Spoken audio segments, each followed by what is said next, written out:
From the very beginning of his story, he was an ordinary school librarian, but one day he died due to a fire at school, although his story did not end there, because he managed to be reborn in a new world. In this position, he already had more opportunities than a simple high school librarian. He felt he could do whatever he wanted simply because he called himself the most popular professor in college. Although not everyone thought of him that way, especially the students he pestered, they always felt that Lu Xun was the most capable teacher. This new world was similar to the world described in the most popular novels. In this world, what was important was the power that he thought he possessed in full measure. He always thought that he would become like the hero of novels, become a scoundrel, and thus conquer the whole world, and his name was Zhang Huang. But he soon realized how wrong he was, because it was clear that everything would be different. Anyone who knew his name immediately abandoned him because they considered him a scoundrel and a liar, as well as the worst in terms of coolness. Zhang always thought that working in a library was the worst thing that could happen, but he never thought that he would one day become such a loser. He was a teacher, but unfortunately there was not a single student in his class, because no one wanted to come to a loser. This guy is just unbearable, and in the end he became such a loser that the students felt sorry for him, but still did not go to him. And if there are no students, then everyone hates him. Such were the rules, and in the end, Zhang could not stand it, and began to drink a lot, which affected him even worse. He understood that if he didn't find students today, he would literally be thrown out of here, when suddenly his thoughts were interrupted by a girl. Someone quietly entered his classroom and asked quietly, "Is this teacher Lu Xun's classroom?" Hearing this, Zhang immediately thought that he had finally gotten lucky, and apparently he had finally met a new student, and this time he was confident that he would succeed. So, having collected his thoughts, he carefully turned around and asked the girl in response if she wanted to become his student. She didn't hesitate, and immediately said yes. According to her, she heard that Lu Xun was the strictest and most famous teacher at Hongting University. In response to these words, Zhang told her that she was actually confused, as he thought that choosing a mentor was like choosing shoes, where only the size mattered, and if it didn't fit, nothing could be done. But he still believed that there are some teachers who may not be so famous, but if they are ideal, then the progress from their teaching will be noticeable. At first she was a little upset to hear this, but then she told him that in fact her brother had told her the same thing, but her problem was that she just didn't know which teacher would be right for her. Zhang continued to talk, and got to the point that a teacher is someone who teaches and explains, and he, as one of Hongting's oldest teachers, could no longer watch students stray from the true path without even knowing it. But today the girl was lucky because Zhang was willing to recommend a teacher to her based on her skills. It took her a while to collect her thoughts, after which she began to show everything she was capable of. Zhang, looking at this, thought that he actually couldn't see anything from such a distance. But it didn't matter that much, because it was time to show off a little to attract the girl even more. And when she finally finished showing everything she was capable of, Zhang put on a smart face and said that, from his observations, she had a well-developed base, and therefore he believed that she had excellent prospects. He also added that she had quite a rare talent, and so it was obvious to him that she had trained a lot before this. And as proof, he said that she has amazing footwork. Every movement is like a tiger's jump, and her support is trained, and you can be completely confident in it. And this is the most important thing, because trained legs are the key to success. But the girl didn't quite agree with him, because if you believe her words, her leg was injured, and the doctor gave her a diagnosis that meant that she had no chance of full rehabilitation, which Zhang clearly didn't expect to hear. He tried to turn the situation around and said that the fact that he couldn't see the obvious only proved once again that she had a clear advantage, despite her leg injury. The girl listened to his praise for a long time, but at some point she wanted to know what advantage he was talking about. In response, Zhang stood up and said that the most important thing is that she has hope, which made the girl very happy, because she didn't even suspect that her legs still had a chance. However, Zhang immediately told her that in the entire university, there were only 3 teachers, including him, who could help her, and the other 2, as far as he knew, had long since stopped accepting students. The girl was very upset when she heard this, but she still had hope that Zhang was recruiting disciples, but he told her that he was not interested in fame and fortune. She immediately fell to her knees and began to say that she knew perfectly well that he had strong moral principles, but she still asked him to take her as a student. She was immediately ready to promise him that she would not shirk and would never disgrace his honor. Zhang was so happy to hear this that he decided not to waste time and immediately went down to her and offered to sign a contract, which was quite unexpected for the girl, because it seemed to her that she would beg him for a long time. But everything happened much faster, and Zhang had already taken blood from her finger to make a contract.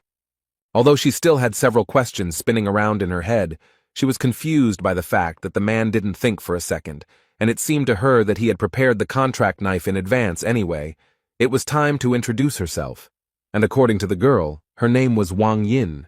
As soon as Zhang heard her name, he immediately took her out of the house and told her to come back tomorrow, and under no circumstances asked her to forget that she had a lesson tomorrow.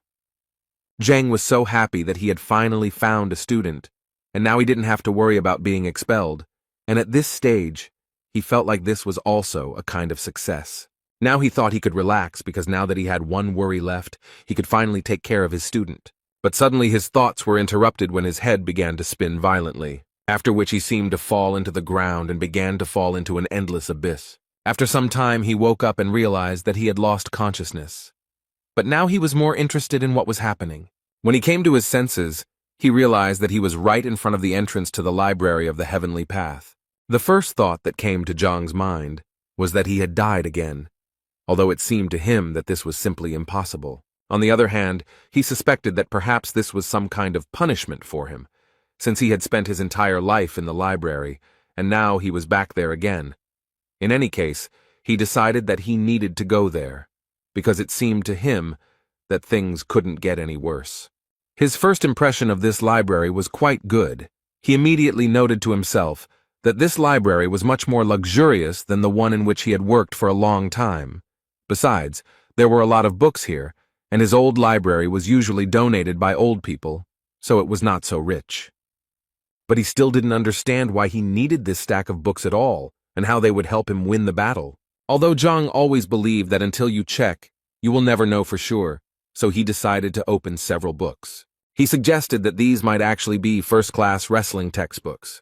But when he reached out to pick up one of these books, his hand literally went through the wall, and he realized that everything around him was immaterial. Zhang was angry because he was being bullied again, and all these books were fake.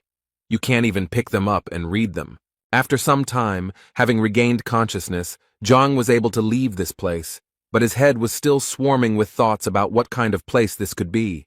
The only thing he was finally convinced of was that the library was a completely inappropriate place and a waste of time. In any case, he decided that it was useless to think now, and decided to first have a snack, and then return to searching for new students. Suddenly his thoughts were interrupted by someone's shout, clearly calling for Zhang.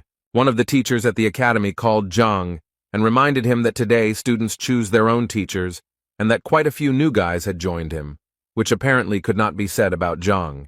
This man humiliated Zhang in front of everyone, so he had to respond and say that there was really no need to brag to him, and besides, it was none of his business. But this man did not stop mocking, and at some point even started shouting that this was teacher Zhang, the only one of all the university teachers who received 0 points in the teacher rating. It was very awkward because the students started to look at this person with disdain. 0 points in the rating, it is really very little.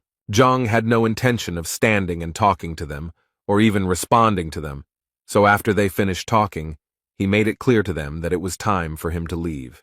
But apparently the second teacher didn't want to let him go just like that, and so he decided to remind Zhang that he was not a respected teacher. Zhang responded to this by saying that he didn't really care because he was famous, and even the red-haired teacher's newbies knew him. But if you take Chao Xiong, he wasn't famous as a teacher, and even with all that, he still had the audacity to brag. At some point, their dialogue was interrupted by a female voice, which said that teacher Zhang was not really what everyone said. It was Wang Yin who also added that the teacher was very good because he not only accepted her as a student, but also gave her hope for recovery, so she believed that he could easily become number 1. But she was interrupted by the man standing next to her. He reminded her that the master told her to go to Lucen, but she didn't listen and went to that idiot. So he asked the girl to think better and refuse his patronage before the young master found out. Chao Xiong did not miss the opportunity to point out once again that Zhang was incapable of anything, because even his student, who had just come to him, already wanted to leave him. This clearly did not please him, because he remembered how difficult it was for him to recruit her so as not to be expelled from the university. This man, who was sitting next to Wang Yin, came over with a girl and told Zhang that she wanted to leave his class. Zhang did not hesitate to remind the girl that there were too many students who wanted to become his disciples, and so he asked her to think again before making a final decision. And while Wang Yin was thinking, Zhang also turned to the girl's brother to tell him that students who left their teachers had quite a bad reputation, and besides, no teacher would want to take her, so he also asked him to think again whether it was worth leaving Zhang's class. But before the man could answer, Zhang literally pressed him down and began to say that there was nothing to worry about, because he noticed that Wang Yin was very capable, and therefore if he was allowed to train her, then she would achieve a lot together with him, although in his thoughts he was only thinking about how not to let the girl go, because then he would be kicked out. At this point, Cao Xiong decided to intervene and say that if Wang Yin could get out from under Zhang's protection, he would gladly take the girl to himself. Zhang immediately turned around and told him that it was impossible to poach students in broad daylight, and therefore he would be forced to report to the administration, in response to which Cao Xiong suggested that they simply fight and thus arrange an open day. The university charter clearly stipulated such an option. This was an unexpected offer, because Zhang knew that although Cao Xiong had a bad character, he was a much better fighter and teacher, and he would definitely lose here. But on the other hand, if he refused, Wang Yin would definitely abandon him. So he decided that he had to at least try to do this. Otherwise, he would definitely not gather disciples. So he agreed to this proposal. A few minutes later, on the training ground, Cao Xiong introduced the students to the rules of the university. They showed each other students, and then talked about their mistakes and shortcomings, and the one who showed the student the most effective way to progress becomes the winner. The first one will be the young lady Wang Yin, who will first have to demonstrate a series of strikes to them. Wang Yin dealt quite a strong blow, and during this time tried to show her best side. After this blow, Cao Xiong noticed that the girl had a well-developed upper body, but he still felt that her legs were clearly not working, and from what he saw, she clearly had a leg injury. Although Zhang didn't show it, he was shocked that Cao Xiong noticed it right away. By doing this, he once again proved that he was much better than Zhang. After the first series of blows, Cao Xiong walked up to the girl and whispered in her ear that he would tell her what could be done with the leg. While he was telling all this to Wang Yin, Zhang tried to understand what they were talking about. He clearly didn't hear what they were talking about. Cao Xiong advised Wang Yin to imagine that her foot was rooted into the ground, and now she would try to do as Cao Xiong advised her. And as soon as she did this, she immediately noticed that the support in the form of a root clearly helps her accumulate more strength in her hands. Thus, following Cao Xiong's advice, she was able to release almost all of her energy and deliver a strike that was a full 10 units stronger locally. This clearly surprised the other guys, who didn't expect that in 1 minute her striking power would increase by 10 units, but Cao Xiong's disciples weren't surprised by this, because they already knew very well that teacher Cao Xiong was very perceptive and attentive. At this point, Master Cao's instructions were finished, and Master Zhang now entered the battle to give advice to disciple Cao. Zhang immediately stopped Cao's disciple, not allowing him to show what he was capable of. The whole point was that he felt that all this was unfair. He meant that if he lost, he would have to hand over Wang Yin to Cao Xiong, but they hadn't discussed what would happen if he won, so he felt like he was at a disadvantage. Cao Xiong was not at a loss and declared that if Zhang defeated him, Yang would become his disciple. Cao was not at all worried about losing such a disciple because he was sure that Zhang would not be able to defeat him. Apparently, that's how it will be, because as soon as Zhang saw Yang's technique, he knew it was all over, because he didn't even recognize his fighting style, and therefore didn't understand how, in his situation, he could even correct the guy's shortcomings. At that moment, Jan thought that he needed to give it his all, because the last thing he wanted was to be a student of the teacher at the bottom of the list. However, Zhang wasn't going to give up so easily, so he tried to find fault with this guy. Suddenly, his thoughts were interrupted as if he had been hit on the head with a hammer. Zhang was transported back to that huge library. He honestly didn't understand why he was here again, until the inscription "Heavenly Path of Deficiency" appeared in front of him, although this phrase was a mystery to him. A few seconds later, he noticed a book fly off one of the shelves and towards him. He managed to catch her, and it was a big surprise to him that she turned out to be material and he could support her in his arms, because last time this clearly did not happen. The title of this book was quite unusual. It was called Yan Li, just like the name of the guy Jang was currently looking at and trying to find fault with. From the very beginning, the book said that Yang Li was the youngest of the Yuncheng Li family, and it also said that his fighting style was White Lotus, but most importantly, it pointed out his shortcomings, among which were too many unnecessary strikes. This was only the first drawback, so Zhang did not stop and continued to read this book carefully, and at some point, he reached the 12th drawback, which was that his left hand was much more developed, but Yang used his right more often, so the strikes lost their potential. After reading all this information, he finally returned to the training ground, where Yan was able to land 62 punches on the first try. At this time, Zhang finally realized that the library of the Heavenly Path was created specifically to identify and record all the shortcomings.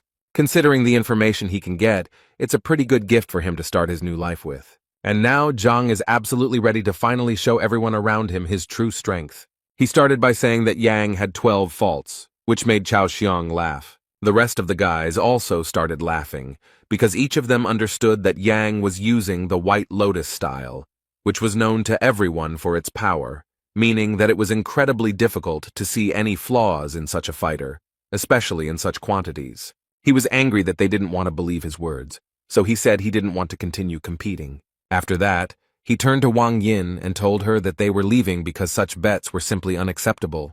He was immediately stopped by Chao Xiong, who assured the man that they all trusted Mr. Zhang, so they all wanted to hear his advice.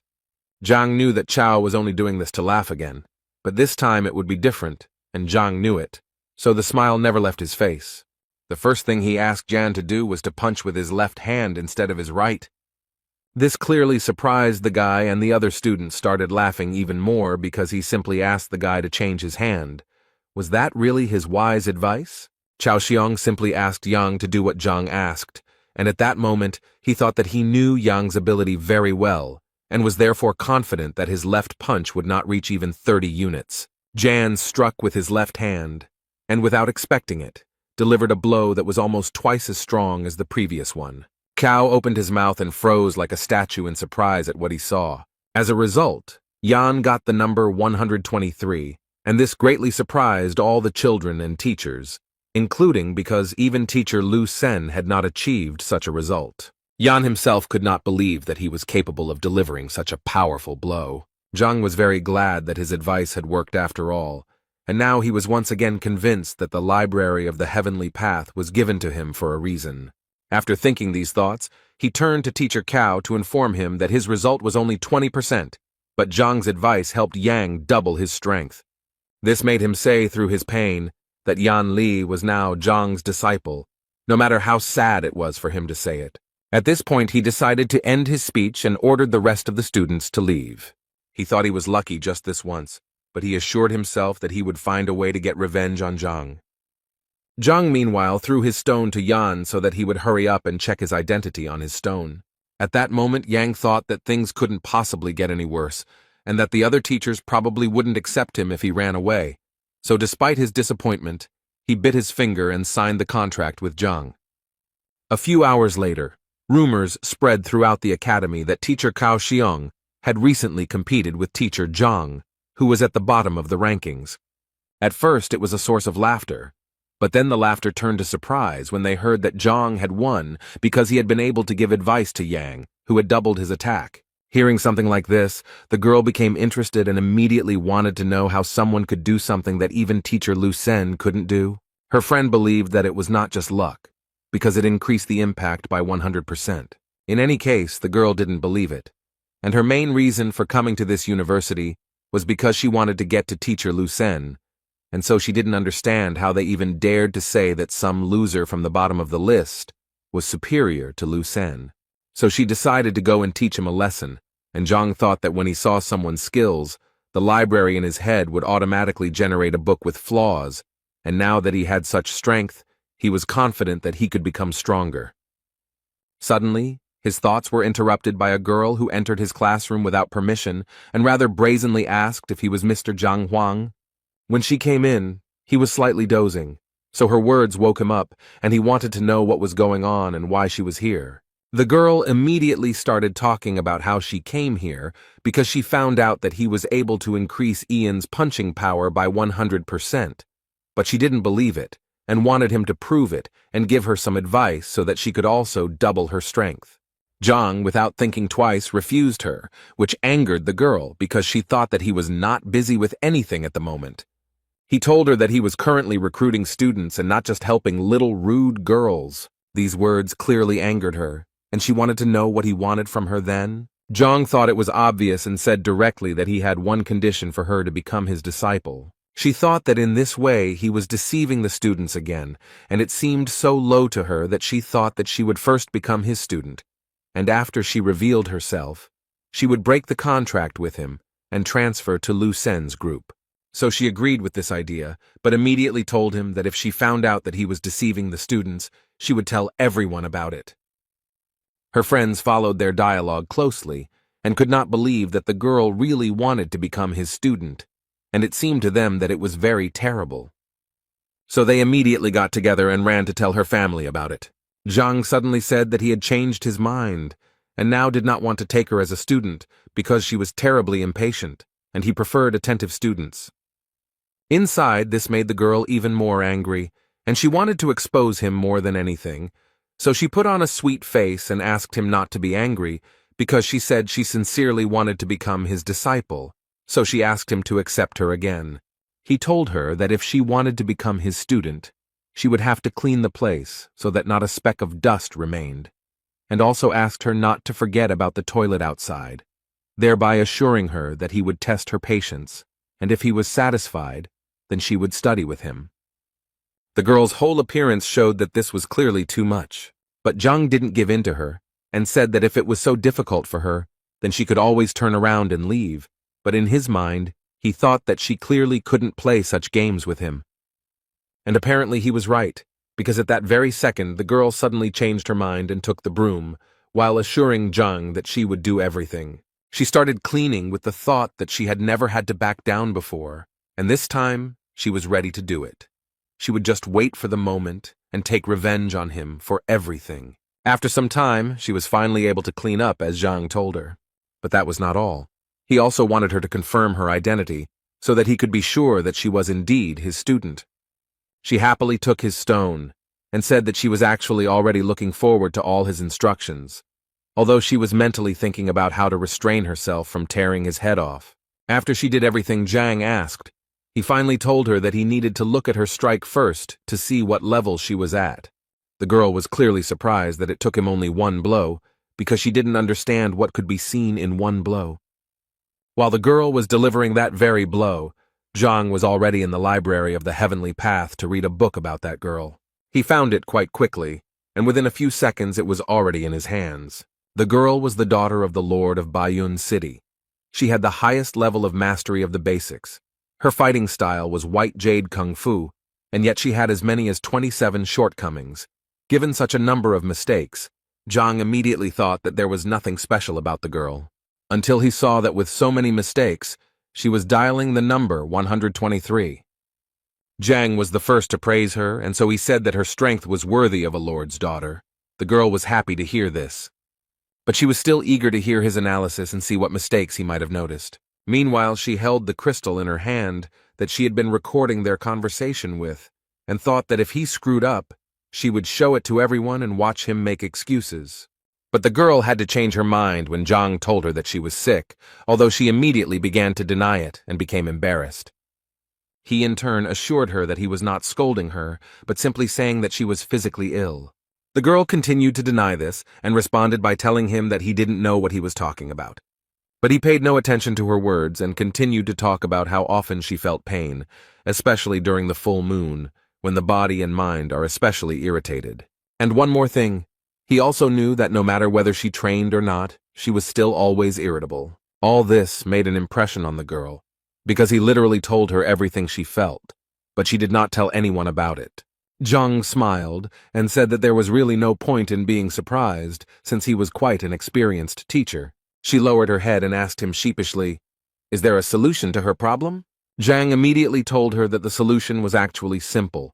All she had to do was come to his class tomorrow, where he would definitely explain everything to her. He also did not forget to say that he wanted to see complete trust. If she did not justify it, then it would be better for her to go to another teacher. In response, she assured him that she now trusted him completely, and after hearing these words, Zhang wanted to know if she still wanted to keep that crystal with the recording.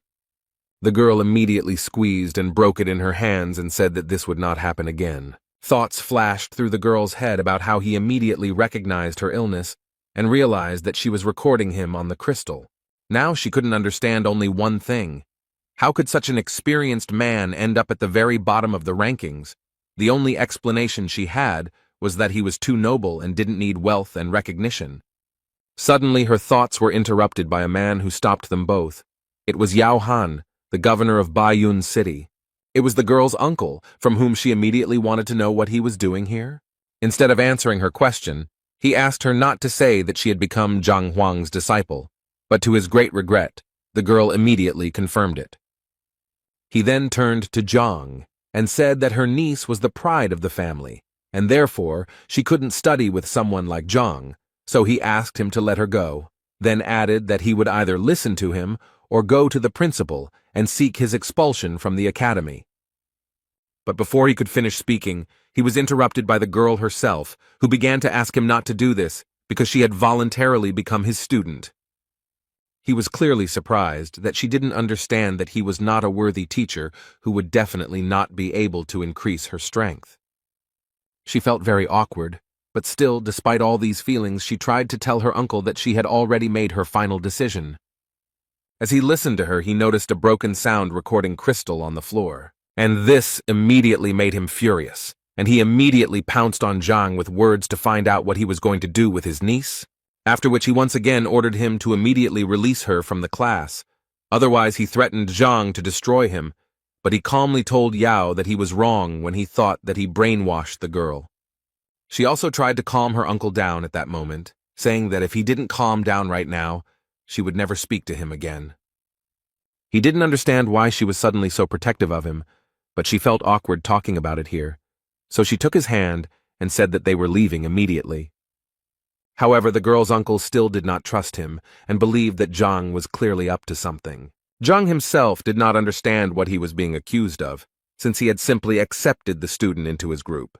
Two guys were walking around the academy grounds, and one was calming the other down because one of them was not accepted by any teacher. One of them said that they had been together since childhood and even started training together, and that teacher Wang was the best martial artist in Hongting, so he believed that his friend would definitely surpass him, and this clearly made him sad. His friend tried to cheer him up in every way, and as soon as he saw the sign for first class, he immediately suggested that his friend go there, since perhaps he would be accepted there. The boy didn't want to go there because the class clearly looked very old, but his friend assured him that he should be optimistic. If the class is old, it means the teacher is experienced. Zhang was a little surprised when two guys came to him and one of them wanted to become his disciple. But what surprised him even more was that his friend was so eager to prove to Zhang that the boy was a good spearman and would therefore become a good student. Zhang was not against taking another student onto his team, but first asked him to demonstrate his skills. The boy was clearly not prepared for this, but his friend assured him that everything would be fine because the teacher just wanted to give him a couple of tips. At that moment, the boy couldn't get the thought out of his head that everything around him was unkempt, and so he thought that the teacher was exactly the same and was unlikely to teach him anything. But he still decided that even if he really was that terrible, he simply wouldn't become his disciple. And to test his theory, he decided to show everything he could do and see the teacher's reaction.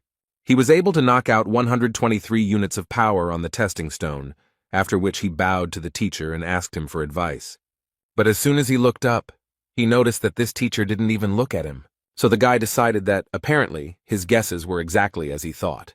But suddenly, his thoughts were interrupted by Zhang, who couldn't help but notice that someone had emotionally hurt the guy. Moreover, he noticed that the guy felt humiliated. The guy clearly didn't expect to hear this, so much so that he even casually mentioned that he secretly loved one girl, but nothing worked out between them, although he immediately came to his senses and said that it didn't matter anyway.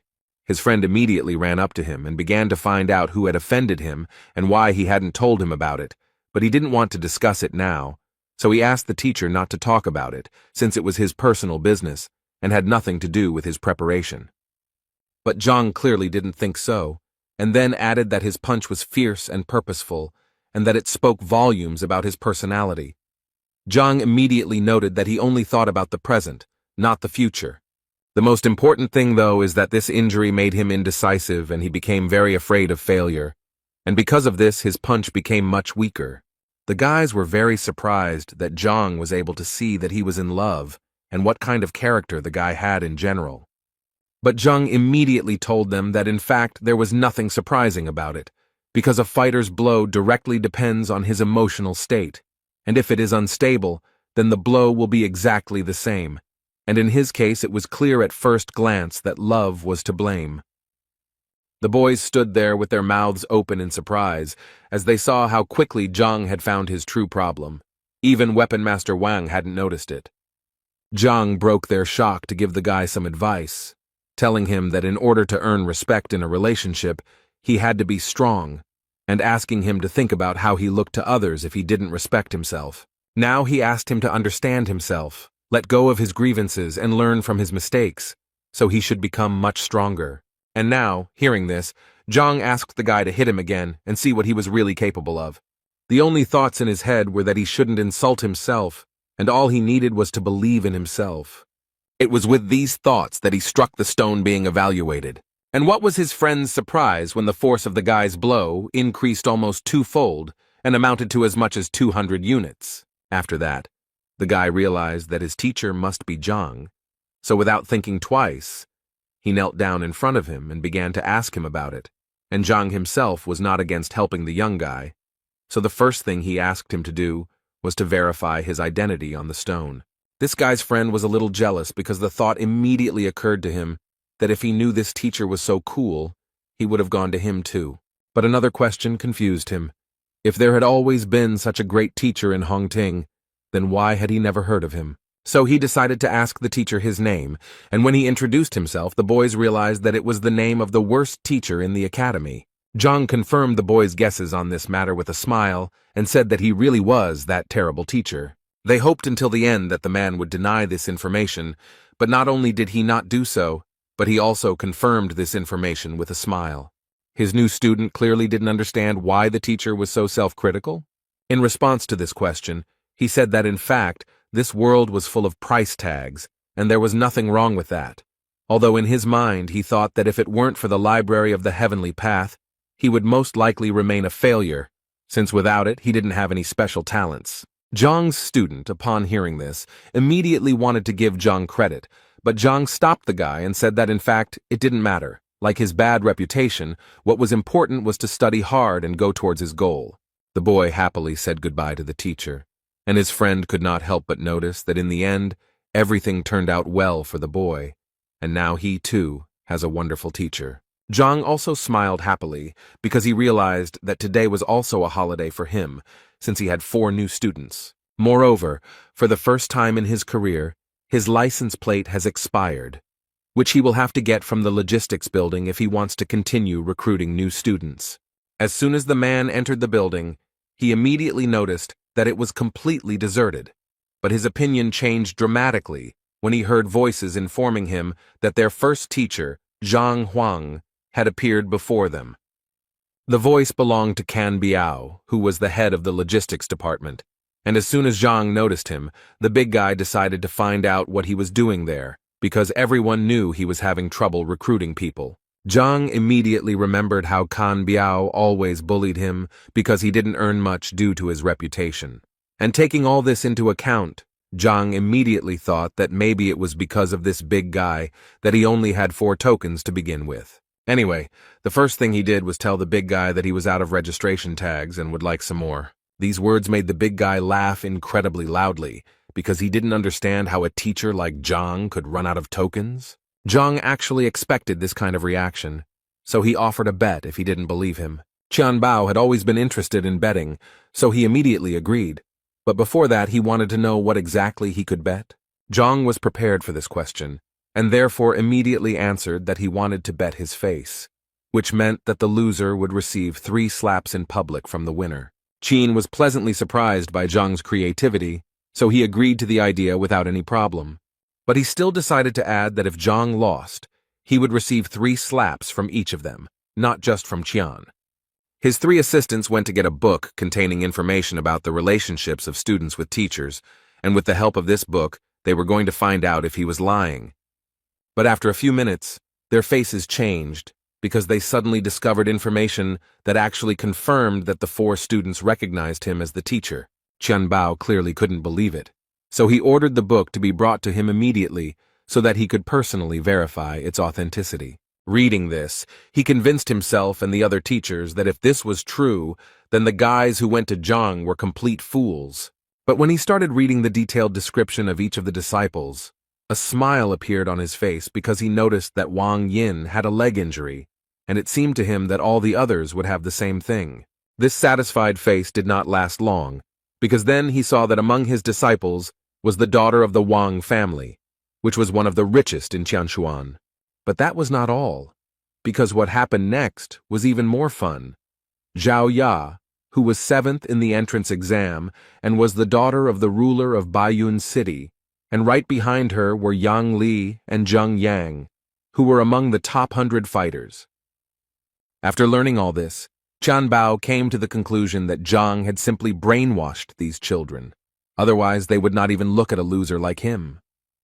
Zhang had no intention of proving anything to them, and immediately said that it was really up to them whether to believe him or not, but it would still remain the truth, and considering all this, he said that it was time for them to fulfill their promise. But apparently they didn't intend to do this from the very beginning, because they started telling him that they wouldn't do this, and he clearly wouldn't do anything to them for it. And if he tried, they immediately said that they would simply beat him up, and he would regret that he ever came here. Zhang received all these words with joy. Deep down, he even wanted them to refuse to carry out the punishments. One of them even stepped out of the crowd and said that Zhang was not worthy of even touching his face, let alone slapping him. But he was eager to teach Zhang the lesson he clearly deserved. At this moment, Qian thought that Zhang was only 3rd ranked, and he would definitely not be able to stand up to a 4th-ranked master. It was simply beyond his capabilities. In total, as is known, there are 9 combat ranks. The higher the rank, the more difficult the transition to the next. Also, each rank is divided into initial, intermediate, advanced, and peak levels. Therefore, given this information, it was clear that even if Zhang was well versed in other people's skills, he was only at the level of a 3rd-rank master, and with such skills, it would be truly difficult to win. While Qianbao was thinking about all this, blood appeared in front of him, which made him very angry, because he immediately asked them to deal with it cleanly and without unnecessary aggression. But he didn't even expect to hear that it wasn't Zhang's blood, and when he started to turn around, he noticed that they seemed to be in trouble. Zhang managed to knock out one of the teachers with one punch, and now he stood up and slowly called the other boys to him. Qian was beside himself with anger because he honestly didn't understand how this was even possible. After all, Li Yuan was definitely a rank higher. How could such a thing even happen? Zhang continued to anger them by calling them over with a smile. They thought that he was just lucky, and now he would definitely get what he deserved from them for his insolence. Zhang closed his eyes and moved to the library of the Heavenly Path, where 3 books on the shortcomings of these teachers had already been prepared. Therefore, it was not difficult for him to familiarize himself with them and strike where they could have the greatest effect. Each of them had their own point they didn't want to reach, and Zhang knew it very well. This information helped him defeat all these impudent people. After just one touch to each of them, Zhang became the winner, and they froze and could only tremble in fear. The thing is that Zhang touched their vital points, because he knew very well that all fighters who train hard have such a point, and if it is touched even by a child, it can lead to very bad consequences. Therefore, vital points are the most important place of a fighter. Often even close people do not know about them. Qianbao could barely speak, but he still wanted to ask the guy how he knew about their vital points. Of course, he knew in his mind that all this was thanks to the library, because he only now realized that it could help not only in teaching students, but also in real combat, despite the fact that he was from the ground and did not really understand kung fu. But he told Tianboa that they just needed to fulfill the promise, and everything would be fine. All this irritated Tianbao, so he immediately called Zhang a pathetic and incompetent teacher who dared to attack his superiors in a public place, so he would definitely go to the administration to file a complaint against him. The other teachers agreed with him too. They even told him that he would do better to kneel if he didn't want to get fired. For Zhang, this was so humiliating, because he understood perfectly well that they simply could not win with the power of intelligence, so they decided to use meanness. Then he decided that he too needed to resort to their methods, since that was what they wanted so much. After that, he began to talk about how Master Qian Biao stole Elder Chen Ming's treasures half a year ago. And he did it only to please a woman who ultimately did not stay with him. Next in line was teacher Bai Lin, who had driven the girl to suicide 3 years ago by abusing her, and her spirit often returned to him in his dreams. Teacher Chun deceitfully took away his brother's business by poisoning him and successfully blamed it all on an accident. When all those teachers heard this, they forgot what had hurt them so much because they could not believe that Zhang knew their secrets. But without thinking twice, they decided to ask him for forgiveness and immediately admitted that they were the only ones who were wrong. Zhang could only reply that he really didn't have time to deal with their past mistakes, but he wanted to convey to them that if they repeated them in the future, he would definitely ruin their careers once and for all. They assured him that they would not dare to do so again, and as a token of gratitude for his kindness, Tian Bao gave him his registration tokens and said that he could indeed take as many as he wanted. Zhang took exactly as many tokens as he thought he needed and left, and his new friends wished him a good day. The man's head was filled with thoughts about how long he had been waiting for this exciting life, and that this was exactly what he needed. Suddenly, his thoughts were interrupted when he saw 2 guys pulling a third one, who seemed to be screaming that he didn't want to live anymore. As it turned out, the big guy was shouting that he wanted to die, but at the same time he was holding another student's hand and not letting him leave. And the third one was trying to explain to him that if he wanted to die so much, then he didn't need to drag anyone along with him. But he asked them to leave him alone because he was already dead. Although the guys tried to shout to him that it was he who was holding them, and not they him.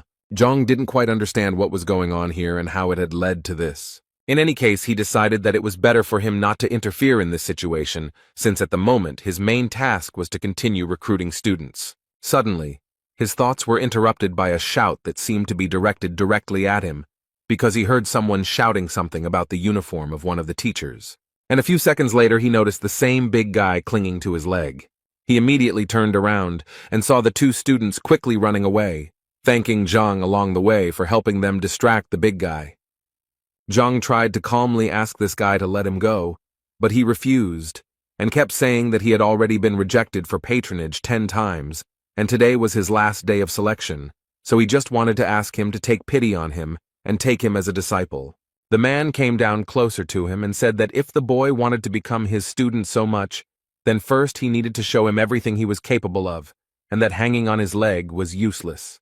The big guy immediately agreed with Zhang and stood up, and a few seconds later, bricks magically appeared in his hands, with which he hit himself on the head and, apparently, thus demonstrated his abilities. However, Zhang still decided to ask him what this big guy was doing and why was he beating himself. Suddenly, the library decided to answer his question, which at one point activated and, as it turned out, it was an unusual form of kung fu, which was called Henglian, and, as it turned out, Yuan Dao, a random martial artist in the early stages of his second wind. The guy had 18 flaws, the first of which was the inactivated horned dragon blood. The second was a weak character and unstable training. In any case, surprisingly, he had quite a rich bloodline. But still, even in this case, he was not a capable guy. Suddenly, Zhang realized what he had just read. Could this guy have something to do with the power of the imperial blood? In this world, the birth data of the body and blood are of great importance, and if a fighter has a heritage, he can improve much more actively than his opponents. Thus, there are several types of bodies: the purest body, the yin body, the yang body, the golden body. Likewise, it can be said that there are several types of blood: ancient blood, new blood, ancestral blood, and variable blood. The blood of the horned dragon is one of the ancient bloods. It is said that when it is used to its full potential, the fighter becomes invulnerable to weapons, and nothing can break him. It could be said that this was one of the best bloodlines in terms of defense, and Zhang could not even imagine that such a big guy would have such a huge potential, although it would be incredibly difficult to unlock. Either way, he knew that this guy definitely needed to be taken into his class. So he immediately gave him his token to make a deal with him, and the big guy was over the moon. He was so happy that he finally had a teacher, but Zhang immediately asked him to stop rejoicing because they had a lot of work ahead of them. Suddenly, their dialogue was interrupted by Shang Bin. He was the grandson of the elder of the Shang Academy, and one of Shenbi's admirers. This guy, as soon as he saw Zhang, immediately told him that the teacher was not very good and was recruiting exactly the same kind of students. The girl standing next to him was called Shenbi Ju. She was one of the top teachers in the academy with a huge number of fans. Moreover, it could be said that Zhang was once a big fan of hers. And now Zhang didn't understand who Shang Bin was talking about and who he called trash. Shang Bin smiled and told Zhang with great confidence that he was talking about him if he didn't understand. Zhang put his hand to his nose and began to say that if Shang Bin was talking about him, then he simply did not understand why it stank so much, and he did not forget to notice that this smell only appeared after Shang Bin appeared. He immediately became enraged by such an insult, and began to shout that he had no right to speak like that at all. But then he noticed that even Shen Bi was laughing at him, so he immediately decided that he needed to be more cool-headed because he definitely couldn't embarrass himself in front of her. So he decided to remind Zhang of his place in the ranking, which absolutely everyone knows, and he also knew the big guy who was standing next to him, and according to Shan's words, this guy's punching power was only 15, and he was only good at defense. He also did not forget to add that the guy was the last in the entrance exams. And finally, he said that it was quite a lucky coincidence that the teacher and the student from the bottom of the list had finally met. As soon as the big man heard Zhang Huang's name, and that he was ranked last, he realized that it was probably in vain that he asked him to be his teacher. Zhang didn't intend to react harshly to all these words, and decided to tell Shan that if he finished speaking, then his personality could leave. Zhang personally let him go. Although this made him angry, he still decided to listen to Zhang. But first he turned to Shenbi and told her that they had better leave here, because communicating with this abomination was dangerous. It could negatively affect her beauty. Before leaving, Shenbi decided to say some nice words to Zhang. So she said that last time, although he was at the bottom of the list, she asked him not to give up and work hard, and then he would definitely succeed. Zhang understood that she thought that since he took this big guy, it meant that he had given up on himself. But he still told her that he was pleased to hear such words from her. But he could still guarantee that this big guy was a diamond in the rough, and if he was trained properly, he would most likely shine. Shenbi didn't argue with him, and said that she would look forward to it, then turned to Shang to tell him that she was already very tired, so she would like to rest for a while without him. Shang again decided that Zhang was the only one to blame for this, so he promised him that the time would come when he would have to answer for everything he had done. While they were talking there, the big guy decided to run away very carefully, but Zhang noticed this and pretended that the big guy was just confused and went the wrong way, because in fact his class was in a completely different direction. The boy was trying to say that he was too weak, and therefore didn't want to ruin teacher Zhang's reputation, and therefore he wouldn't mind if the man suddenly decided to let him go. Zhang came close to him and said that these were meaningless words because he had already dripped blood onto the token, and therefore from this second on, he would live as his disciple, and then die as his disciple. After this conversation, Zhang went to his room to think about the fact that today was his last day of recruiting disciples, and it looked like his limit would stop at 5. But in reality, everything was fine, so he decided that he needed to sort out all the materials first so that he would be ready for his first lesson tomorrow. He believed that he had previously trained according to the principle of the 9 paths of Hongting, and each level corresponded to the essence of the 9 ranks. Many in Hongting train according to this system. And it looks like he's the last one of all the teachers left at rank 3. Everyone has already reached at least rank 4, so he needs to pull himself together and catch up with them as quickly as possible. But his training methods weren't quite up to the task, so he decided to visit one place where he thought he might find a more successful training method than he had the last few times. The essence of unifying true ki is to collect the spiritual energy that is around them, and this process is very slow and difficult because the spiritual energy needs to be reconstructed to reunite with the true ki of the body, and some masters study day and night for at least 3 years to achieve an acceptable result. And all this clearly did not suit Zhang. He most of all did not want to do this for years. Besides, his classes were tomorrow, and if the students found out that their teacher was not even capable of high-quality qi collection, then they would definitely drop out of school. He knew that he could search for multiple paths in the Heavenly Path library, but the catch was that there were over 1,000 of these flaws, and he literally couldn't eliminate them all in such a short period of time. So he thought that perhaps he could gather enough information about other teaching methods to use the strengths of one system to compensate for the weaknesses of another. And for this he came to Elder Shin Mo, who was quite surprised to see the guy here because it was already late, and at such a time no one visits the library. Zhang explained to him that the thing was that he was going to cross the 3rd rank, but he had some questions, which was why he came here. The elder took this information with a smile and told him that there was actually nothing wrong with him cultivating slowly, as the university always needed fresh blood like him. So he told him that the information about the 3rd rank was in the 4th line, for which Zhang was very grateful. The elder had always known that Zhang was actually a good boy, he just always lacked ability, and so he sincerely hoped that his results would not be so dismal. As soon as Zhang entered this library, the first thing he noticed was that there were quite a large number of books in it. It even seemed to him that the university library was no poorer than an ordinary modern library, and besides, he almost immediately found a row with the books he needed. He picked up the first book that suited him, and was a little surprised that this book described a method that had more than 3,000 shortcomings, and he was a little confused as to why this system was so popular. It seemed simply impossible to him to correct so many mistakes, but at one point, he realized that now was not the best time to despair. And thanks to this, an idea came to him, the essence of which was that he did not have to correct all the shortcomings. He decided that he could simply fix the thing that was bothering him on his stage, and he was absolutely right, because it turned out that there were only 10 flaws on his stage. The only thing he regretted was that the library of the Heavenly Path only talked about errors and not about the methods of correction.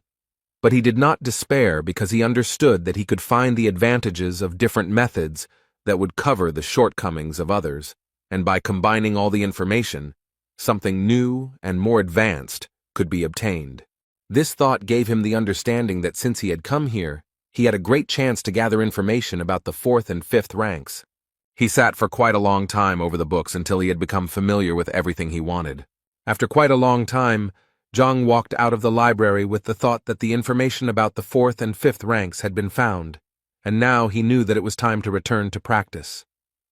The elder was surprised that Zhang was able to finish so quickly, and so decided to offer him a copy of one of the books to take with him, but Zhang assured him that his question was not really deep enough to warrant taking copies.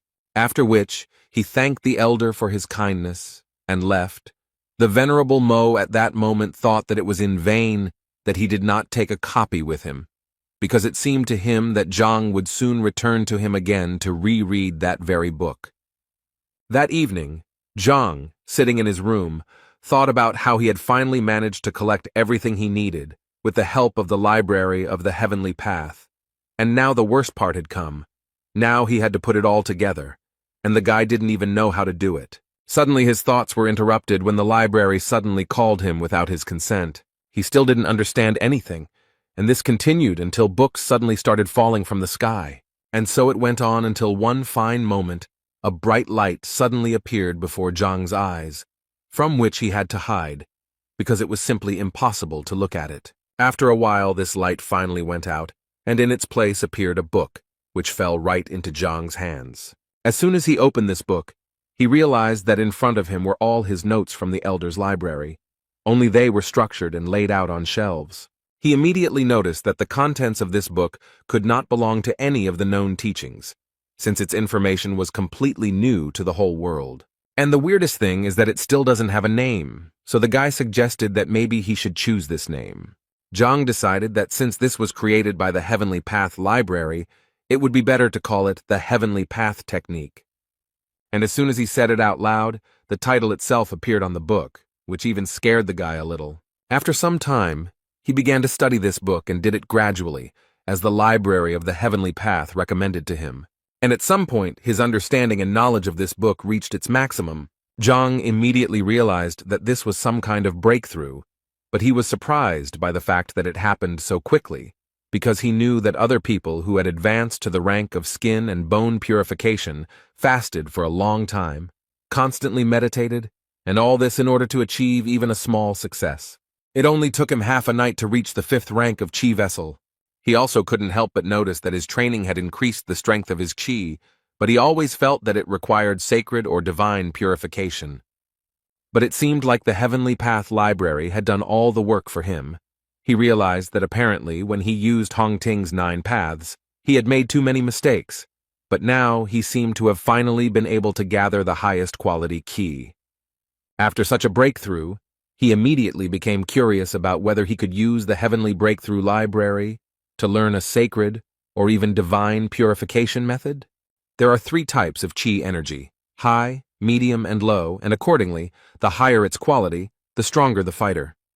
Zhang was confident that he was now using the highest quality Qi, and that this practice had improved his body and his energy. So taking all these points into account, he decided that he immediately needed to test what he was now capable of. The first thing he decided to do was to go to the measuring plate that his students were hitting. It seemed to him that it made sense to start with this. He gathered more energy in his hand and was about to deliver his first blow after meditating. And as soon as he struck this blow, the number 8 appeared in front of his face, followed by the word ding, which was roughly equivalent to a blow of 8,000 units. Zhang initially thought that this plate was simply defective, since according to the measuring stone, its strength was equal to that of a 6th-rank sage. In a way, he looked at his hands and thought that this was quite frightening to him. Moreover, he managed to reach the 5th rank in just one night, so he decided it was better to keep this news a secret. Suddenly, his thoughts were interrupted by a strange sound. Zhang thought that it was too late for guests, so he decided to check who had come to see him. When he saw this person, he immediately realized that whoever he was, this person was clearly heading towards his room.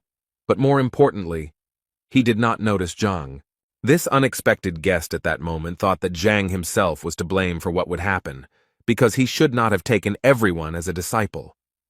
Zhang knew that if this man was sneaking up on his teacher in the middle of the night, he certainly wasn't bringing joy, so he decided to take off his teacher's uniform first for better camouflage.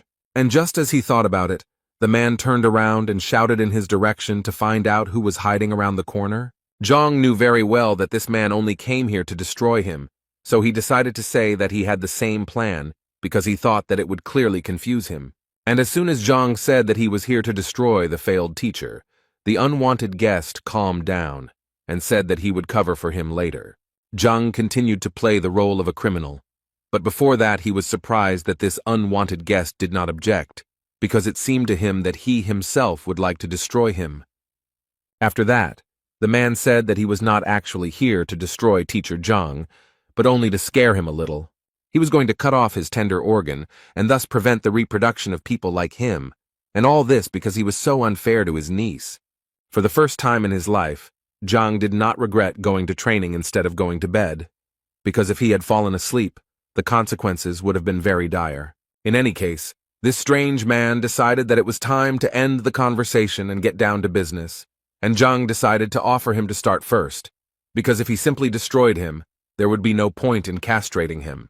The man at this moment thought that it was such an incredible coincidence that they both came that night to finish off Zhang, so while thinking about it, he suggested to his unexpected partner that they go on this mission together. First of all, the criminal asked him to focus on his energy in order to better feel his body and deliver the most powerful blow. Zhang was transported to the library of the Heavenly Path at this moment, because he realized that he had heard this man's voice before, and the book itself fell into his hands. This man's name was Yao Han, and he was a servant of the Baiyun house, a 6th-rank fighter who had opened the 8 chakra points.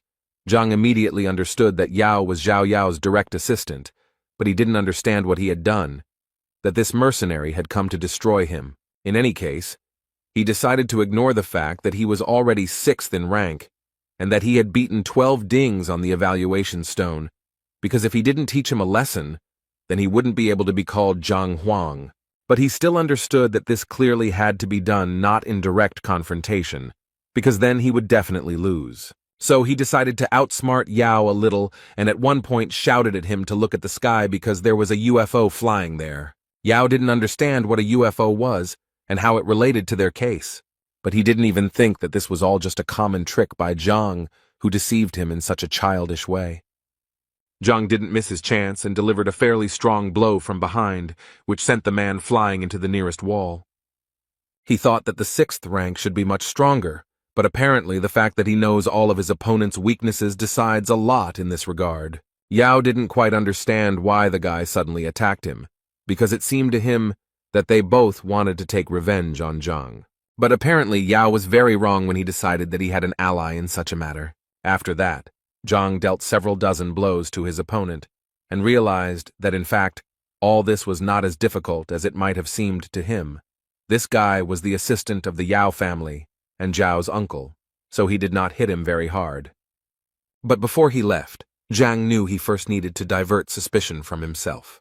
The idea immediately came to him to blame everything on Shan, although Zhang believed that it was his own fault, because if he had not approached him that afternoon, he would not have even remembered him. After that, he turned to Yao and said that Zhang had angered him during the day, so he wanted to teach him a lesson. Zhang pretended to talk to himself, but Yao heard everything perfectly well, and so Zhang made him understand that he was Shan. After that, he made a threatening face and ordered Yao to get out of here immediately. This scene made Yao think that he saw this person talking to Zhang today, and he also knows very well that they often quarrel with each other, and in the end he said something for Shenbi, so he was sure that it was that guy. Zhang thanked himself again for deciding to train today instead of just lying around and resting. Besides, tonight had given him the understanding that he needed to become much stronger if he wanted to survive in this world.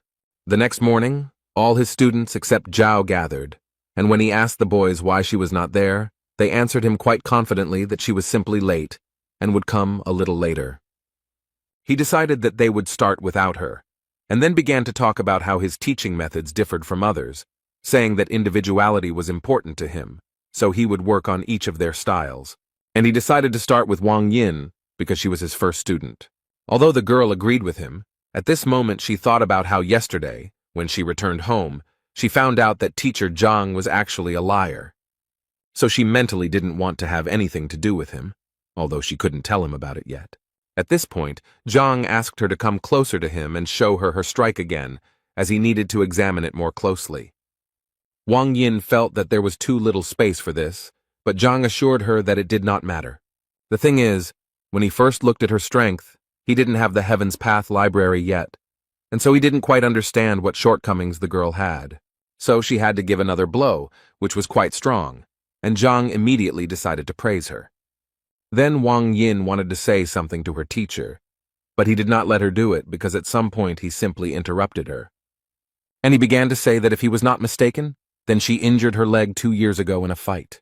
Wang Yin didn't even understand how he could know all this. Zhang ignored her questions and continued to talk about how there were 3 points on a person's leg that were responsible for strength, speed, and agility, and it seemed to him that her opponent had touched the point that was responsible for strength, which caused it to close and the blood to flow in the opposite direction.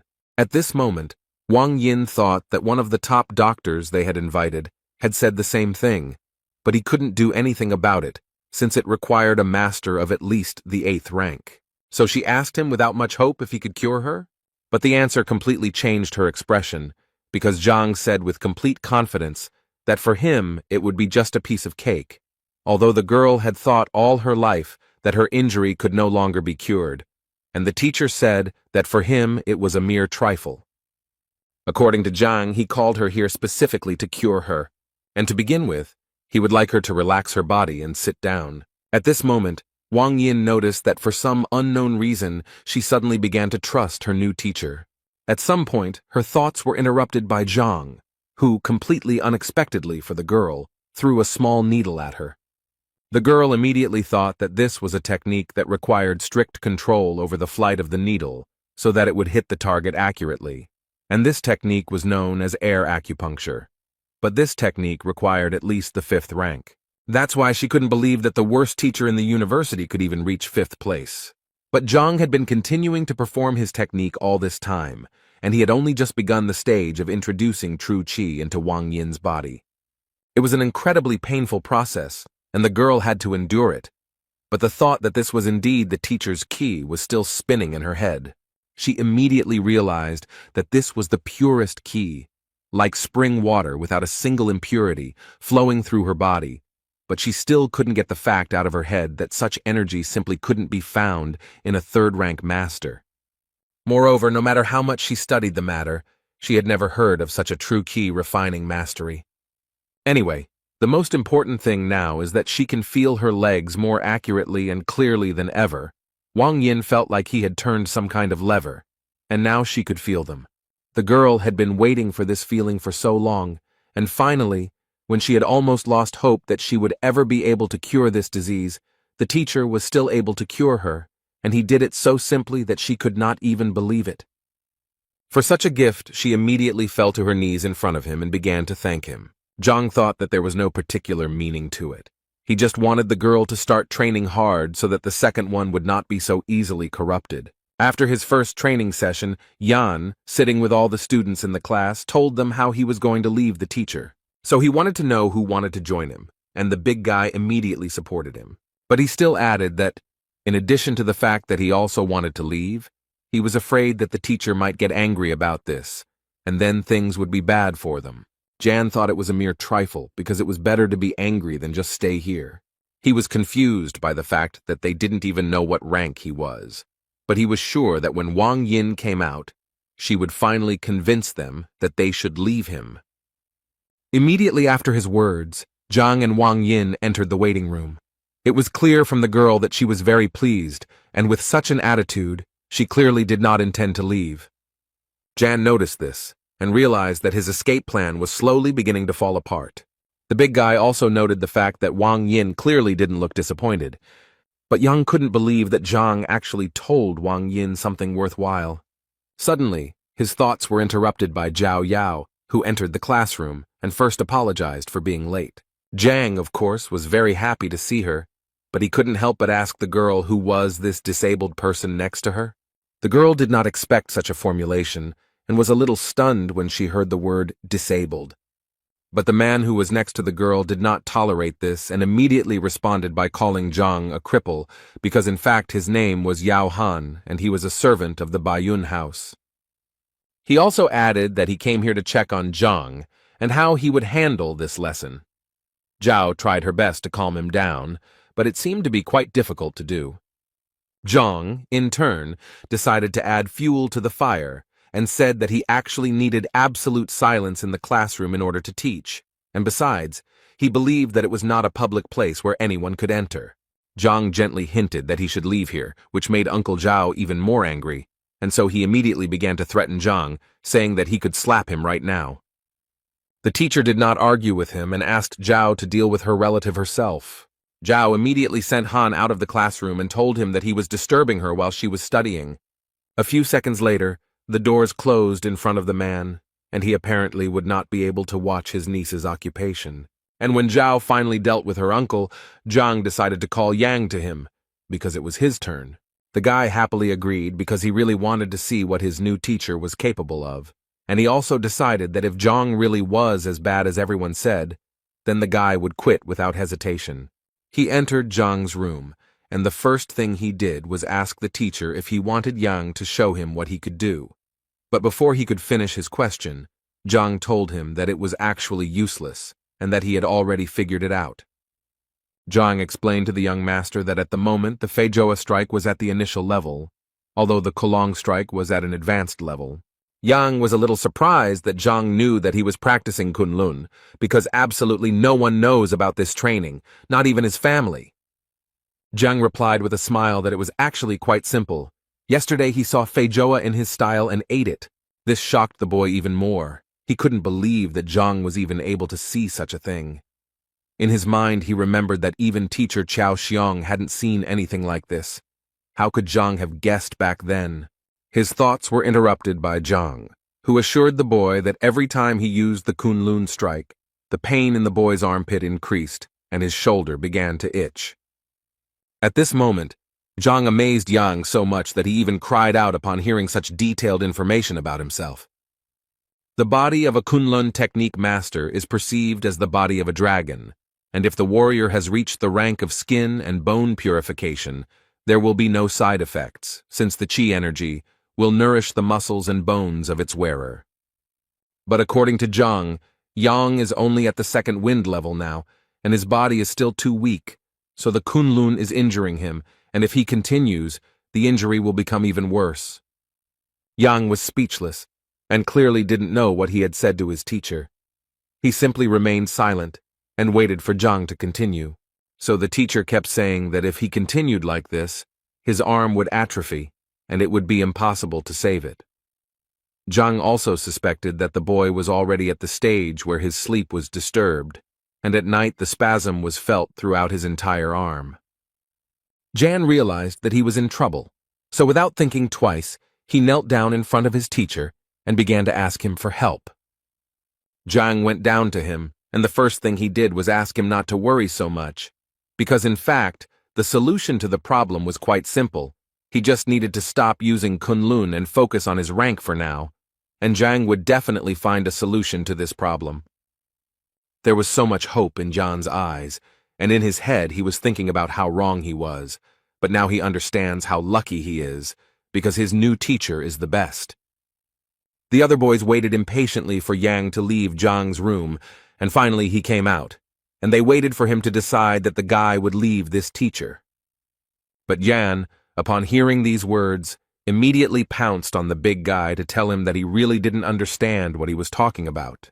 He then added that if he had been destined to learn from this man, that was exactly what he would have done, and now that he was here, he saw no point in retreating. The boys' faces were far from normal. They did not even try to hide their surprise.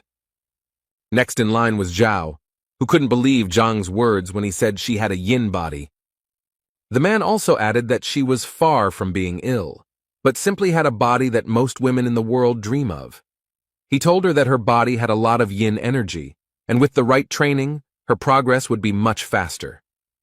The only thing Zhang regretted was that no one had noticed this before, and she had been practicing white jade kung fu all this time, and considering that she was adding yin energy to her own, this could only mean one thing. She was on a direct path to illness. He believed that the only way to get rid of the pain was to change his training method to one that suited it better. Zhao began to worry, because she didn't know any other teaching methods except her own. Zhang reassured her, saying that there was really no problem with it. Tomorrow he would go to the library and try to find something for her. Next in line was a big guy who came out of the office just as pleased and grateful to Zhang for his help.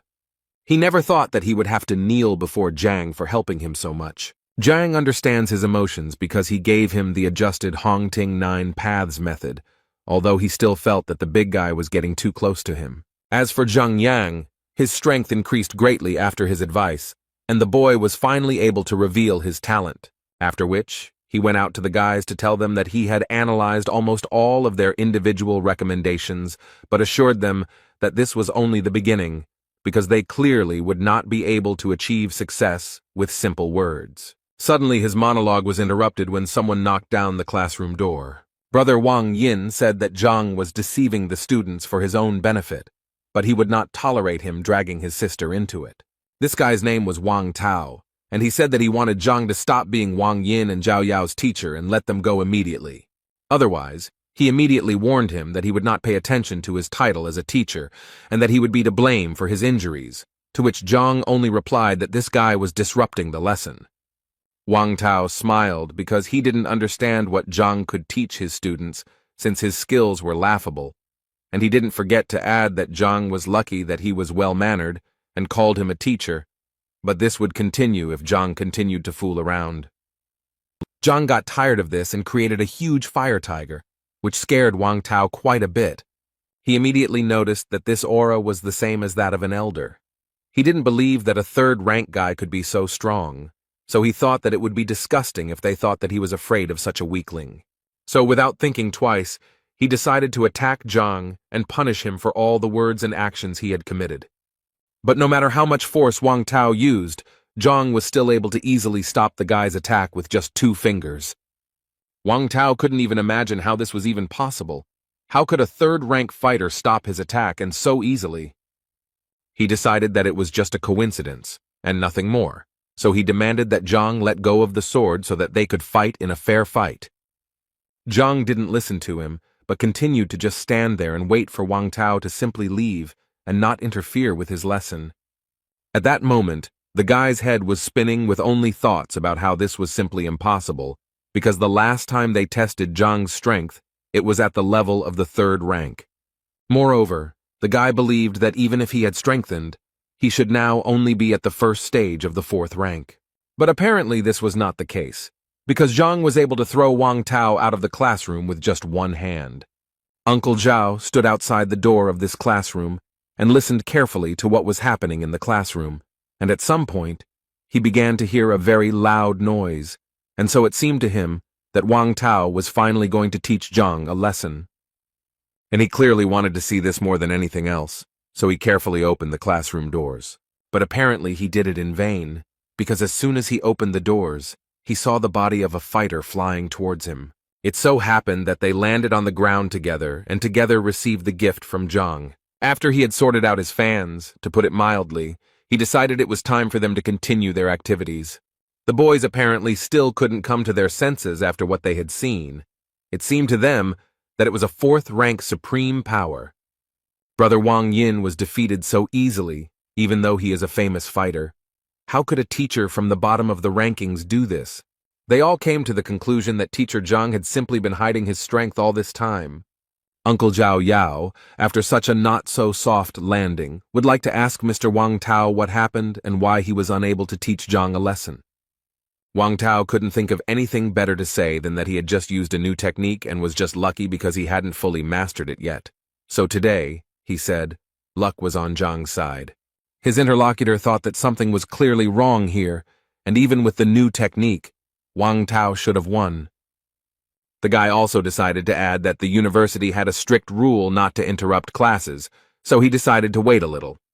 The man agreed with him, and added that since they had some free time, he wanted to ask Wang Tao something, and the guy didn't mind talking, but he mentally asked that the topic of their conversation not concern Zhang. And his question was that he wanted to know if there was a teacher named B in this academy, and if she had any admirers. Wang Tao was the first to notice that the name had the word B in it, so he immediately assumed that it was Shenbi Zhu, who was the local ideal of beauty, and therefore had many admirers, the most obvious of which was Shang Bing. But he also did not forget to mention that Zhang was also chasing after her. Hearing this, the man thought that now all he had to do was find out whether they really had a conflict back then. Shang Bing sat in his office and listened to Qiao's stories, who told him that Zhang had deceived his disciple, and so he decided to turn to the grandson of the academy elder. Shang Bing slammed his palm on the table and immediately told him to forget about it, because he was going to solve this problem himself. In his words, he had always wanted to teach this Zhang a lesson, but deep down he knew that if he attacked him there, it would lower him in the eyes of the precious Shenbi Zhu. But now he had a good reason. And now he is ready to do everything for this. And as an assistant, he decided to take Qiao with him because he was going to make a cripple out of him. When they arrived at Zhang's classroom, they saw Wang Tao standing there, and next to him was an unknown man.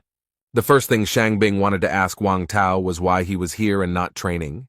Wang Tao decided that there was nothing to hide, so he told them that his sister had been tricked into going to see the teacher, and that he had come here to sort it out.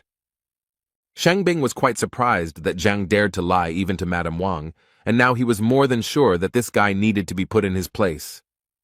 Wang Tao also introduced Mrs. Zhao's family assistant, Yao Han, whose ward was also deceived. Shang Bing's face changed even more when he heard that Zhang had managed to deceive the Yao family as well. In that case, he decided that they needed to go together and teach this scoundrel a lesson for everything he had done. Meanwhile, Zhang told his students that the nine paths system of Hongting, although basic, still had many shortcomings. This was the first time that the boys listened so attentively to someone's lecture, and all because they really found it very educational, because he could point out the shortcomings of even the most effective methods. Some of the boys even thought that even his father could not compare to Teacher Zhang in teaching. Suddenly he was interrupted again by the same people, but now Shang Bing was with them, taking Chao with him. Zhang didn't understand what they were doing here, but he guessed that since they came here so happy, it meant that they clearly weren't going to praise him. Shang Bing spoke first, saying that he didn't expect Zhang to stoop to deceit, and he still couldn't believe that he had deceived Miss Wang Yin and Miss Zhao Yao. Zhang was tired of enduring all these senseless accusations and suspicions, so he immediately replied to Shang Bing that if he had any business with him, he would listen to him after class. But Shang Bing didn't seem to hear him and continued walking, only to say at one point that he wanted Zhang to let those disciples go right now, otherwise he would have to force him. Zhang didn't want to let anyone go, so he decided to first ask Shang Bin what he was going to do, since he felt that the respected Shang Bin didn't know that fighting between teachers was prohibited in Hongting. Shang Bing told him that the university rules were made to maintain order within these walls, but he was breaking them, so for his sake, Shang Bing would make an exception. Zhang knew that he was probably doing this because he was hurt by the words spoken to him yesterday, and so Zhang felt that Shen Biju would be angry when he found out about this. Shang Bin was surprised that he wanted to catch him doing this. In any case, he had already decided to teach him a lesson, so he didn't care about such nonsense. Uncle Zhao was shocked by what he saw, because he realized that this was the same Shang Bing, Shen Biju's admirer, and he was the one who had a conflict with Zhang yesterday. So after connecting all these facts, the man guessed that this was the person who hit him last night. Therefore, without thinking twice, he decided to take revenge on this scoundrel who attacked him from behind. Shang Bin clearly didn't understand what was going on and immediately asked Han to calm down, as he had no idea why he had just been hit. Han didn't understand why he was even asking him about this, as if he didn't understand that he deserved it. Shang Bin really didn't understand what was going on, but he still told Han that if he hit him again, he would hit him back. But before he could finish speaking, Khan immediately pounced on him and began to literally beat him for what he had to endure yesterday. Chao and Wang Tao also didn't understand what was going on and why Han suddenly went berserk and started beating Shang Bin. Zhang stood aside at that moment and enjoyed the fact that his plan worked as it should have, and the fight began exactly when he needed it to. Wang Tao decided to stop Han so that he would finally tell what happened, to which the man suddenly decided to attack Shang Bin, but Han continued to break free from his hands. He said that he was not finished yet. Shang Bin's face was too swollen. It was obvious that he was in a lot of pain, but even in this state, he threatened to take revenge on Han for everything he had done to him. At one point in the argument, Zhang intervened and told them that if they had any disagreements, they could resolve them outside his classroom, and that they should leave his classroom immediately, or he would be forced to contact the education department. Shang Bing knew that his condition was too bad, and he really needed to leave because it would be embarrassing if anyone found out about it. He agreed to leave, but still did not forget to add that they would still get theirs, so he asked them not to rejoice. After the lesson ended, the children finally walked out of the classroom in a great mood, because they found today's lesson exciting. They especially liked the part with the teacher and the servant of the Yao family, and Teacher Zhang's strength was a real revelation to them. Zhao couldn't even imagine what could have happened to Uncle Han and why he wore a bandage, and it was quite difficult for the man to explain all of this to her. As soon as Wang Ying walked out of the classroom, her brother grabbed her hand and immediately ordered her to go home with him. She didn't quite understand why she needed to go anywhere if she was now living at the school, but he wasn't going to explain it to her because it wasn't up for discussion, so he repeated to her again that they were going home immediately. Meanwhile, Shang Bing was walking down the academy's corridor, almost screaming about how he was beaten for literally nothing. Chao guessed that perhaps Zhang was in cahoots with Han. He agreed with him because Shang Bing hadn't actually done anything to be punished for, so he was sure that he had attacked him, because he wanted to teach Zhang a lesson. After which, he suddenly wanted to ask Chao again if Zhang was really forcibly teaching Yang, because it was impossible to tell from the guy that he was sitting there forcibly. Chow once again assured Mr. Shangbing, having no doubt that it was true. Shangbing was happy to hear this, so since Chow was so confident, he suggested that he immediately apply for the will detector. He also asked Chow to remember to increase the penalty to the maximum, as he believed that this was the best way to put Zhang in his place. In the Wang family mansion, the girl was yelled at very loudly because her father thought that she didn't even understand what she had done. He wanted to hear her opinion about his teacher. He wanted to know if she knew that he was the worst teacher in the entire academy. The girl immediately tried to assure her father that teacher Zhang was not as bad as everyone thought, and that he was actually very talented. Her father didn't believe her, but the girl confirmed it with a smile. So he had to turn around and start yelling at her again, because he thought Zhang was only capable of raising trash like himself, and so his father didn't understand why she even thought he was fit to be her teacher. Moreover, he didn't even think that such problems could arise with her. He asked the girl again with all his anger if she knew what place her teacher occupied in the ranking. The elders of the family who were behind all this advised the girl to listen to the chief.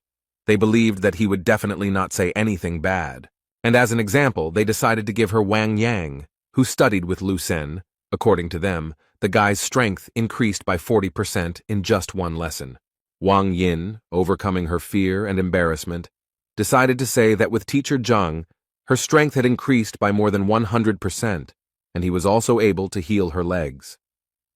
One of the elders refused to believe this, because he believed that if their most famous doctor, invited from distant lands, could not cure the girl, then this scoundrel would not be able to do the same.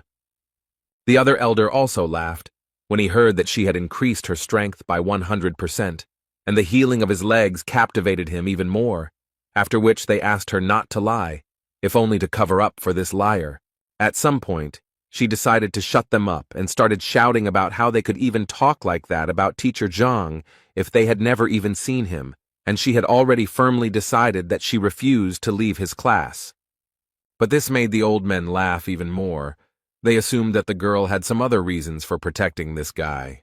The girl's father also thought that he was talking complete nonsense and ordered her to leave classes that very day. Otherwise, the doors of this house would be closed to her. Without thinking twice, she left the house, hearing her father shouting after her that if she left, she would never be able to return. But the girl was not going to go anywhere. She approached the column that measures strength and said that if they did not believe her, then she would gladly prove it to them with actions. Having gathered her strength a little, she decided to deliver the first kick. She was able to knock out a full 205 units of strength, which surprised all the elders, because they were sure that yesterday her strength was only 53 units, and what is even more surprising is that her legs work as they should. After which Wang Yin immediately added that if it weren't for teacher Zhang, she would never have been able to achieve such a result. The father couldn't believe his eyes. Could he really cure her legs? The girl confirmed this information, after which the man immediately wanted to know what teacher Zhang said in his lecture. The girl was ready to tell him about it without any problem, but she immediately stated that teacher Zhang was talking about deep things, and therefore she could not remember everything. After listening to his daughter, Wang Yin's father simply couldn't understand how he could teach the first rank so subtly. The elders also realized that Zhang had truly delivered a genuine lecture from a master of his craft, and they now clearly looked at studying it in a new way. They even thought about what would have happened if they had heard it at that time. How many heights could they have reached? In any case, her father was so impressed that he ordered his daughter not to leave this teacher under any circumstances. Moreover, he asked the girl to ask Zhang if he could accept other fighters, and if the man himself could attend some of his lectures. The elders immediately reminded the man that he was the head of the clan, and he could not simply become a disciple of such a person, because then their family might think something wrong. Father realized that they were actually right, and it was clearly not the best idea for him. But the elders themselves were not against attending a few lectures of this teacher, so they politely asked Wang Yin to ask permission. Meanwhile, Zhang decided to visit the library again, as he believed that although his skills had improved greatly, he still knew little about martial arts, and so he decided that he needed to study now. Otherwise, he would not be able to properly teach his students. He came to Reverend Mo again, and said that this time he wanted to look at the martial arts materials, but the elder told him that today was not the best time for that. Before Zhang could ask what was going on, he was suddenly interrupted by Shen, who had also come to the library to borrow some books, and the elder happily let her in. After which Zhang turned to Venerable Mo again to say that it was unfair, since he and Teacher Shen had the same goal, to read the book, and he did not understand why he was not allowed, but she was allowed. The thing is that the elder believed that Shen was really looking for knowledge, but he came here for an unknown reason. Zhang had to start proving that he also came here for knowledge. Shen, at that moment, did not understand why Zhang did not talk to her. Did he really stop liking her? In any case, she decided to support Zhang and told Venerable Mo that she was confident that Teacher Zhang had no evil intentions, and so she suggested that he also let him in, especially since, as a teacher, he had every right to do so. The elder decided that since Shen insisted on it, he would let Zhang into the library, but he immediately warned him that if he saw Zhang breaking the rules again, he himself would be to blame and would also bear responsibility. Zhang was glad to hear this and then decided to thank Shen for his help. Then he simply entered the library without talking to Shen. This confused the girl, as she thought that Zhang would take the opportunity to talk to her. Zhang didn't even expect that getting into the library would be so difficult, and he understood perfectly well that next time he would definitely not be allowed in there. But then he looked around and realized that this library was not really that big, and if he tried, he could go through all the books in one day. Elder Mo heard the noise in the library again, and realized that Zhang had apparently returned to his old habits, even though he had said that it would not happen again. He decided to go into the library and check out what was going on there, and at that moment the thought flashed through his head that he wouldn't mind finding out what was going on in this guy's head. The old man noticed that Zhang was taking everything in a row and trying to read everything at once, and this once again confirmed that the old man was right, and the guy was just doing something incomprehensible, so he decided that when Zhang decided to leave here, then he would teach him a lesson. At this moment, Shen was also watching Zhang closely, and now she began to understand why Elder Mo didn't want to let him into the library. Although on the other hand, she had the thought that Zhang simply found out that the girl wanted to come to the library today and was simply trying to attract her attention. So she decided that she wouldn't let him wreak havoc in the library just because he decided to see her. The first thing she wanted to know from Teacher Zhang was what he did, to which she received the obvious answer. He told her that he was just reading. She became even more angry about this, so she decided to tell him that he definitely didn't look any more attractive this way, and she didn't like the way he was acting, so she asked him to leave the library immediately. Zhang told her that he could imagine how difficult it was for her, but he still continued to pretend that he didn't hear her and continued to read all the books in a row. Shen was already very angry and started yelling at him that he apparently didn't understand what she told him, so she decided to repeat that if he continued to do this, then this way he definitely wouldn't attract her attention. Zhang was tired of listening to her nonsense and asked this crazy woman not to disturb him, and if she was so bored, she could always go to the corner and draw there. The main thing he asked was to leave her alone. The girl couldn't believe that Zhang was talking to her like that, but still, the thought was spinning in her head that he was just joking, and that's why she wanted to see how long he could hold out. In the end, 6 hours had already passed, and Zhang was still leafing through the books, and the girl finally realized that if he wanted to attract her attention, he would clearly stop doing this. During this time, Zhang still managed to do the impossible. He still transferred all the books to the library of the Heavenly Path. Furthermore, during all this time, he was finally able to find a suitable training method for Zhao Yao. Turning around, he noticed that Xin was still there, even though it was already around 7 o'clock in the evening. But on the other hand, he realized that he actually didn't care about her at all. And since he had done everything he wanted, it was time for him to go back. But suddenly, just before leaving, Elder Mo stopped him and told Zhang that he was not going anywhere. After which the elder told him that from now on, he was forbidden to enter this library, and he really wanted Zhang not to return here again. Zhang pretended to be surprised by this, and asked the old man the reason for this decision. Elder Mo started yelling at him because he immediately realized that Zhang was just leafing through the books instead of reading them carefully, and that he never took any notes, so he thought the man was just having fun. Zhang understood that the old man was essentially angry because he read too fast, But on the other hand, Zhang understood that he no longer needed to go to the library. So on the other hand, he didn't care what this old man said. And with such thoughts, he replied to Mo, saying that he was completely right, and Zhang would quickly leave here. Just as he was about to leave, Shen suddenly asked him to stay. She left the library saying that he read quite a lot, and she was very interested to know if he had managed to remember anything at all. Zhang didn't fully understand what she was telling him and what it all meant. She immediately started telling him that she had just seen him reading 8 ways to improve medicines, so she wanted to ask him about the contents of the book.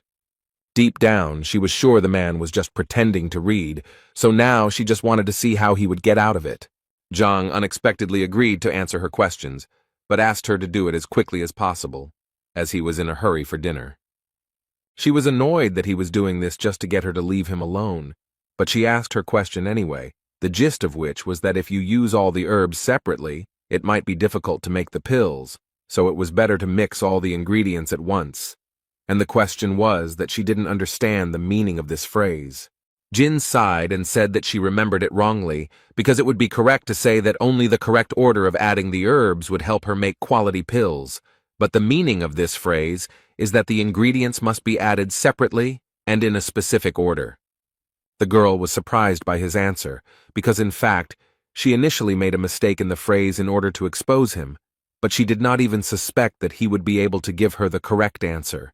But she also understood perfectly well that it would be impossible to do this if he had not really read this book. She didn't know what to say until Elder Mo intervened and asked a question about the book. He wanted to know how Zhang understood the phrase, "Qi travels through the body, the mind travels through the world." The old man knew very well that the 8 ways to improve medicines were a foundation that had been mastered by more than one generation of doctors, and even if he had not studied this material, it could easily be heard from other sources. Zhang, in turn, was surprised that such an old man did not understand such a simple expression, because it was so simple. He then explained that this meant that as qi travels and fills the body, so the mind cognizes the world, filling it with knowledge and subordinating it to skills. According to Zhang, this phrase is from the treatise Qi and Blood, the author of which is Pak Ming. In this book, it can be found in the 27th row on the 69th page. Elder Mo's surprise was obvious. The whole thing was that one elder asked him about this, but he couldn't answer. And even later, that old man couldn't find an explanation in the library, so he just couldn't understand how this guy got to this point. In any case, he clearly didn't trust him, so he decided to go and check this information himself. After a while, they found the very row where the book was, and then opened the page that Zhang pointed to and read exactly the same thing that the man said, which surprised them even more. Mo mentally repeated that the old man had not found the answer, turning the entire library upside down. He could not find this book and the answer to the question. But Zhang not only managed to find it, but also read it, and most importantly, understood what was written here. While they were looking for this book, Zhang decided that he didn't have time to just look at them, and he needed to leave quickly, because at this rate he might not make it in time for dinner. But Shen decided to stop him again. Elder Mo almost passed out from the realization of what he had learned. Questions were spinning in his head about why this guy was the worst teacher back then, because with such abilities he could clearly be the best of the best. Zhang asked Shen to speak up quickly about what she needed because, as he had already said, he was late for dinner, and Shen suddenly noticed the fact that she hadn't eaten for a long time either. Zhang mentally asked her not to say that she had just asked him this question only to propose having dinner together later, so he decided to answer her that if she was so hungry, then what did she want from him? She couldn't accept the fact that so many people were inviting her to dinner, and she was turning them all down, and when she gave Zhang a chance, he turned her down anyway. She overcame herself and invited him to have dinner together. Zhang clearly showed no interest until the girl suddenly said that she would treat him to dinner. He was always happy when he was treated, so he immediately agreed, but immediately warned her that he ate a lot. This was Shen's first meeting with a guy like Zhang, because before that, she had obviously met other guys who invited her and paid for her. The Library of the Heavenly Path could see the disadvantages and advantages of techniques, allowing one to read the opponent's weaknesses like a book, but it could not reveal the heart of a woman to Zhang Huang. He did not understand that with just a few words, he had brought the first beauty of the academy to a panic attack. Shen also noticed that this guy spent half a day with her, but never spoke to her.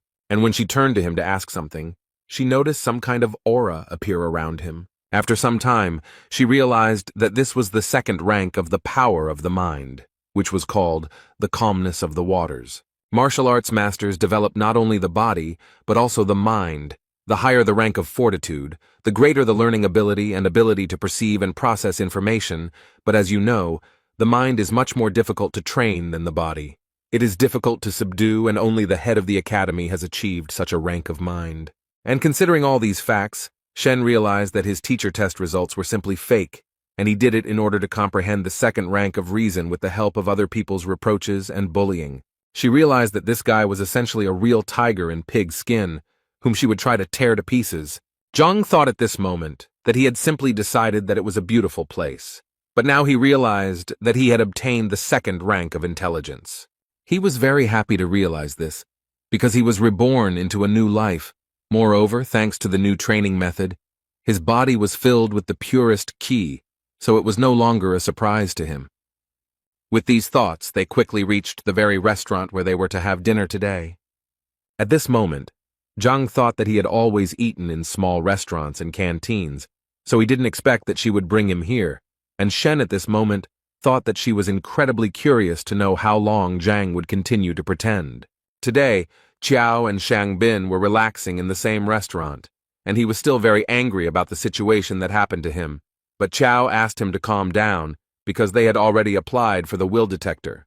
Therefore, all that was left was to wait for the moment when they would be punished for what they had done, although Shang Bin understood that the heavenly lion was his grandfather's favorite, and he would hardly be able to control it. But Qiao thought that there was no need for that, since they could just give him something to drink and eat, and then it would be much easier for them. At that moment, they were brought their order, which they had been waiting for quite a long time. Shang Bing also told the restaurant owner that he had a lion living in his backyard, and he wanted to be fed. Afterwards, Qiao told him that he heard that Hong Ting Pavilion was a very prestigious restaurant, and its owner had always been cold to his customers, but now, for some reason, it was the opposite. Shang explained to him that the pavilion was so famous because its creator, Hong Tao, was a powerful and influential man. The only thing Shang did not understand was why Hong Tao was not one of the elders of the academy. As for their warm welcome, it's all because his grandfather was a good friend of Hong Hao's, and so his family is always welcome here. Qiao suddenly interrupted Shan and asked him to look in the other direction, where he thought Zhang and Shen Bi were walking. And he turned out to be right, because it really was her. But what was she doing here, and with this loser too? Shan didn't forget to note that he had invited her here so many times, but she still didn't agree. Qiao felt very sorry for the gentleman, but he immediately asked him not to despair, because, according to him, he knew how to open Madame Shenbi's eyes and show what a scumbag Zhang really was, and in the same way they could raise his authority in her eyes. After a while, Zhang was very happy because he had not eaten so deliciously for a long time. The food was incredibly delicious. Shen was a little upset because Zhang had been eating all this time and hadn't paid any attention to her, so she wanted to ask for the bill for this dinner as soon as possible. The waiter happily came up to her to say that he hoped they enjoyed everything, and also to inform her that they only owed 1,280 coins. The girl clearly did not expect to hear such a number, because she was more than sure that they ordered a maximum of 100 coins. The man decided to explain to her with a smile that the thing was that they had ordered wine, which cost 1,200 coins. This surprised the girl even more, because they didn't order it. They just received this bottle, and she thought it was free. The waiter's face suddenly changed, and he started saying that it was quite logical that they had to pay for this wine. And he also thought that if she didn't ask how much it cost, then it wasn't their problem, but only hers. This was definitely a problem, as the girl did not have that amount of money with her, so she asked to transfer the amount to her account so that she could pay it back to them later. The waiter was not going to make any concessions, because he believed that if she could not afford this wine, then there was no point in ordering it. So he told her to give them their money back right now, because no one would feed them for free here. At this moment, teacher Shang Bin approached them, and the first thing he asked was, what was going on here. The waiter smiled again and told the man that there had been an incident and that the people had eaten but were unable to pay for their order. Shang Bin immediately turned to Zhang and told him that if he didn't have money, there was no point in pretending to have it because it would only bring shame to their academy.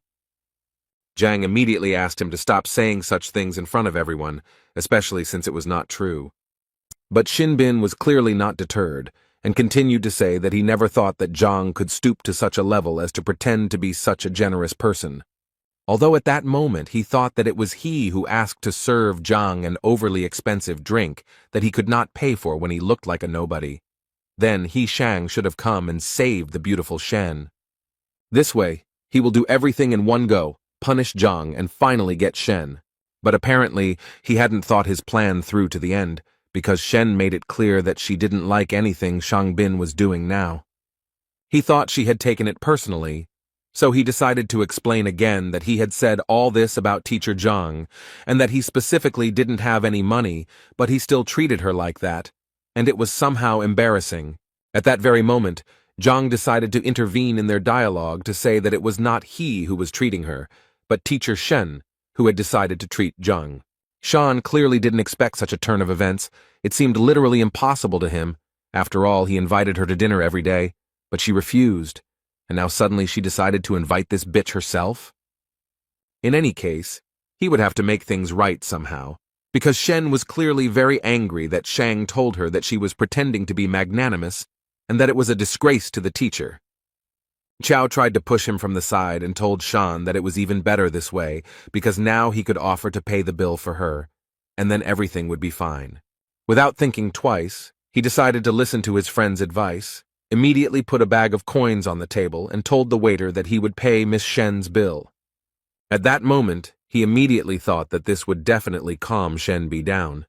Moreover, he even thought that she liked him, but apparently his thoughts were too premature, because at some point Shen simply took off the necklace and said that she didn't need it and was ready to pay herself, so as not to pretend to be generous.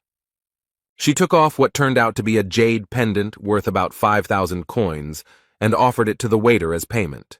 Although later she changed her mind and said that she would leave it only as collateral, so that she could buy it back later.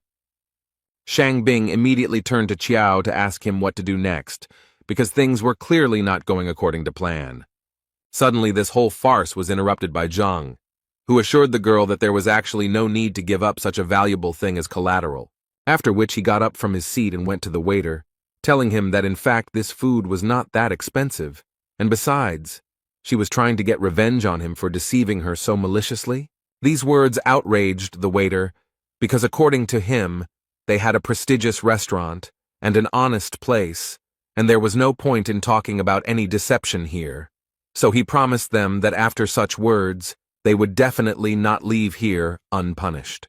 Shang Bing and Chao were happy to see the waiter and what appeared to be the owner of the place get furious, and they were now sure that Zhang would be in trouble. Shen, who was also standing behind him, didn't understand why he even said all that, since she knew very well how influential this restaurant was, and it was obvious that he would get into trouble if he continued like this. Zhang also decided not to remain silent, and told the restaurant owner that since he was telling him such things, he would not mind telling him why he was so unhappy. The first thing he mentioned was the fragrant violet-infused bear meat. To make this dish, you have to marinate the bear meat in violet extract for at least 3 days, but Zhang says they marinate it for only half a day and then fry it to get at least a hint of the flavor. Zhang believed that the extract had not penetrated the meat at all, so ordering the dish was essentially throwing money away. As he told this story, people gathered around and listened attentively to the story of how they were being deceived. Zhang clearly wasn't going to stop there, and went on to explain how the Honghu guppies they pass off as wild were actually captive bred, as you can tell from their small, thin fins and tail. The waiter became more and more angry with every word, but his anger was connected with the fact that Zhang was actually right, and he really did substitute all these products behind the back of his superiors. But it was difficult to notice even for a professional gourmet, so the man could not even imagine how Zhang managed to figure this out. He decided to deny all of this, and so the first thing he did was start yelling at Zhang that he was talking complete nonsense, and everything he was saying was just a coincidence, and if he was going to accuse him of this, he was going to demand solid evidence. But in his mind, he knew that if he admitted this, the restaurant's reputation would be ruined. Zhang decided to prove to everyone around him that this man was lying, and the first thing he did was take a vessel of wine and start pouring it out. Then he took out a fire and said that since this wine was so expensive, they could easily test it. He set fire to the liquid he had just poured out, and said that he would be very sorry to pay so much money for such a poor quality fake. Not only was the wine burning, but it was also spreading a smell throughout the restaurant that was so disgusting that at some point all the diners covered their noses to avoid smelling it. And Zhang at this time summed up that the taste really resembles drunken immortality. If you drink it, then it brings benefits. But in this bottle there was a drink that only brings harm, and this stench is the best proof of that. A few minutes after Zhang's speech, everyone around him started demanding that the restaurant return their money, and the owner couldn't even imagine how this could happen. The waiter thought that Shan told him that the guy was a loser, but then how could such a loser understand all his tricks? After all, he spoke as if he was a professional chef anyway. He knew that if his superiors found out about this, he would be in big trouble. Shang didn't understand what had just happened at all, but Chow couldn't explain anything either. The owner of this restaurant at some point realized that in fact these two people who set him up with this wine were to blame for everything, so his anger towards them went through the roof. So at some point he couldn't take it anymore and asked these two to leave his restaurant immediately. They didn't understand what exactly they had done to make him react so harshly, but they knew that it was really best to leave because it seemed like the man had gone crazy. Zhang also suggested that Shen leave, as he felt that they would hardly get the bill. The girl at that moment was just thinking that Teacher Zhang was really good, because he could so easily determine the quality of wine and food that she even assumed that he did so poorly on the teacher exam, because he was honing his culinary skills. Zhang himself actually didn't expect that the Heavenly Path Library could determine the quality of dishes, but in any case, he had to be grateful for this ability, because otherwise, he would definitely find himself in an awkward situation. His thoughts were interrupted by Shen, who was incredibly grateful to him for saving her today. But suddenly she said that she couldn't just leave it like that, and so she was going to invite him to dinner again because they hadn't been able to do it. Zhang was not prepared for such a turn of events, and immediately told her that it was not worth doing, because he had eaten his fill for a whole year, although he would not mind having dinner with the Nettle girl, but he did not want to fight off her suitors later. He managed to surprise Shen again, because she never thought that someone would refuse her several times in a row.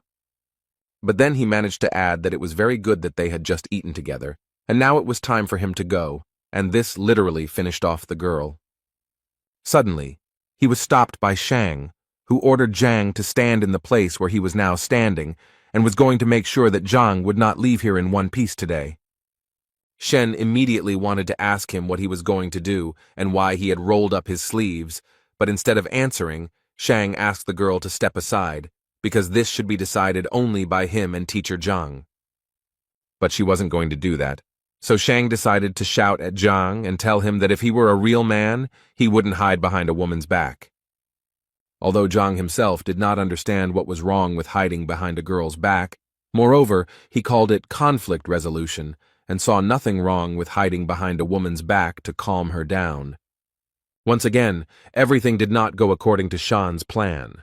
Moreover, Zhang managed to justify himself so bluntly that he simply could not answer him. But that was only the beginning, because then he turned around and said he was leaving, and asked Teacher Shen to calm the two down, because he didn't have time for that. At that moment, all he could think was that they were complete fools if they thought they could provoke him with this, because he was a transmigrator from one world to another and had been through so much that they definitely couldn't surprise him with this. Shangbin continued to order him to stand still, and also added that if Zhang died today, he would not have the right to bear his surname. Zhang wasn't going to listen to this madman, so without thinking, Shang summoned the heavenly lion, and then he ordered this animal to destroy Zhang, and if he did so, then Shang promised to feed him every day. Shen did not understand why he was doing this, because he knew very well that destroying a teacher was a terrible crime, for which he would face a terrible punishment.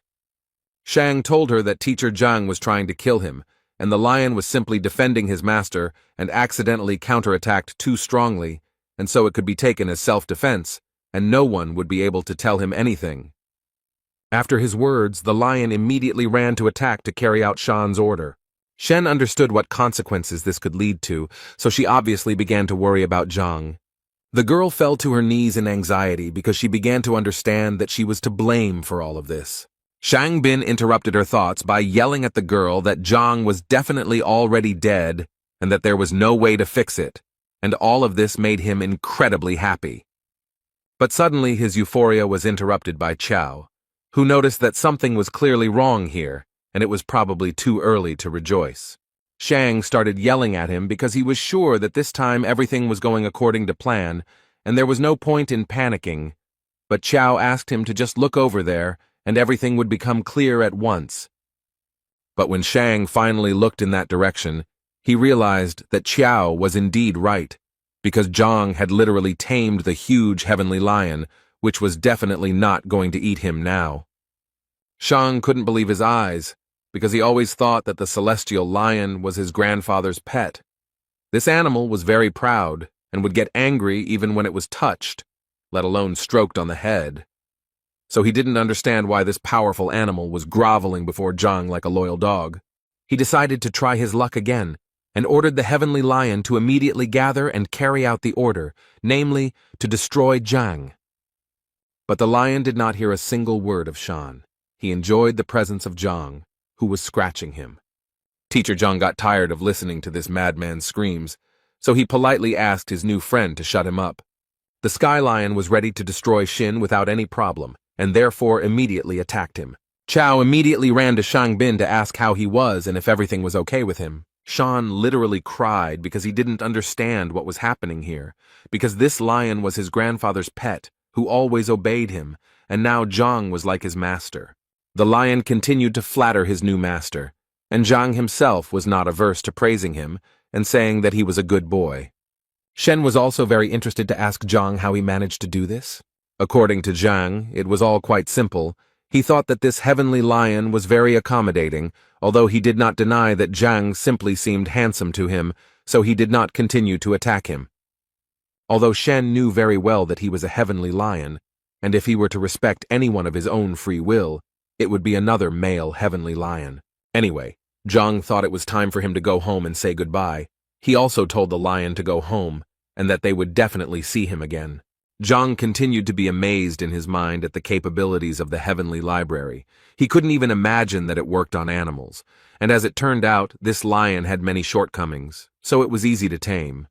Shen asked him not to leave so quickly, because he still hadn't explained to her why the lion listened to him. Zhang was tired of being followed by so many troubles, so he asked her to leave him alone as he really wanted to live a long life. At first she yelled at him because he spoke to her so rudely, but then she calmed down and said that she was not holding him back, and that he could go about his business.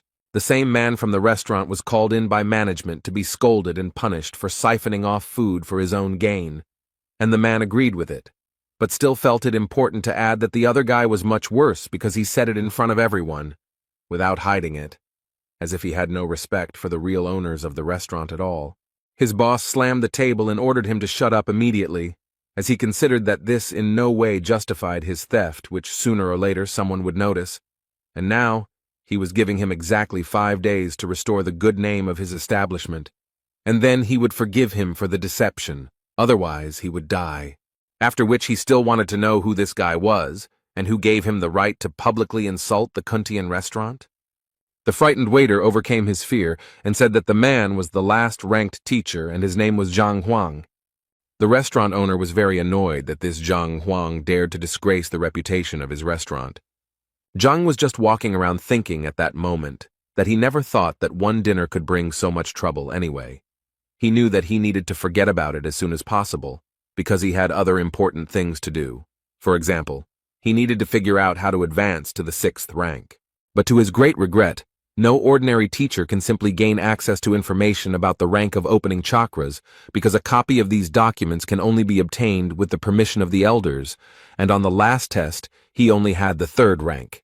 And if he now makes such a request, he will simply become a guinea pig. Although, if he remembered correctly, there were many useful things sold in Tianquan City, including cultivation manuals, and if he could look through them, it would indeed solve many of his problems. So he decided to go immediately and check if his guesses were correct. He arrived at the Tianquan shopping district and was a little surprised that it was so lively, and it was probably because he didn't remember anything about the place.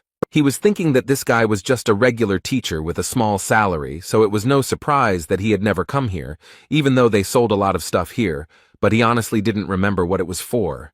But for this, he now has a library, which he also decided to test on these products. As soon as he came closer to the product, the seller immediately turned to him and offered his help, and also did not forget to say that his product was of high quality, and he would definitely like it. He was literally ready to vouch for it. Zhang decided to take a look at one of the goods, and according to the seller, this bell was made by a real master, so it has an unusual effect and costs only 50 coins. The library also worked on the items, so Zhang found information that this bell actually causes dizziness when exposed for a long time and is effective against first-rank fighters. It was also said that it was made in Qing Yun's workshop. Zhang remained silent, so the seller decided to say that he could actually sell him the bell at a discount and thus give it to him for 20 coins. Zhang thought at this moment that he was actually lucky, because with the Heavenly Path library, he really didn't have to worry about buying a fake. Instead of buying the bell, Zhang decided to ask the seller if he had any ice grass for tanning. In response, the seller told him that Zhang was very lucky today because, according to him, he was the only one in the entire market who was selling this herb. And now he has 2 boxes with 5 plants in each. He charges 100 gold per plant. Zhang said he would first like to look at the product the man was offering him, and then perhaps buy it. After taking a closer look, the librarian made it clear to Zhang that this was indeed the same herb, and the seller had not lied to him. This herb grows on the tops of mountains. It loves sunlight very much, so it contains a lot of spiritual energy.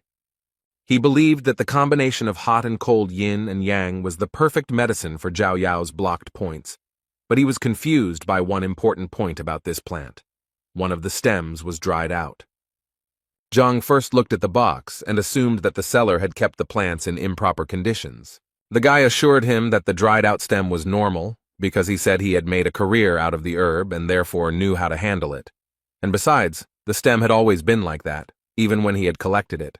But he still told Zhang that if it bothered him so much, he could give him the flower for half price. Zhang continued to study these herbs at this time, and at some point he discovered the ancestral stem, which was known to produce medicine twice as effective as the regular stem. The most unpleasant thing is that if the seller had understood this, he would most likely have increased the price. But he still asked to pack this stem. At that moment, Zhang thought that with this herb the problem would be solved much faster, and he would not need any other ingredients. The seller carefully wrapped 1 stem of this flower and said that Zhang would give him 50 coins. But when it came to paying, Zhang realized that with this library he had completely forgotten about money. He didn't even have 10 coins in his pocket, let alone 50. Although he still decided to ask the seller to sell him this stem for 8 coins. Apparently, this really angered the seller, who considered Zhang to be an ordinary impudent fellow who had no respect for men's work, since he had actually risked his life to get the stem of this plant. After which the seller also added that although these flowers are not of the best quality, they are in any case medicinal, and their price is no less than 30 to 50 coins, and if he does not buy anything, then the seller is already going to call security. Zhang immediately stopped him and said that there was no need to call security because he was really interested in buying it. He just didn't have any money, but he wasn't a thief either. Zhang even suggested resolving the conflict in another way, where the seller would give him the flower for free. The guy couldn't believe that his new client was so impudent. Not only did he come here without money, but he also expected gifts. The seller decided to play a game and said that he would give him the flower for free only if Zhang made him believe that he was a sage. Zhang immediately told him that there was no need to call him that. He simply suggested hitting him. The seller had already begun to get noticeably angry, because it seemed to him that Zhang considered him a fool and a weakling, although the guy himself was sure that he could very easily crush Zhang. But the teacher very easily stopped his aggression, saying that if he was not mistaken, then the seller was from Pingyi. The guy was very surprised, because Pingyi is a small settlement near Tianquan City. And so he was sure that Zhang simply could not guess this, and he wanted to know how Zhang guessed that he was from there. Zhang immediately told him that he thought it didn't really matter how he knew. What was more important was that he had been bitten by a cold bamboo snake in Tianshuan forest half a year ago. The guy eventually managed to survive, but due to the bite he was almost completely disfigured, and in addition to this, unfortunately, he became impotent. The salesman turned noticeably pale because 6 months ago in Tianshuan forest, he had indeed been bitten by a cold bamboo snake. But the guy couldn't even imagine how Zhang could have known about it if he had only told that girl from the brothel about it. Zhang looked at the guy with a smile, and at some point finally decided to say that if he lied, he would just turn around and leave. But then Zhang assured him that he would definitely never be able to feel like a man again, and also he would not have the right to later say that Zhang did not warn him. The salesman immediately perked up and asked Zhang if he really knew how to help him with his problem.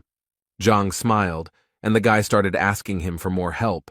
If he knew the cure, then he literally started begging Zhang to give it to him, and then he could take everything he had on the shelves for free.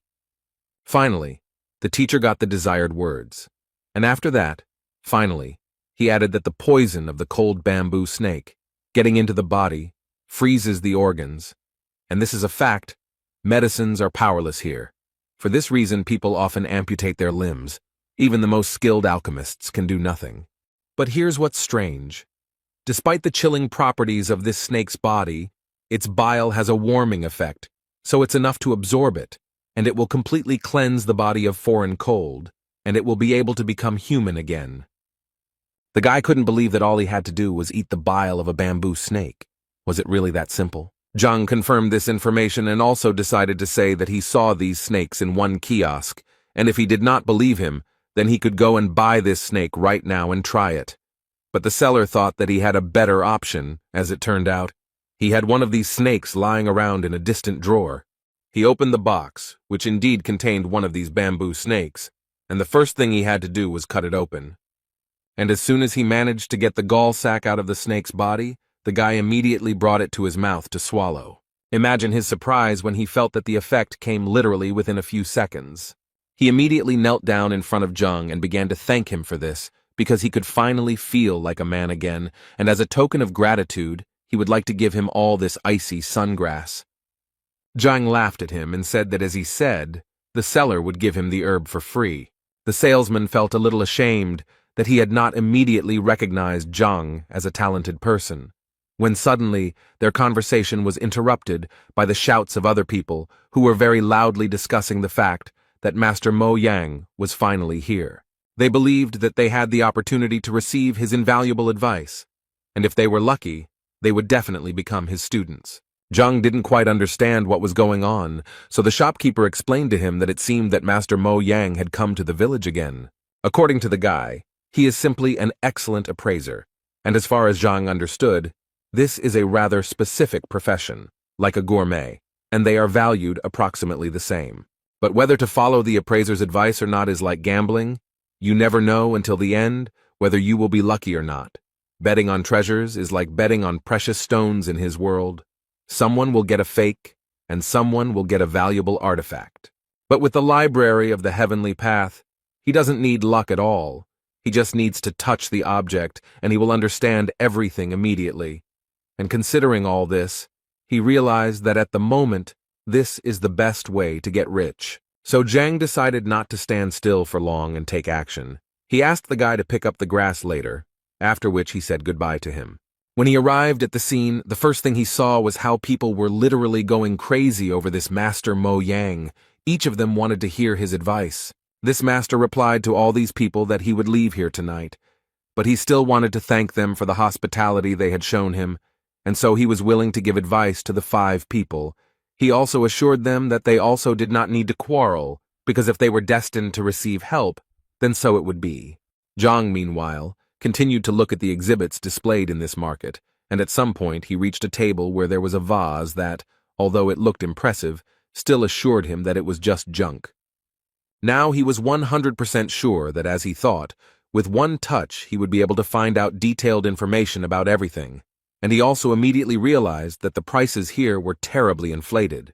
People were clearly upset when they heard that Master Mo was leaving that evening, and so they began to suggest that he stay for at least one more day.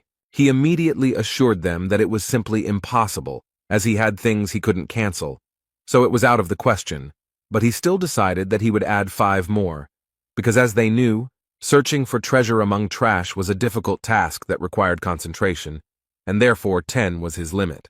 People started shouting that they were ready to pay him for help, if only he would give them advice, but he immediately answered them that they were telling him complete nonsense, because he had been doing his craft for a very long time, and if he wanted to make money on it, he would have done it without them. He could have bought the treasures and sold them for a higher price. According to him, he helps them for their gratitude and bright emotions, because money for him is water, which has no value. And he immediately warned that if anyone spoke about money again, he would not help them. After these words, they began to respect him even more, and also asked him for forgiveness for their stupidity.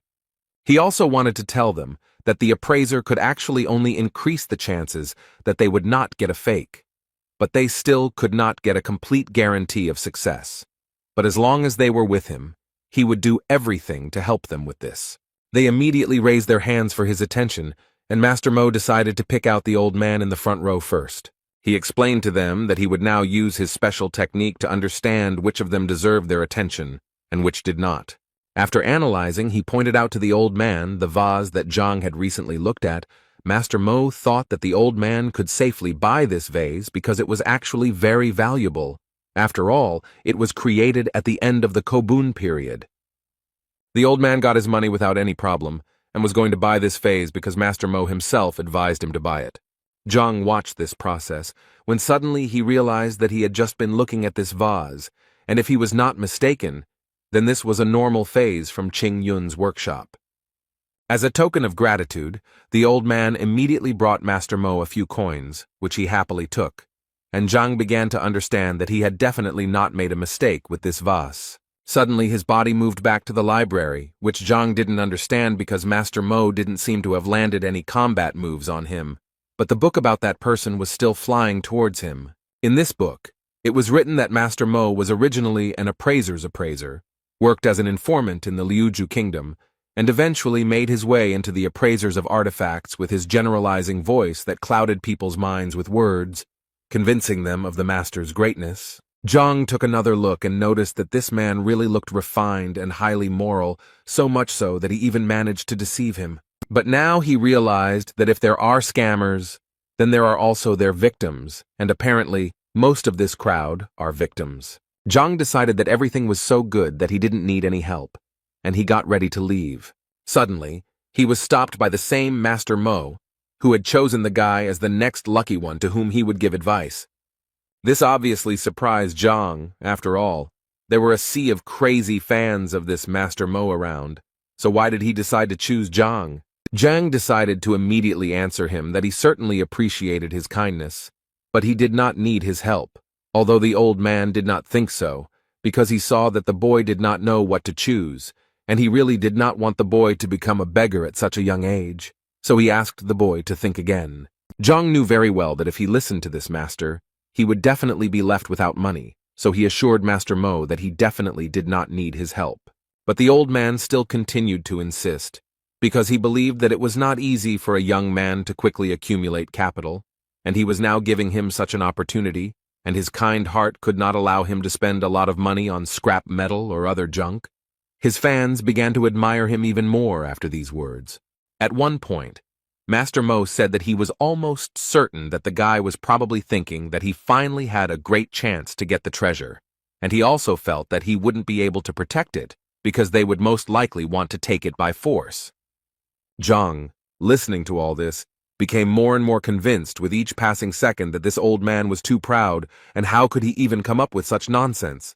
Master Mo continued to tell his fans that he had chosen this young man, and no matter what treasure he received, he would always hope that none of them would covet it, otherwise he would consider it an insult, and then he would be merciless. After which the old man turned to Zhang again and asked the boy to rejoice, because if he was giving him the last place, it meant that it was his destiny, and he in turn believed in karma most of all, and therefore he was giving these treasures completely free of charge and only with good intentions. The old man even prepared a valuable item from one of the sellers, whom he asked to calculate the exact cost of this item. According to the seller's invoices, all they wanted from Zhang was 30,000 coins, and all the people standing behind the guy literally pressured him and told him how lucky he was, because as soon as he bought this thing, he would almost immediately become richer and then acquire a whole fortune. At some point, Zhang couldn't take it anymore, and so he yelled at the old man that he wouldn't buy anything. And if he wanted to deceive people, then the old man was unlucky today because he chose the wrong person, because Zhang didn't trust him at all. Master Mo couldn't believe that this guy would tell him such a thing, and the people standing behind him also stared for a long time and didn't understand what was going on here. The old man's face immediately changed, and he said that, apparently, they simply did not understand each other. Zhang couldn't hold back any longer, and said outright that the old man was just pretending not to understand what Zhang was telling him, because it was completely obvious to the boy that he was just deceiving ordinary people. But what irritated him most was that the old man acted as if he was better than him. The old man got really angry, called Zhang an impudent man, and told him to shut up. He then added that he had received his qualification 30 years ago and had been helping people all this time. According to him, he had always solved other people's problems honestly, and no one had ever called him a liar before. The common people also began to stand up for the old man and tell Zhang that Master Mo Yang had been helping people honestly, and so they couldn't understand how Zhang could even accuse him of lying. Then the old man said that the guy was incredibly lucky that he turned out to be a kind person, and if the guy now asks for forgiveness, then so be it. He will forget about his offensive words. But Zhang thought they needed to do something a little different, because in fact his words were very easy to verify. You just need to reveal what this scammer just sold to the person, and people will immediately understand everything. The old man pretended to be very surprised, because according to him, the purification of artifacts, which he advised people to do, would take at least half a day. But as he said, he had urgent matters to attend to, and he simply could not wait that long.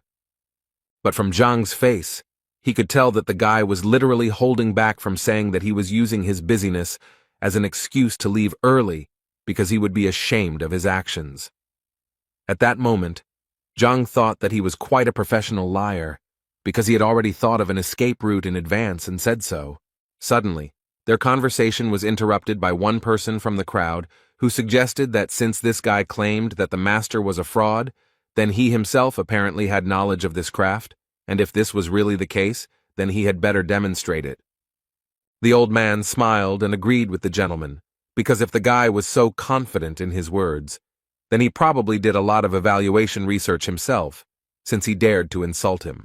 Master Mo Yan decided that he would give this guy a chance, but for this, Zhang needed to choose one artifact, and if it was of value, then it would be possible to continue the dialogue with him.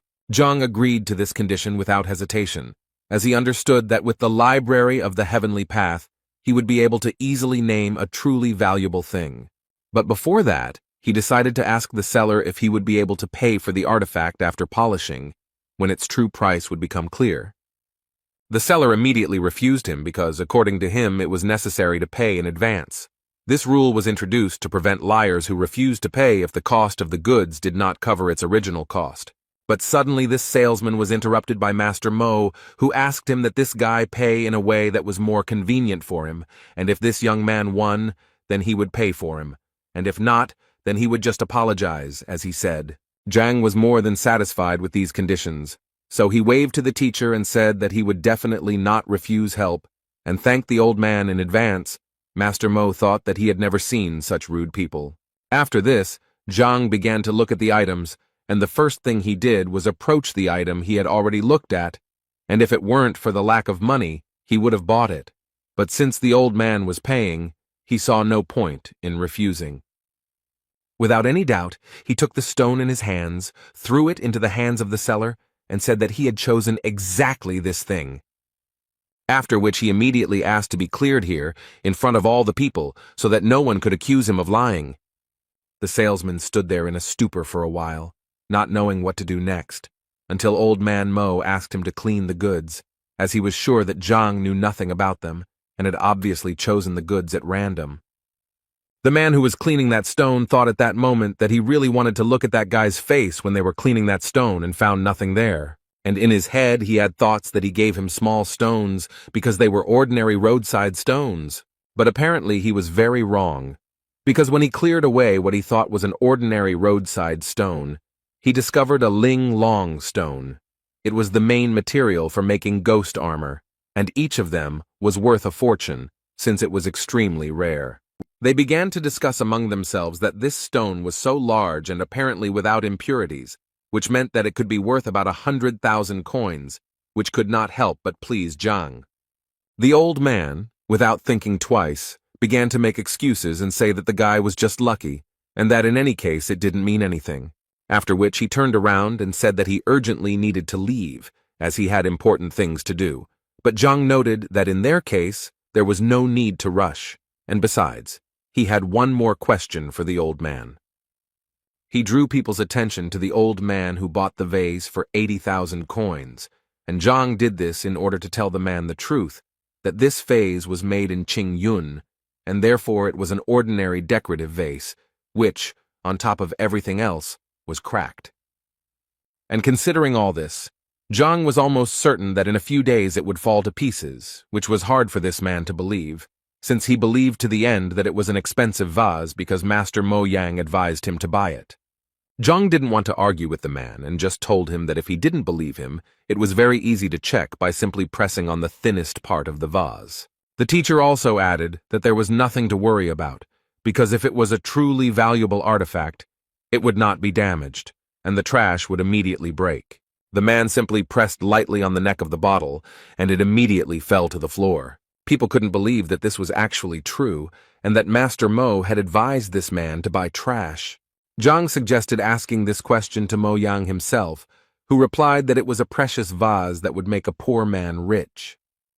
But without waiting for an answer from the old man, Zhang himself decided to tell that if he was right, then he and the kiosk seller were in cahoots and were selling their goods with the help of false popularity under the guise of free advice, and buying junk for huge amounts of money. And now all that remains is to check with Master Mo, whether he said everything correctly, or perhaps he missed something. Two guys from the crowd suddenly started talking about how, come to think of it, they had once heard of a certain swindler named Mo from Liuju. But those who had already bought something on the advice of this scammer began to worry the most, because it finally dawned on them that it was most likely a fake. Old man Mo was still trying to justify himself, and so he told people not to listen to this guy because he was most likely not an experienced appraiser, and he, in turn, only made one mistake. It happens to everyone. But people no longer heard him. They began to break ordinary stones one after another and realized that they had paid about 60,000 for ordinary stones. It was a waste of money and he was cheating them all along. Old man Mo asked them not to worry because he could explain everything, although it might be better if he did it a little later, since he had urgent matters to attend to. But no one wanted to believe this swindler that he had any business, and since he did not want to tell them the truth, they decided to extract information from him in a bad way. This world is vast, and although there are deceivers, there are also those who have been deceived, and Zhang understands this pattern. So if Master Mo Yang had not targeted him, he would not have intervened, which can be concluded that the old man himself is to blame for his troubles. In any case, it was time for him to continue on his way, so he headed to Huang Yu's bookstore, as he believed that this store might have the 6th-rank reference book that he so badly needed, so he thought that he should take a look there. As soon as he entered this bookstore, the first thing he was greeted by was a pretty cute girl who wanted to ask Zhang whether he came to read or buy a book. Zhang, without thinking twice, directly asked the girl if they had any materials about the 6th combat rank. She thought he was joking because, she said, the store was very small and such materials required specialization, but books were their #1 item. Then Zhang decided to ask her if she knew where he could find such books. She immediately thought that this required special rights, but some big people could still collect the materials he needed, and Zhang immediately decided to ask her if she knew such a person. The girl thought for a while, and then remembered that she knew one person, but he was a very unusual person, and if he was in a good mood, he could even allow her to take a few books home with her, but if he was in a bad mood, she could not even cross the threshold of his house. Zhang would have been very happy if she had helped him find him, but the girl decided that she would not only help him, but also go there with him so that Zhang could find this person faster. On the way, the girl told Zhang that this man had a large library, and it was not for nothing that he was known as one of the smartest people in the kingdom. He even taught Shen Jue himself. Elder Lu Shen hated frivolity, so she immediately advised Zhang to try not to appear frivolous to him. Otherwise, he would definitely not be able to take the book from him. She also added that when it came to taking the book, it would be their personal matter, and she asked him not to drag her into it. On the way, she continued to tell the characteristics of this man.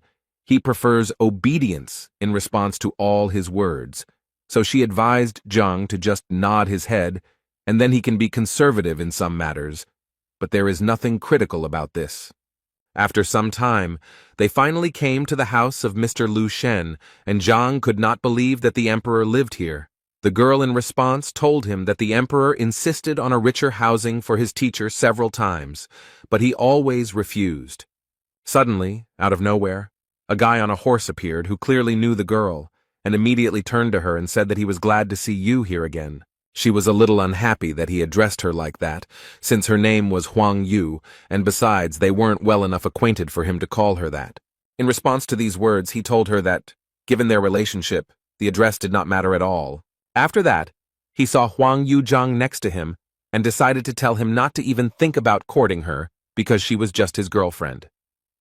And in general, he immediately wanted to ask the girl who he was and why she was taking unknown people to the emperor's teacher. Huang Yu reacted quite sharply and immediately made it clear to the guy that he didn't care at all who she went with, and where. At some point, they started to clearly quarrel with each other because he believed that she was his girlfriend and had a right to know, and she asked him to move away from her. Zhang decided to resolve this conflict, so he approached the guy and told him that he was actually wrong about him and that he really had nothing to worry about. The girl's expression suddenly changed because she didn't understand how Zhang even dared to talk to this guy like that. According to her, he is the only son of King Zhengnan, Bai Sen. King Zheng is one of the most influential people in Qianshuan, and if anyone offends his son, he will make his life a living hell. At that moment, Zhang realized that his body seemed to be not from this planet, because after the appearance of the heavenly library, he forgot absolutely everything. Huana Yu was incredibly surprised that Zhang actually didn't know King Zhengnan, but on the other hand, she immediately knew that if this man was ignorant, then if she brought him into the palace, she would be in big trouble. Suddenly her thoughts were interrupted by the opening of the doors of this palace, from which Chen Bo, who was the master's assistant, came out, and the guy immediately asked to take them to the teacher. When Zhang entered this palace with his new acquaintances, he immediately noticed that it was incredibly beautiful, as if all these walls were hand-painted with ink by a talented artist. As it turned out, this was exactly the case, so the guys were surprised that Zhang knew about it and suggested that maybe he was an artist. The master's assistant told him that their master used his soul as a pen and the yard as a canvas, and arranging everything around like a painting was a really good idea. They reached the waiting room, where the assistant asked them to wait while he called a repairman.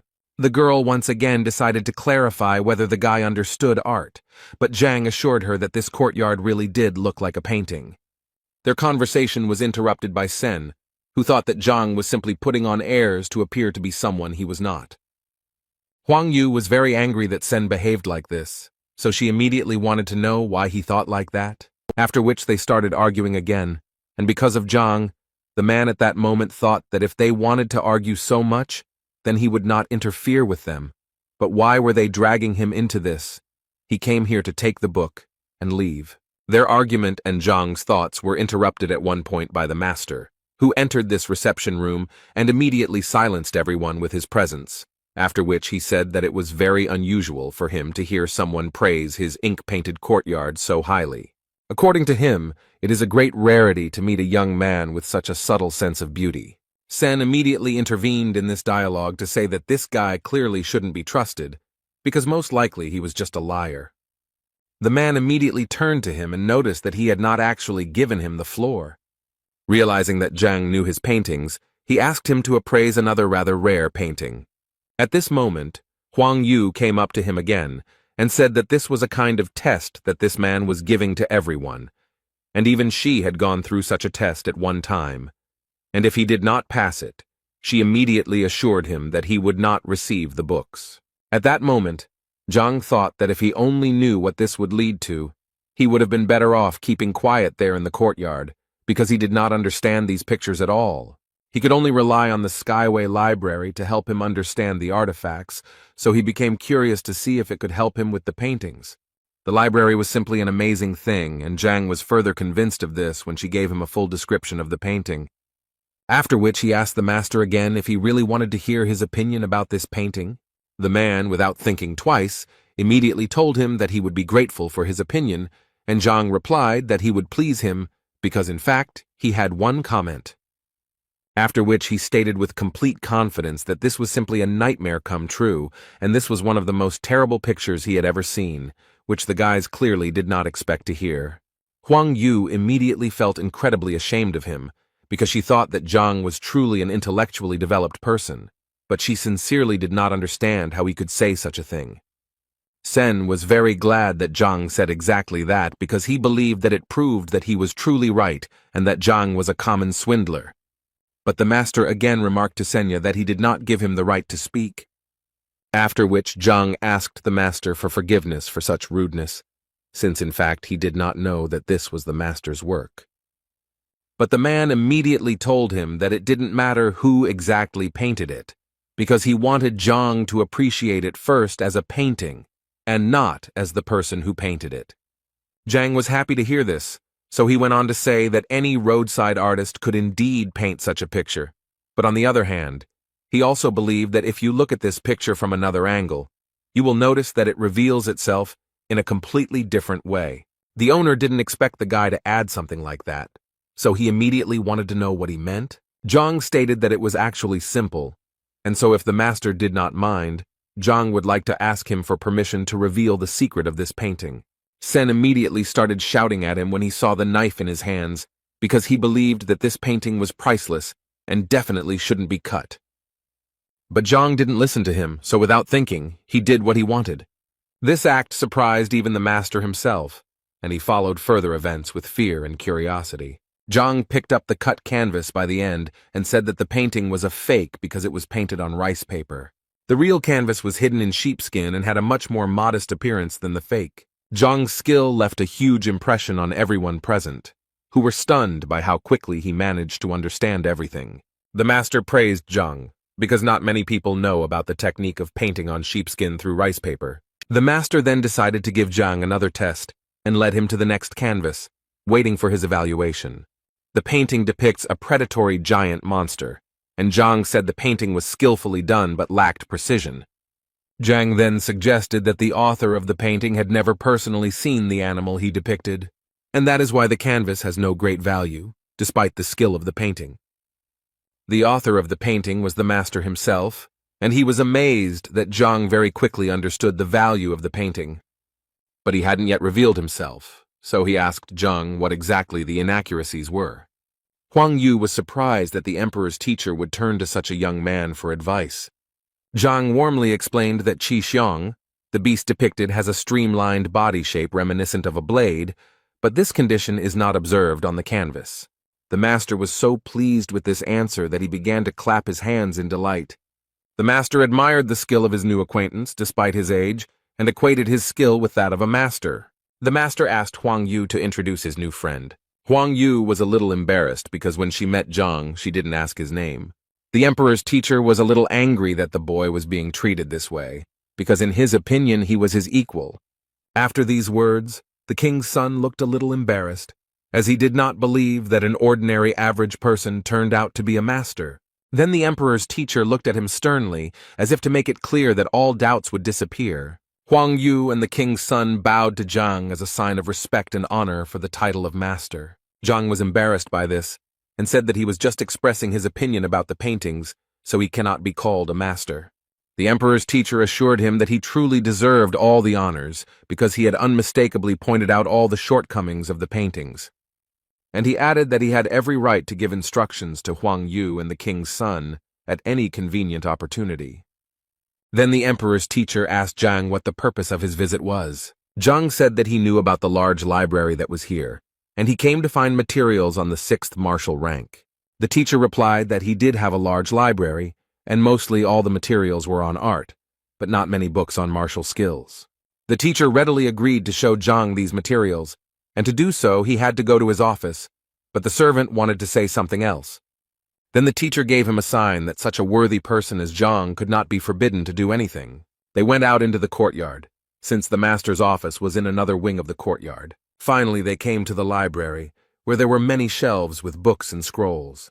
The master was modest and said that the library was not really that big, but Zhang could feel at home there. Zhang began to quickly leaf through book after book, and the emperor's teacher decided to ask if these techniques were suitable for him. Then Zhang noticed books on a shelf above, lying away from all the others, and the teacher said that they were his son's books. The master added that his son loved brute force, so he collected many books on physical improvement, some of which were from the royal library. Zhang asked if he could examine them, to which the emperor's teacher did not object. Zhang liked the service and decided to take advantage of the hospitality by reaching for the books. He began to leaf through them again at a furious speed, which made the teacher embarrassed, deciding that these books were also not suitable.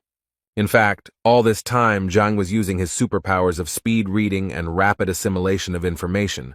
While everyone else seemed to be just leafing through books, Zhang seemed to be in a whirlpool of information, looking at everything in detail.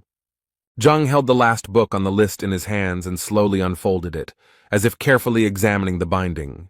Holding the book in his hands, he felt warmth and energy envelop his body. Every muscle in his body was filled with the long-awaited qi energy, which made Zhang strong and resilient.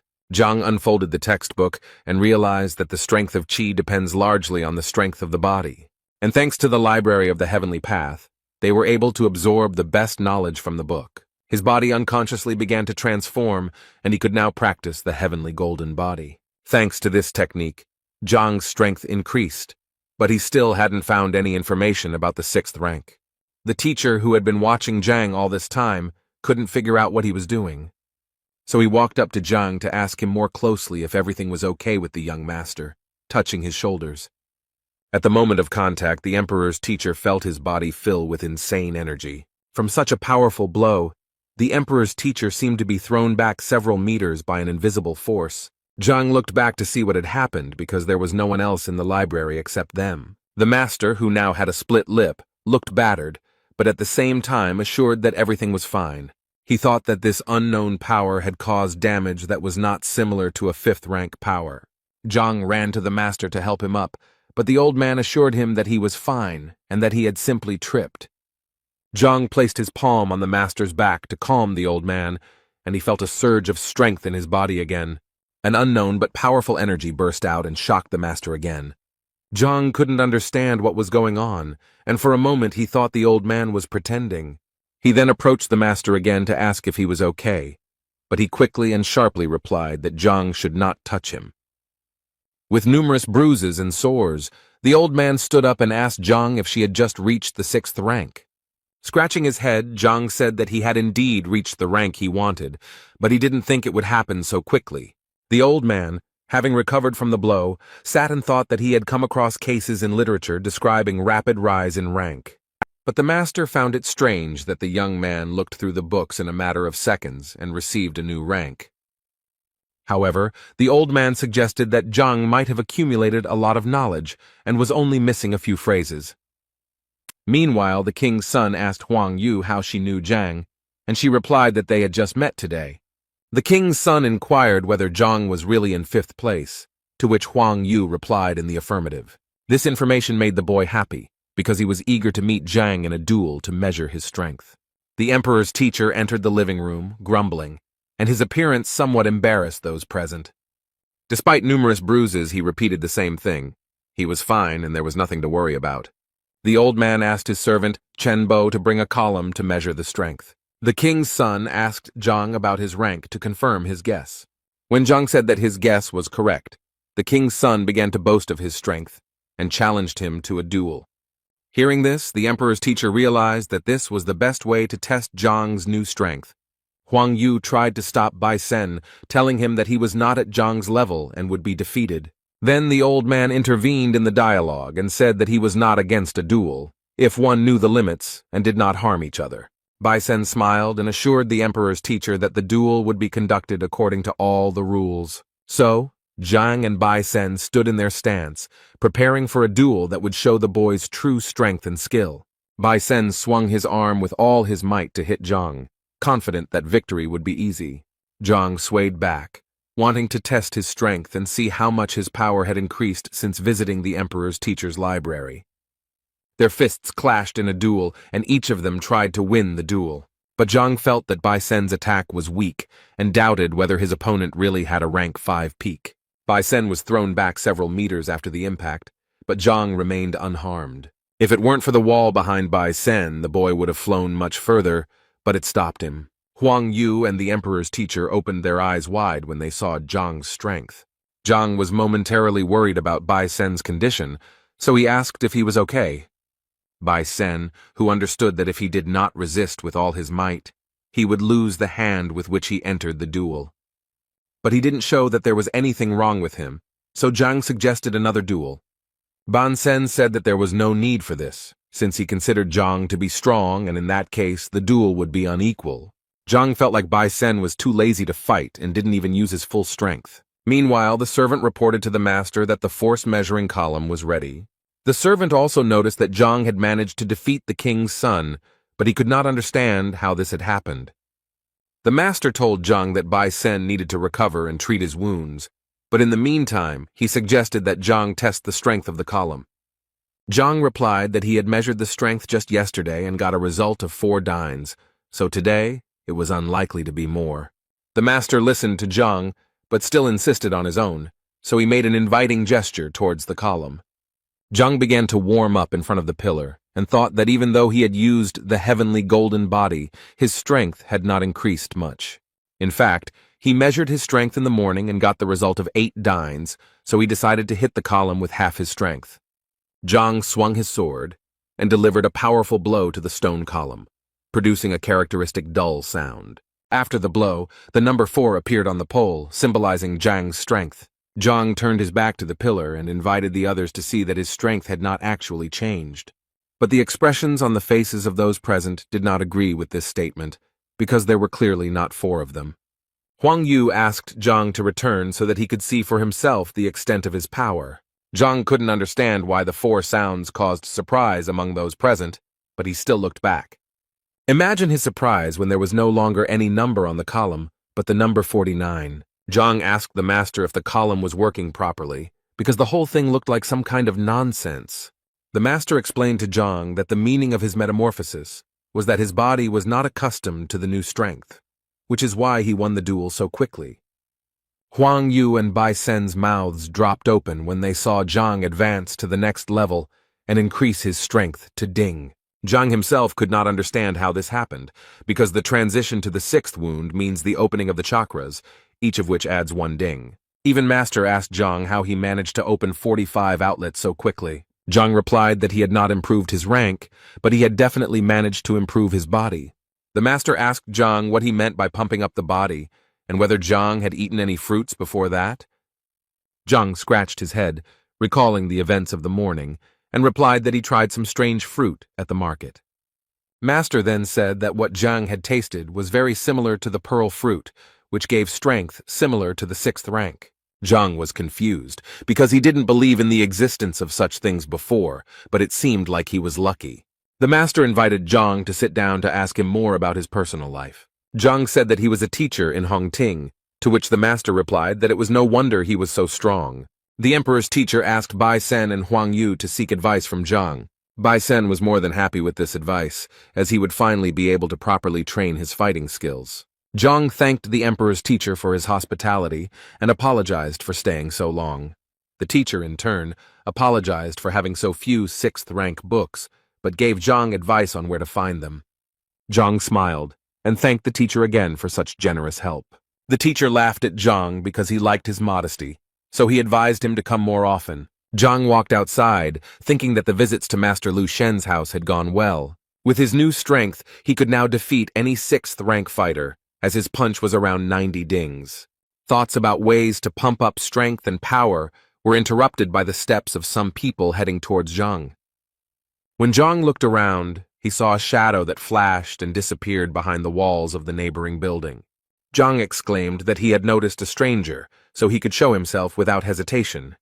It turned out to be the appraiser and his gang. The appraiser began to threaten Zhang that he would not leave him alone until Zhang compensated for all the losses. Zhang stood and mocked them, saying that he could cover all the expenses with just the goats from his nose. The appraiser was very angry at this answer, and threatened Zhang that he would not leave him a single wet spot. Zhang stressed that he does not lack confidence to make such statements as he has just undergone a metamorphosis. But the appraiser didn't care, so he ordered his henchman grandfather Zhang to have sex with Zhang immediately.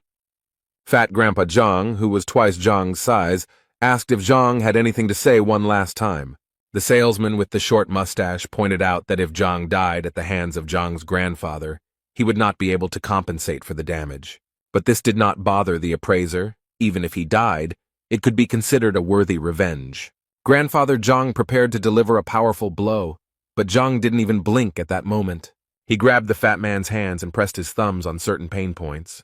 Grandpa Jin was so upset by this reception that he could hardly hold back his tears of pain, but a moment later he gave in and roared at the top of his lungs from the pain that twisted his arms. Zhang thought that this was a great chance to practice and get used to the new abilities, which turned out to be extremely powerful. While Grandpa John was recovering from his previous attack, John launched another one, right under his nose, and the fat man was thrown hundreds of meters by an invisible, powerful force. It seemed as if smoke was coming out of Zhang's hand after such an attack, and the teacher himself still did not believe in his strength.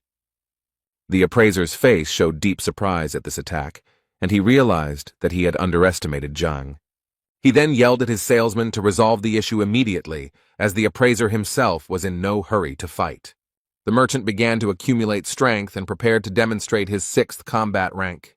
Zhang watched this phenomenon carefully, and realized that this boy would become a respected person in Hongting. The appraiser had already made his Pazapak attack, and hoped that after this, he would not have any more problems. The salesman, who had accumulated mana, was ready to deal Zhang a fatal blow. He straightened his shoulders and prepared to jump, reminiscent of the flight of a falcon. Other Pazapaks unanimously expressed their comments to the appraiser regarding the falcon's technique, although it is of an average level, but for many, it is destructive. The appraiser immediately dispelled all doubts because Zhang defeated Iron Hand, which means he is strong enough. Thus, in the evaluator's opinion, the only way to finish off Zhang as quickly as possible is to use the powerful falcon technique.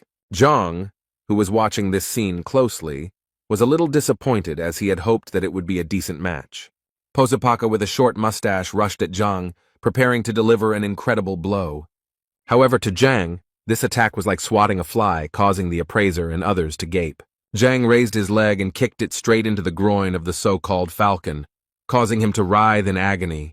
He immediately fell to the ground and curled up into a ball, whining because everything hurt. The appraiser was furious and ordered his last 2 henchmen to finish off Zhang immediately. They immediately rushed into battle, waving sticks and using various combat techniques. Zhang advised the attackers to turn around, as they thought the owner had just scratched them. Looking around, they realized that there was no one in the place where the appraiser had stood a second ago. The man ran away, shouting phrases about unity and promising that he would return soon. Zhang and the other 2 guys who were watching this scene couldn't understand where this man got such courage from. But Zhang didn't have time to think, so he smiled evilly and advised the 2 boys to run away too. However, they did not listen to his advice and were defeated by Zhang in the blink of an eye. The appraiser, running away from the fight, could only vaguely hear his followers screaming and begging for help. Zhang was smart, so he caught up with the appraiser in an instant and asked him where he was going in such a hurry. Zhang added that he had a serious and urgent matter to attend to with such an experienced appraiser, and raising his leg above himself, he leaned on the appraiser's head so that he would know who he was dealing with. The impact caused the man to flip over several times in the air, resembling a spinning cartwheel. Zhang approached the appraiser and told him that he must have expected such a reaction when he dared to attack. The appraiser, holding a blood-soaked handkerchief to his mouth, begged Zhang for mercy. He offered Zhang some money, and Zhang wondered how many coins the appraiser had valued his life at. The appraiser reached out and took off his thumb a green ring that could make Zhang rich. Zhang initially wondered how such a small and inconspicuous ring could have any value. Zhang carefully examined the ring, inside which there was a space of 3 square meters. Zhang decided to activate it to see what riches this ring contained inside. The ring vibrated and rose into the air, creating vortices that pulled it inward. Zhang actually found himself in a small room with golden walls and coins and other treasures scattered across the floor. The appraiser watched with concern as Zhang examined the ring, hoping that he would accept it. But it seemed Zhang was in no hurry to accept the gift, as he had a slightly better plan for the appraiser. He offered the appraiser mercy in exchange for what he was hiding under his clothes. The appraiser did not expect such a development of events, because Zhang easily exposed him, and now he had to give up all the money. Zhang raised his fist at the appraiser, mocking him viciously. The clothes the appraiser was wearing began to tear into pieces and fly around. Now the appraiser, beaten, sat on the ground completely naked, covered only by a cloak. Zhang held a pile of money in his hands, counted it, and could not believe his eyes that he was now rich. The appraiser hoped that Zhang would now let him go, since he had taken everything he could from him and stripped him bare. Zhang ridiculed the pathetic Mo Yan, who was a professional liar who often pretended to be a famous appraiser. All Mo Yan was interested in was how Zhang knew so much about his life and who the hell this Zhang was. The appraiser realized that it was not unusual for Zhang to know his name, but how he knew otherwise was unclear. Zhang said that it doesn't really matter where he learned all this. What's more important is that Zhang learned about the meaning of his life. Zhang couldn't get rid of the appraiser, but he could make sure that this charlatan wouldn't deceive anyone again. Zhang stepped on the appraiser and punched him in the gut with all his might to make him realize the consequences of his actions. The appraiser was thrown against the wall by the blow, and there was a sound of crashing and crunching bones. Zhang stood over the appraiser and told him that he could go and not deceive people. The appraiser lay on the ground, creaking, writhing in pain, covered in bruises and sores. Meanwhile, Shan was kneeling before his grandfather and begging him for a favor. He complained to his grandfather that he had assured him that Lev would be obedient, but everything turned out to be the opposite. After all, during the fight with Zhang, Lev was supposed to attack Zhang, but instead he harmed Shang. Grandfather replied that it was not easy for him to tame the beast, but they communicate with each other as equals and not as master and servant. But the grandfather was surprised why he listened to a stranger, because in any case he needed to protect his grandson. While Shang continued to complain that in Zhang's presence he had become as obedient as a dog, Liu sat proudly and imperturbably. The grandfather smiled at this situation and told his grandson that he would deal with this problem later. But Shang could not calm down and wanted Zhang to be expelled from the academy and banned from being here. The grandfather smiled again and gave his grandson the go-ahead that he should not worry because he would fix everything. But the old man knew that Zhang was somewhat lucky, because the man did not believe that he would have even 1 student, let alone 5. Shang suggested this idea because he knew that Zhang had forced the boy to become his disciple, and he advised his grandfather to simply intervene in the situation at the right moment and remove teacher Zhang. The grandfather asked his grandson if he was really sure of such information, to which Shan nodded approvingly. The old man said that in that case he would invite an elder from the Teachers Guild to observe the process. If the elder reveals signs of lying, then there will indeed be an opportunity to remove teacher Zhang. Shan was full of angry and joyful emotions, because very soon Zhang could pay for the way he humiliated Shan. Meanwhile, Zhang was thinking that yesterday he had read about 10 books by Master Lu Shen, but he had not found what he needed. From what Zhang read, he could not form a unified technique, and this upset the teacher. But he decided that everything would get better with time, so he pushed open the door of the academy and walked inside.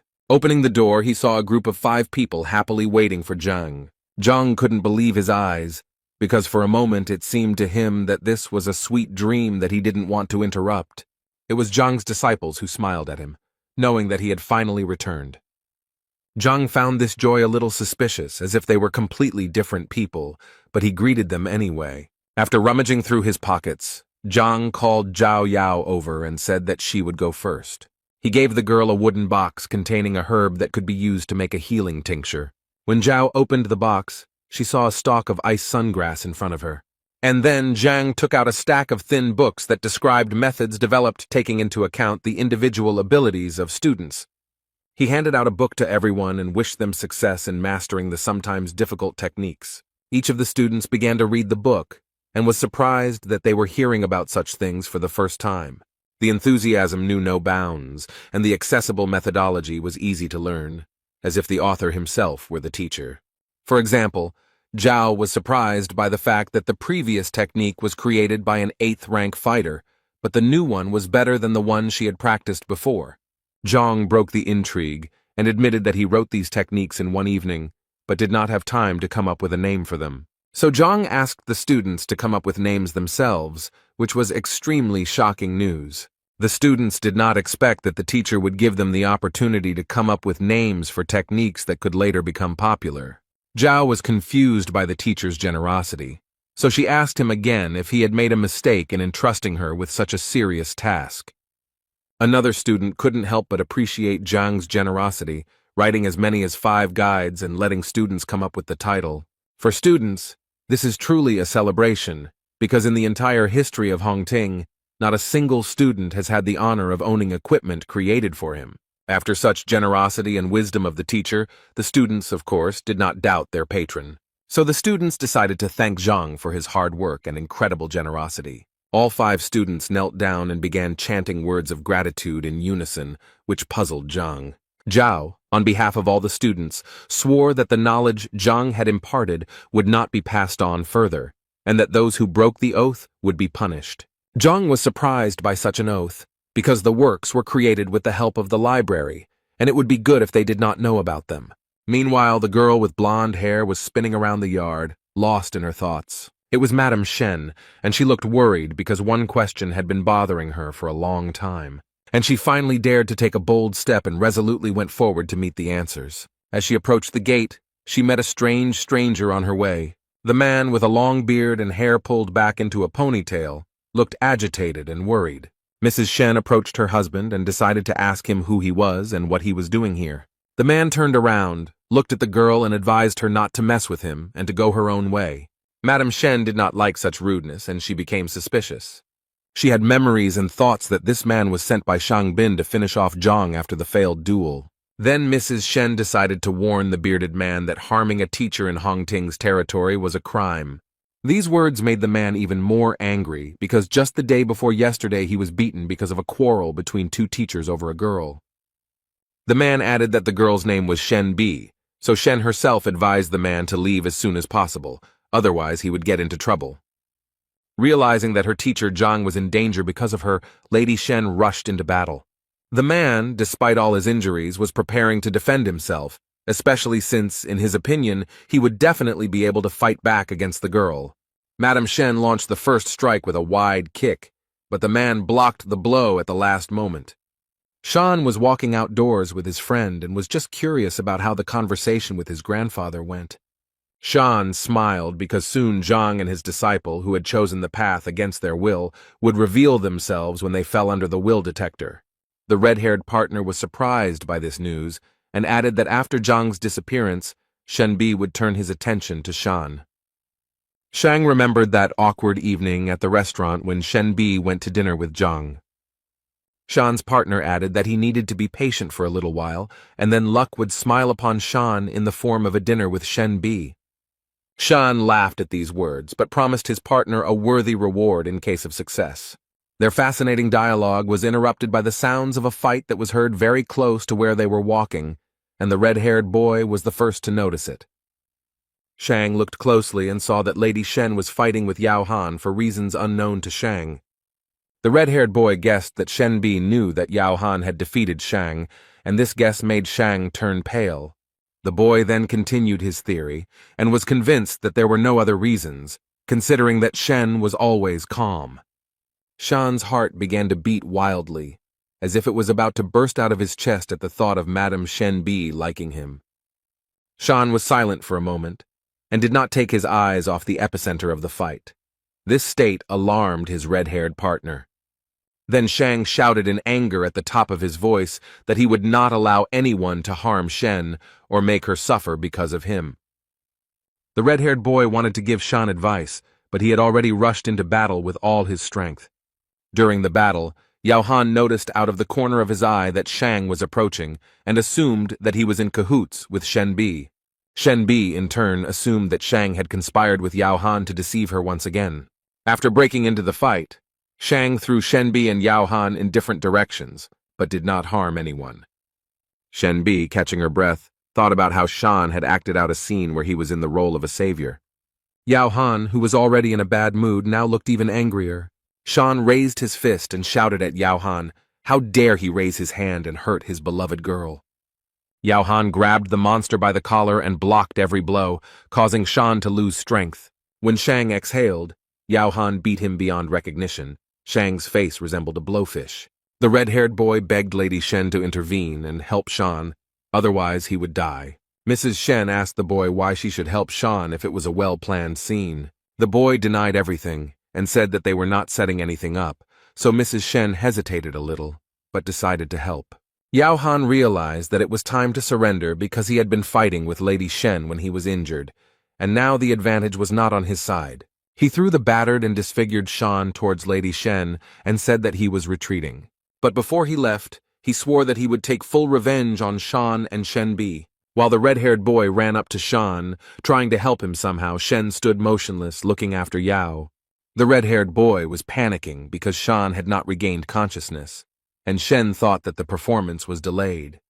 Suddenly the palace door opened and a disgruntled Zhang came out and asked what was going on. At this point, Shang came to his senses and began to mumble something incomprehensible, as if threatening Zhang. The red-haired partner realized that it was difficult for Shan to speak, so he himself told everything that the will detector awaited Zhang tomorrow. After digging around in his head, Zhang began to remember all the information about the will detector, which finds out the true relationship between a student and a teacher.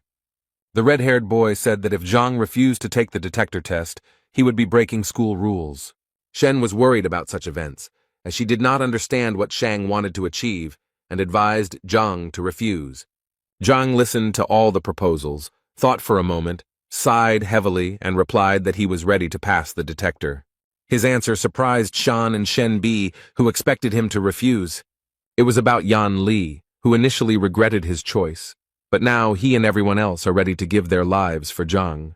The red-haired boy assured Shan that Yan Li still wanted to be Shan's disciple and that everything would fall into place very soon. Shenbi turned to Zhang to explain to her why he so easily agreed to this adventure. When Yan Li arrived, Zhang told Shen not to worry about these events because everything was under control. But this answer did not satisfy Shen because she knew about the entire strength of the Shan family and what they were capable of. Shenbi blamed herself for everything and could not stay away from this situation. Meanwhile, in the will detector tower, Shan's grandfather was telling the elder about the events related to Zhang. Elder Mo listened carefully to the old man and said that he was always happy to help restore justice. The old man added that Zhang got the lowest score on the teacher exam, but he kept Zhang. Shan's grandfather also said that the complaint against Zhang was filed by teacher Cao Xiong, who exposed the lie. The elder reassured the old man, because daring to use the Vola detector was a bold step, but necessary for the sake of justice. Grandpa Shana smirked to himself, enjoying his well-thought-out plan. The doors of the academy opened, and a male figure appeared on the threshold heading inside the tower. When the door opened wider, 5 people entered the room, interested in solving the problem. When the grandfather saw his grandson Shan, he was very frightened by the fact that there was not a single living place on him. Shang quickly calmed the old man down and assured him that he was fine, so there was no need to worry about a misunderstanding. The grandfather rummaged in his pockets and took out some medicine for his grandson, which was supposed to improve his condition somewhat. While Shan was taking the medicine, the red-haired boy bowed to the elder, begging for a fair decision in this matter. The red-haired Cao Xiong revealed that Yan Li was once his disciple, but defected to his side due to Zhang's threats. Yan Li looked confused, as he didn't quite understand why he was brought to the will detector tower.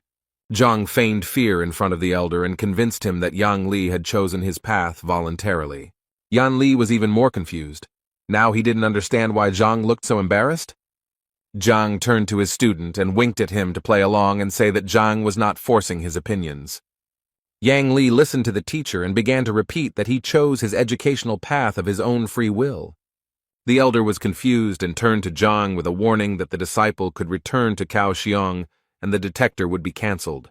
Shang and Cao Xiong, who had not thought of such a development, panicked because it was out of their hands. Shang insisted that teacher Chao Xiong apply for the will detector, and the administration agreed. Chao Xiong also stated that the abolition of the will detector was a shameful disregard for the wishes of the young disciple. The elder agreed that it was worth holding a detector with clearly defined conditions, namely that the loser would be punished by agreement of the participants. Shan's grandfather informed Zhang that if he lost, he would face the maximum punishment, expulsion from hunting. Zhang again played the role of the upset teacher and said that he had no enmity with teacher Cao, so it was cruel to kick him out. And then Zhang proposed another idea, such as canceling the license and adding a punishment of 100 lashes from God. With this statement, Zhang stunned everyone present, because it was he who found himself in a disadvantageous position, and now he was proposing such severe punishments. The elder thought that if the teacher was simply fired, he would be able to work in another institution. But revocation of the license was a different matter. Chao Xiong couldn't understand why Zhang chose such a cruel punishment in the form of God's whip, which leaves a person half dead.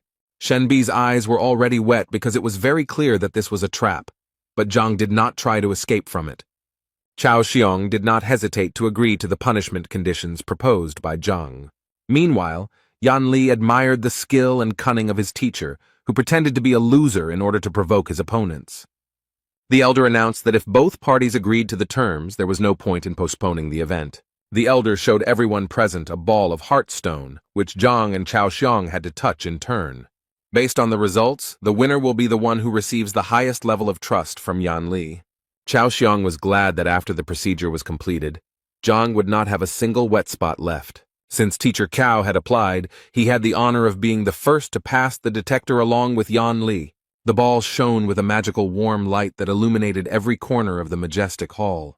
Thus, the Heartstone is able to put people into a state of trance in order to read their inner world. Thanks to this stone, one could find out whether the teacher really listens to the student, otherwise the latter could hate his mentor.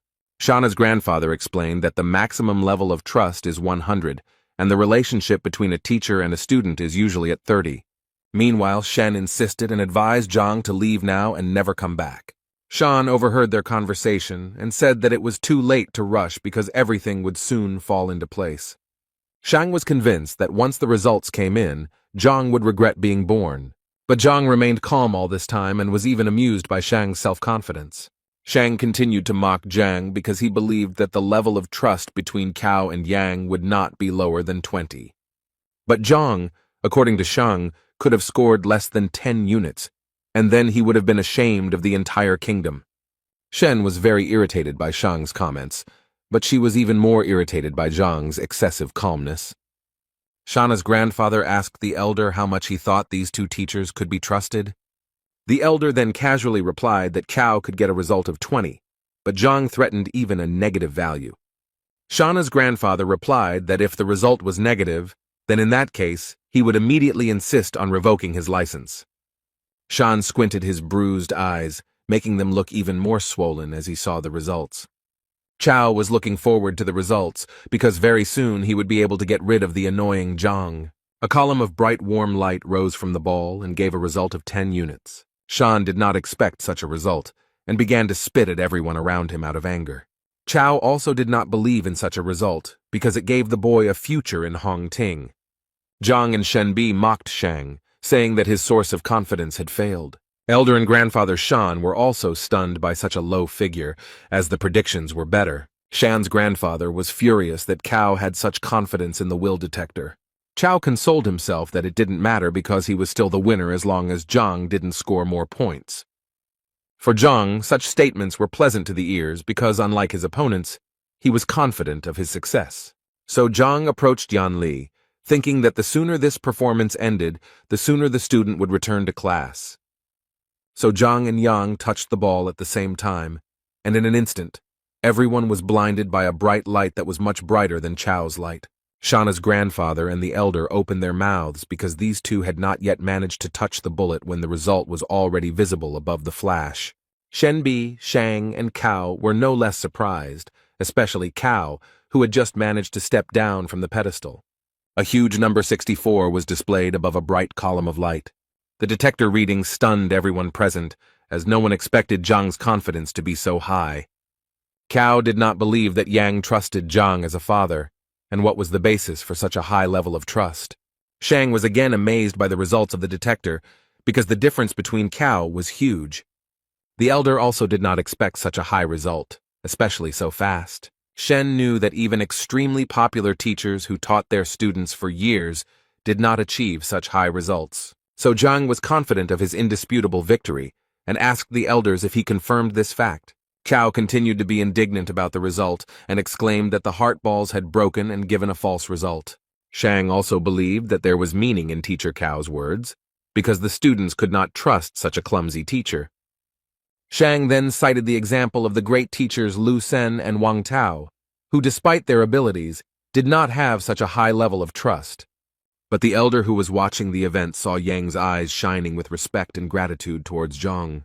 Taking this into account, the elder assured that the Heartstone shows a person's true desires and should be trusted. Zhang decided to remind those present of the terms of the agreement, according to which the loser's license was revoked. Grandfather Shan intervened in the dialogue and assured Teacher Zhang that he had already won, so that was enough, and he should forgive the loser. But Zhang insisted on his point of view and stressed that if he had lost, he would not have defended him so strongly. These words angered Grandpa Shan, and Tai reminded Zhang that he was the worst teacher in Hongting and was just lucky with one student. Cao was clearly nervous about these events and hoped that the situation would be resolved in his favor. Chao guessed that Zhang used some kind of magic to gain Yan Li's trust. The elder listened carefully, paying particular attention to Cao's report that one of Zhang's disciples had lost his mind. Chao continued his speech and expressed concern about Yan Li, as he believed that the disciple was in danger. Therefore, Cao insisted on further investigation of the situation, as he did not believe that the worst teacher had received such high trust from the student. Then Shana's grandfather added that a teacher must teach and gain the trust of students, and if a teacher does not have the necessary knowledge, then there can be no talk of any trust. Zhang insisted that his teaching methods did not matter as long as the contract was honored. Zhang's grandfather continued to rage because he didn't understand how a teacher could be stripped of his license because of such a stupid contract. Meanwhile, Shang tried to persuade Shen Bi to his side and listened to his grandfather's words. Shen Bi was seething with rage and sided with Zhang, repeating his words that if he lost, no one would make concessions to him. Shan did not miss the opportunity to convince the girl, citing as an argument the fact that none of the students had yet advanced to the second rank. The door to the hall opened, and with every step one could hear someone approaching the hall.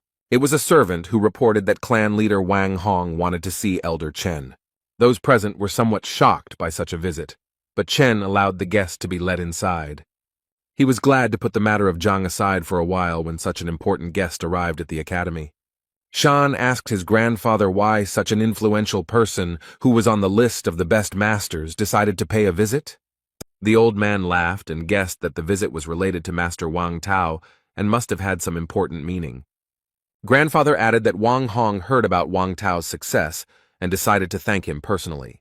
Zhang listened to the conversation and now also wanted to meet Wang Tao, but Shen advised him not to think about it now.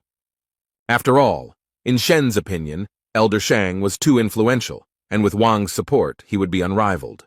Zhang scratched his head and calmly replied that problems should be solved as they arise. This self-confidence made Shen Bi very angry, because she was very worried about Zhang's future life. Licked from head to toe, neatly and elegantly dressed, the head of the Wang Hong clan was already standing at the door and thanking for the hospitality.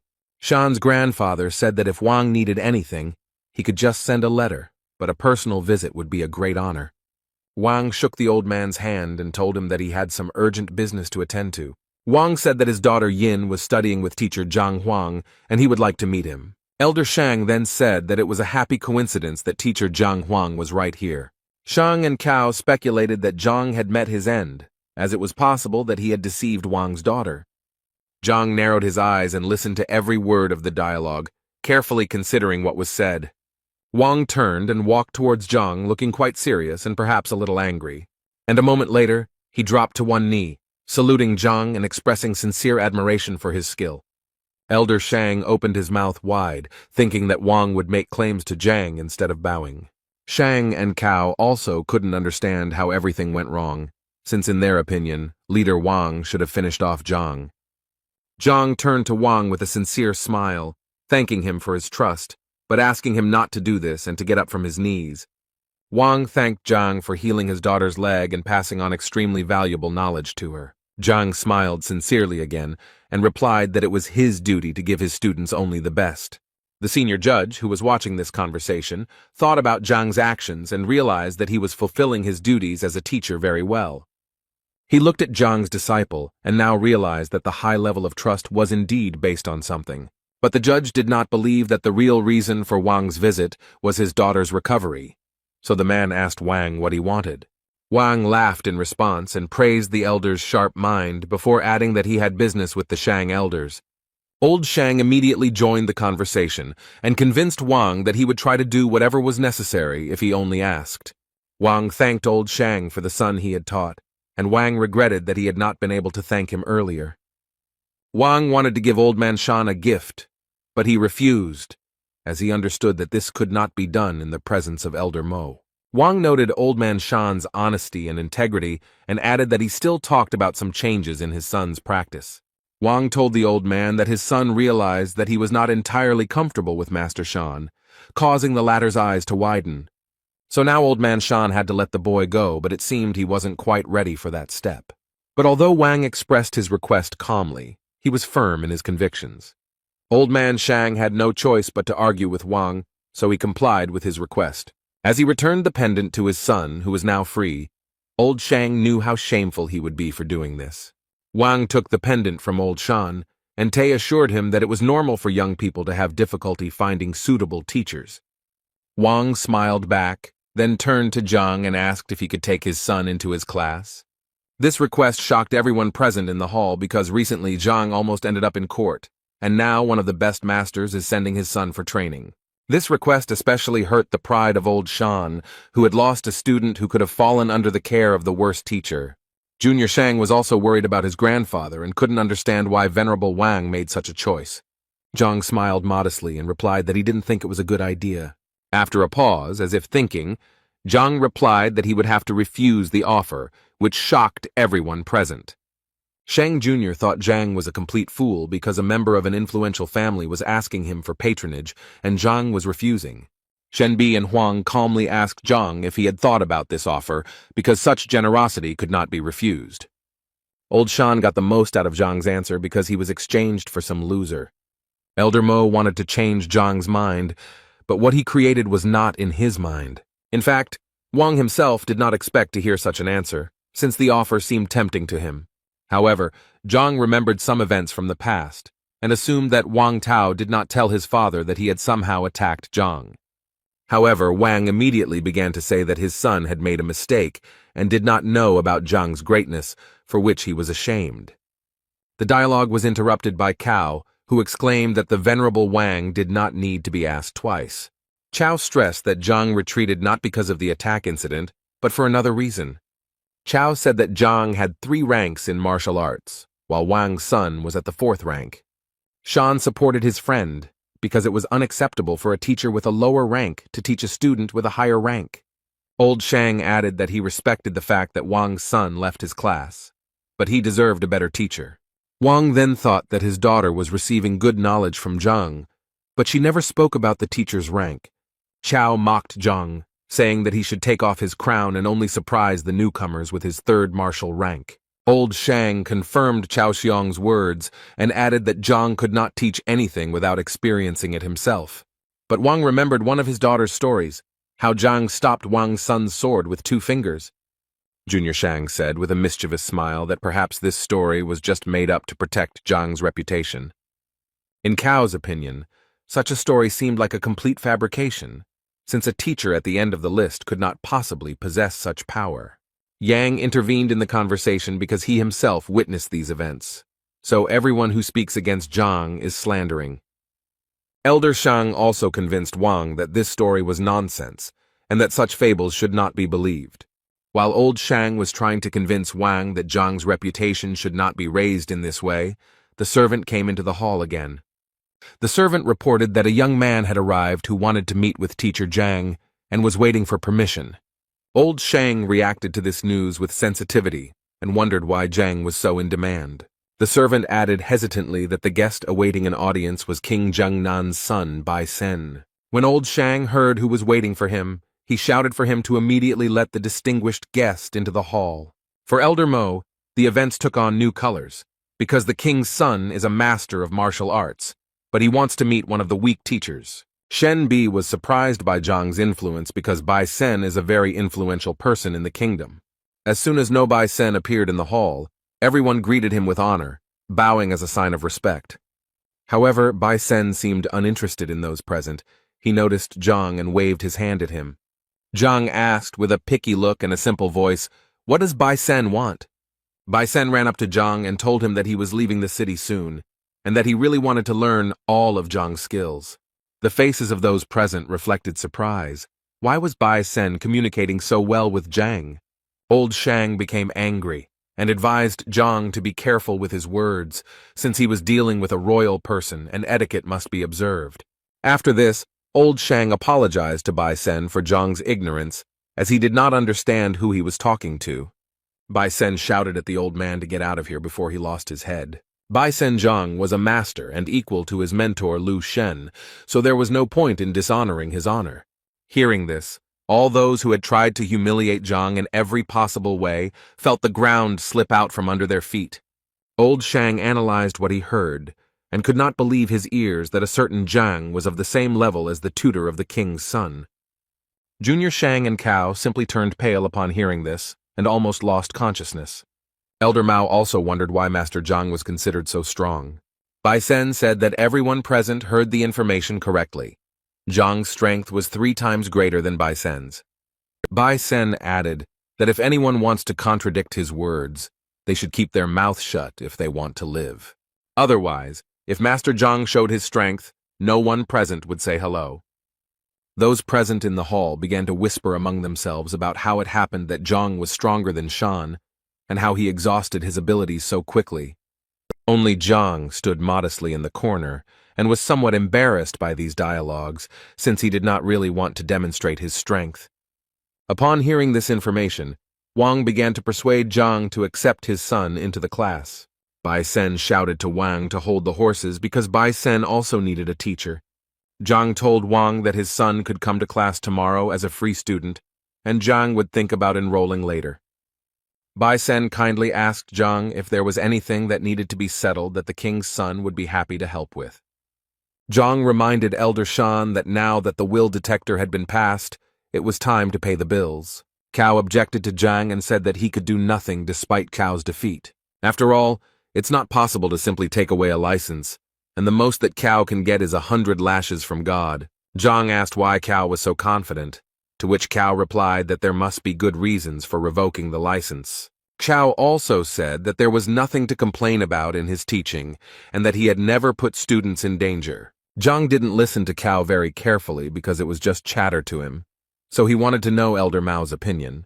Mao confirmed Cao's words, and there must be good reasons for revoking the license. Zhang wondered why he wasn't told about this before, to which Mo replied that he was thinking about Zhang losing. Mao explained that there was only one option for revoking a teacher's license. The Grandmaster or his assistant must confirm the decision to revoke the license and notify the Teachers Guild about it. Zhang listened carefully to what Mao was telling him and tried to put the puzzle together in his head. The first thing that interested Zhang was where to look for these people, and even if they were found, how to attract attention to the dispute.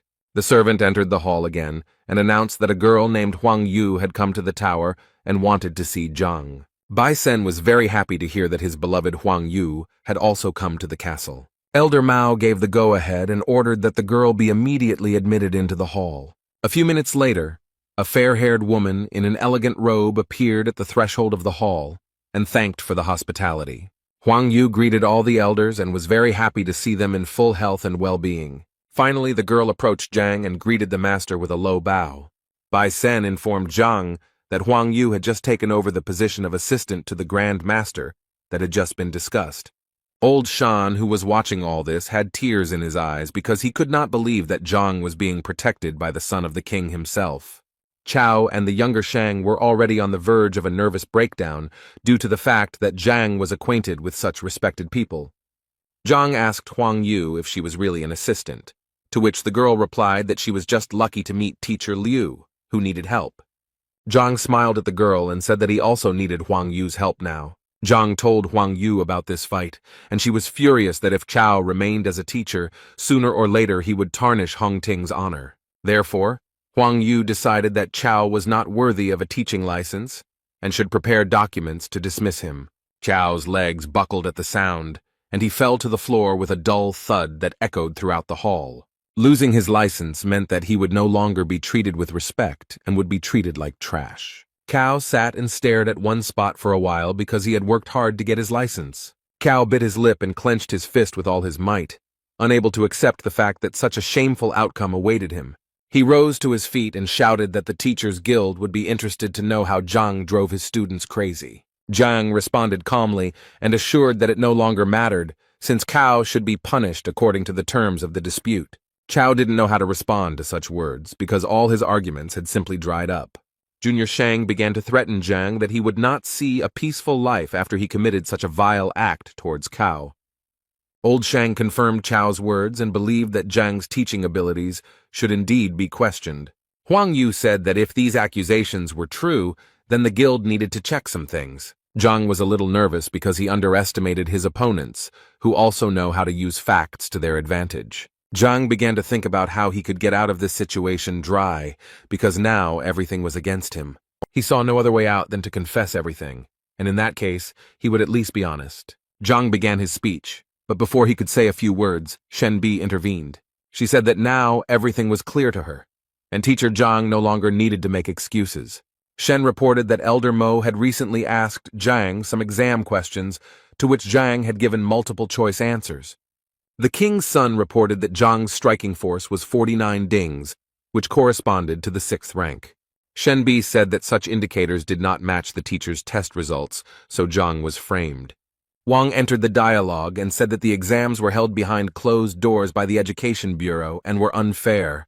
Shen Bi pointed at Old Man Shang and accused him of falsifying the results of Zhang's abilities. Elder Mao suggested that Zhang did not report this because it might spoil the relationship between the teachers. All those who defended Zhang were convinced that he silently endured all the humiliations, but did not lose the wisdom of the teacher. According to the defense, Teacher Zhang suffered for the sake of good relations in the team and bore the burden of ignorance. Old Shang had no time to process the verbal attacks that were flying at him like bullets. Zhang was embarrassed by this situation and only wanted to say that his skills were not fully appreciated. Old Shang took a defensive stance and said that he had no reason to interfere in the affairs of an ordinary teacher. Elder Mao, who had been listening attentively all this time, said that he already had enough evidence to draw conclusions, while Old Man Shang was simply defending his grandson. Sooner or later, Zhang would stand out among the other teachers, and to prevent Zhang from overshadowing Shang's grandson, Old Shang acted preemptively. Old Shang was stunned because he hadn't paid attention to Zhang before, but now he had only turned away from him. Zhang winced, as if he was extremely ashamed of Old Shang's actions in taking advantage of his power. Old Shang tried to say something else to Zhang, but he couldn't make out anything intelligible except curses. He began to strike on the nerves, and it seemed that he was about to suffocate in his own anger. All those who stood up for Zhang no longer believed Old Shan and considered his attack a deception. Little Shang, no matter how much he wanted to spite Zhang, felt broken because now his grandfather was also in danger. Old Shang stood motionless, his eyes closed and his head raised, coming out of his convulsive state. He seemed to be enjoying his condition, and his body was in nirvana after so many trials. Suddenly, enlightenment came to him. He opened his eyes sharply and looked at Zhang. He said that the charge of falsifying exam results could not be refuted in any way. But how would Zhang explain his student's madness? Old Man Shang pointed his finger at Zhang and waited for him to explain after the accusations. Zhang understood that such accusations were serious, and it would be difficult to turn away from them now, although the student's madness was the merit of old Zhang. Then Old Man Shang asked the servant to call Zhao Yanfeng from Master Lu Sen's class into the hall. Everyone held their breath, waiting for the development of events. After all, Lu Sen was the best teacher in Hongting. From his residual memories, Zhang recalled that this young man did not show up in class after the incident. Old Shang continued to argue that Zhao was going to retire after the incident, but Lu Sen came to the rescue in time. Wang thought that if Lu Sen could so quickly restore the strength of a student who was on the verge, then this spoke volumes about the strength of the teacher. The servant who had followed Zhao returned a few minutes later and reported that the young man had arrived. As soon as Zhao stepped into the hall, he immediately bowed deeply to show respect to everyone present. Old Shang immediately asked him a question, pointing his finger at Zhang. "Does Zhao recognize him?"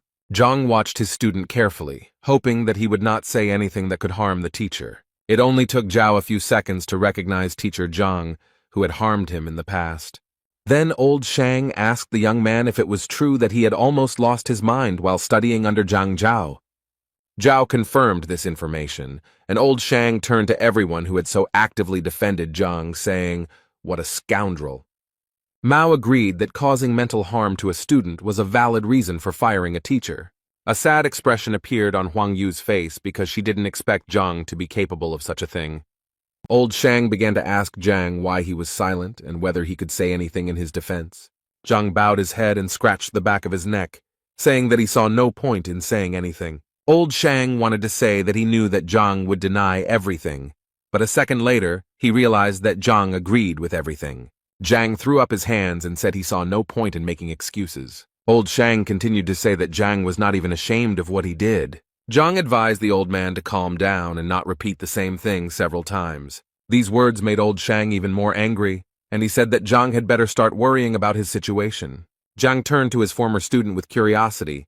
How are his lessons with Lu Sen going, and will he show any skills? This request puzzled Zhao because now everyone was thinking about how Zhang had driven his student crazy.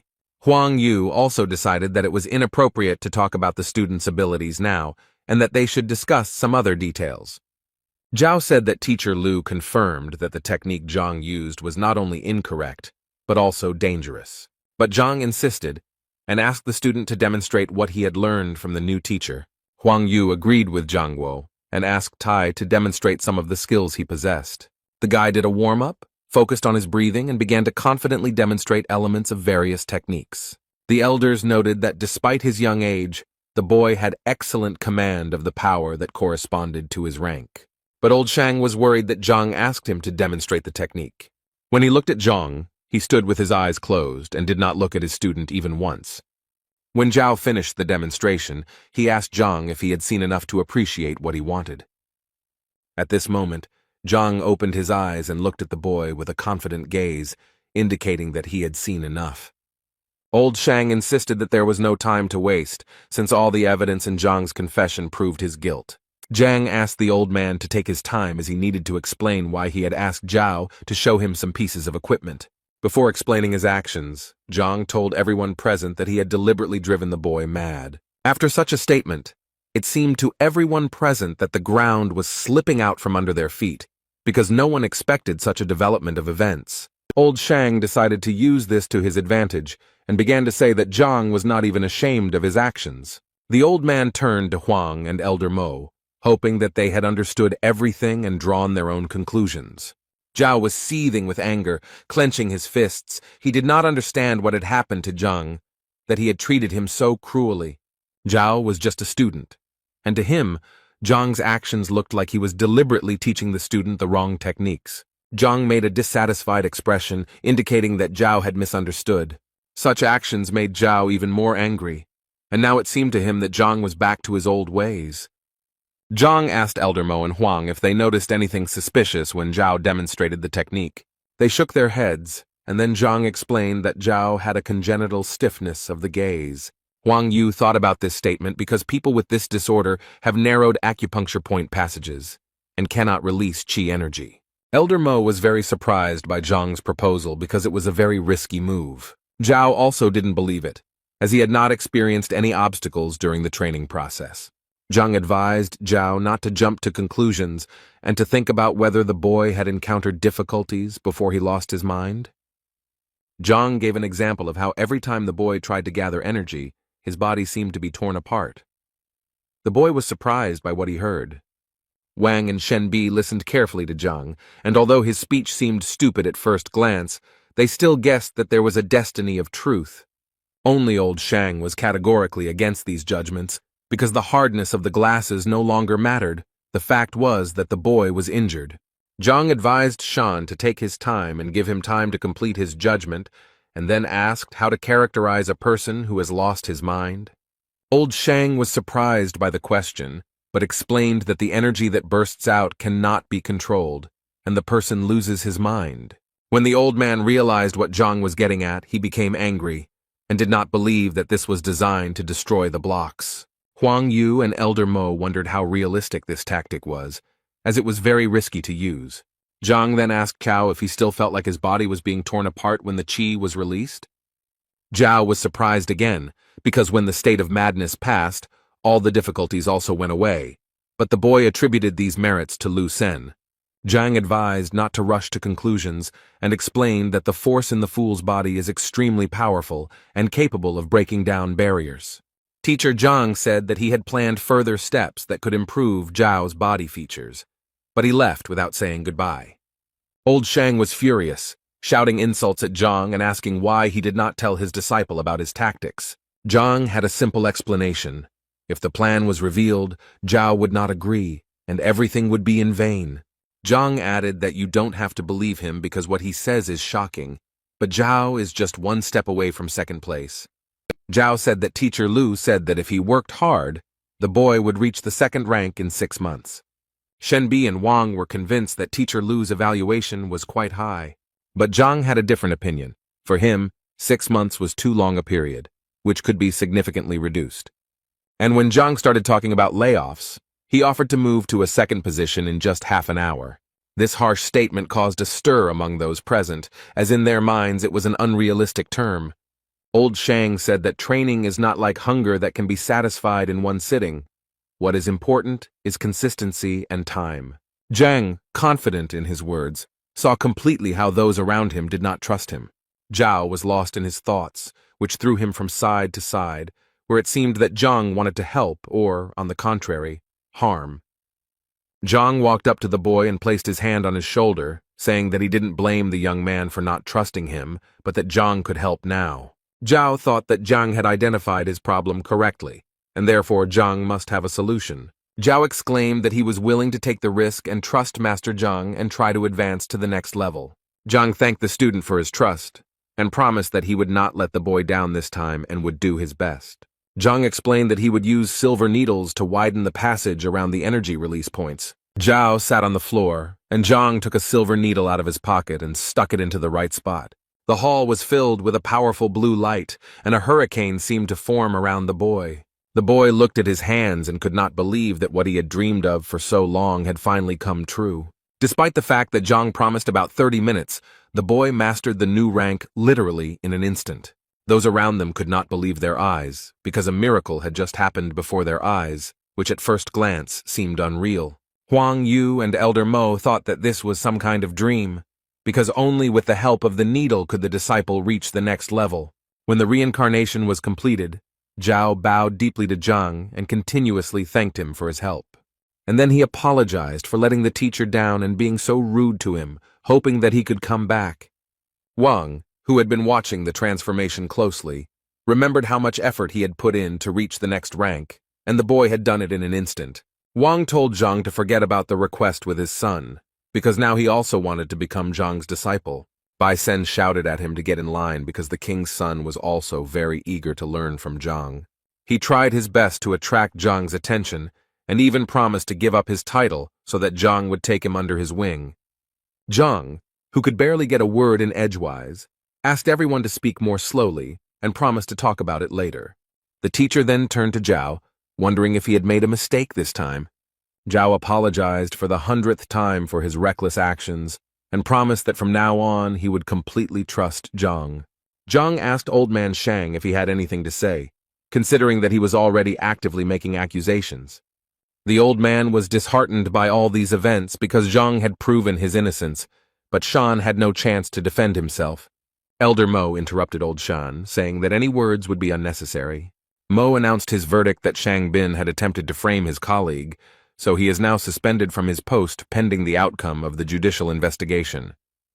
Mo also added that Cao Xiong had deliberately defamed Zhang and would now be removed from teaching. Elder Mo reminded Old Man Shan that he had been removed from his position as the school principal for falsifying the exam results. Old Shang fell to his knees and felt completely broken just because he had given in to his grandson's pranks. Mo apologized to Zhang, but promised that in the future, he would no longer be bothered by unworthy people.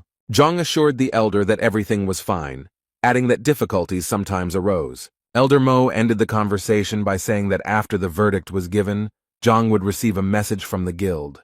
Zhang and his defenders were leaving the tower where they had experienced many turbulent events over the past few hours. Junior Shan and the old man sat on the floor and were literally broken in every sense.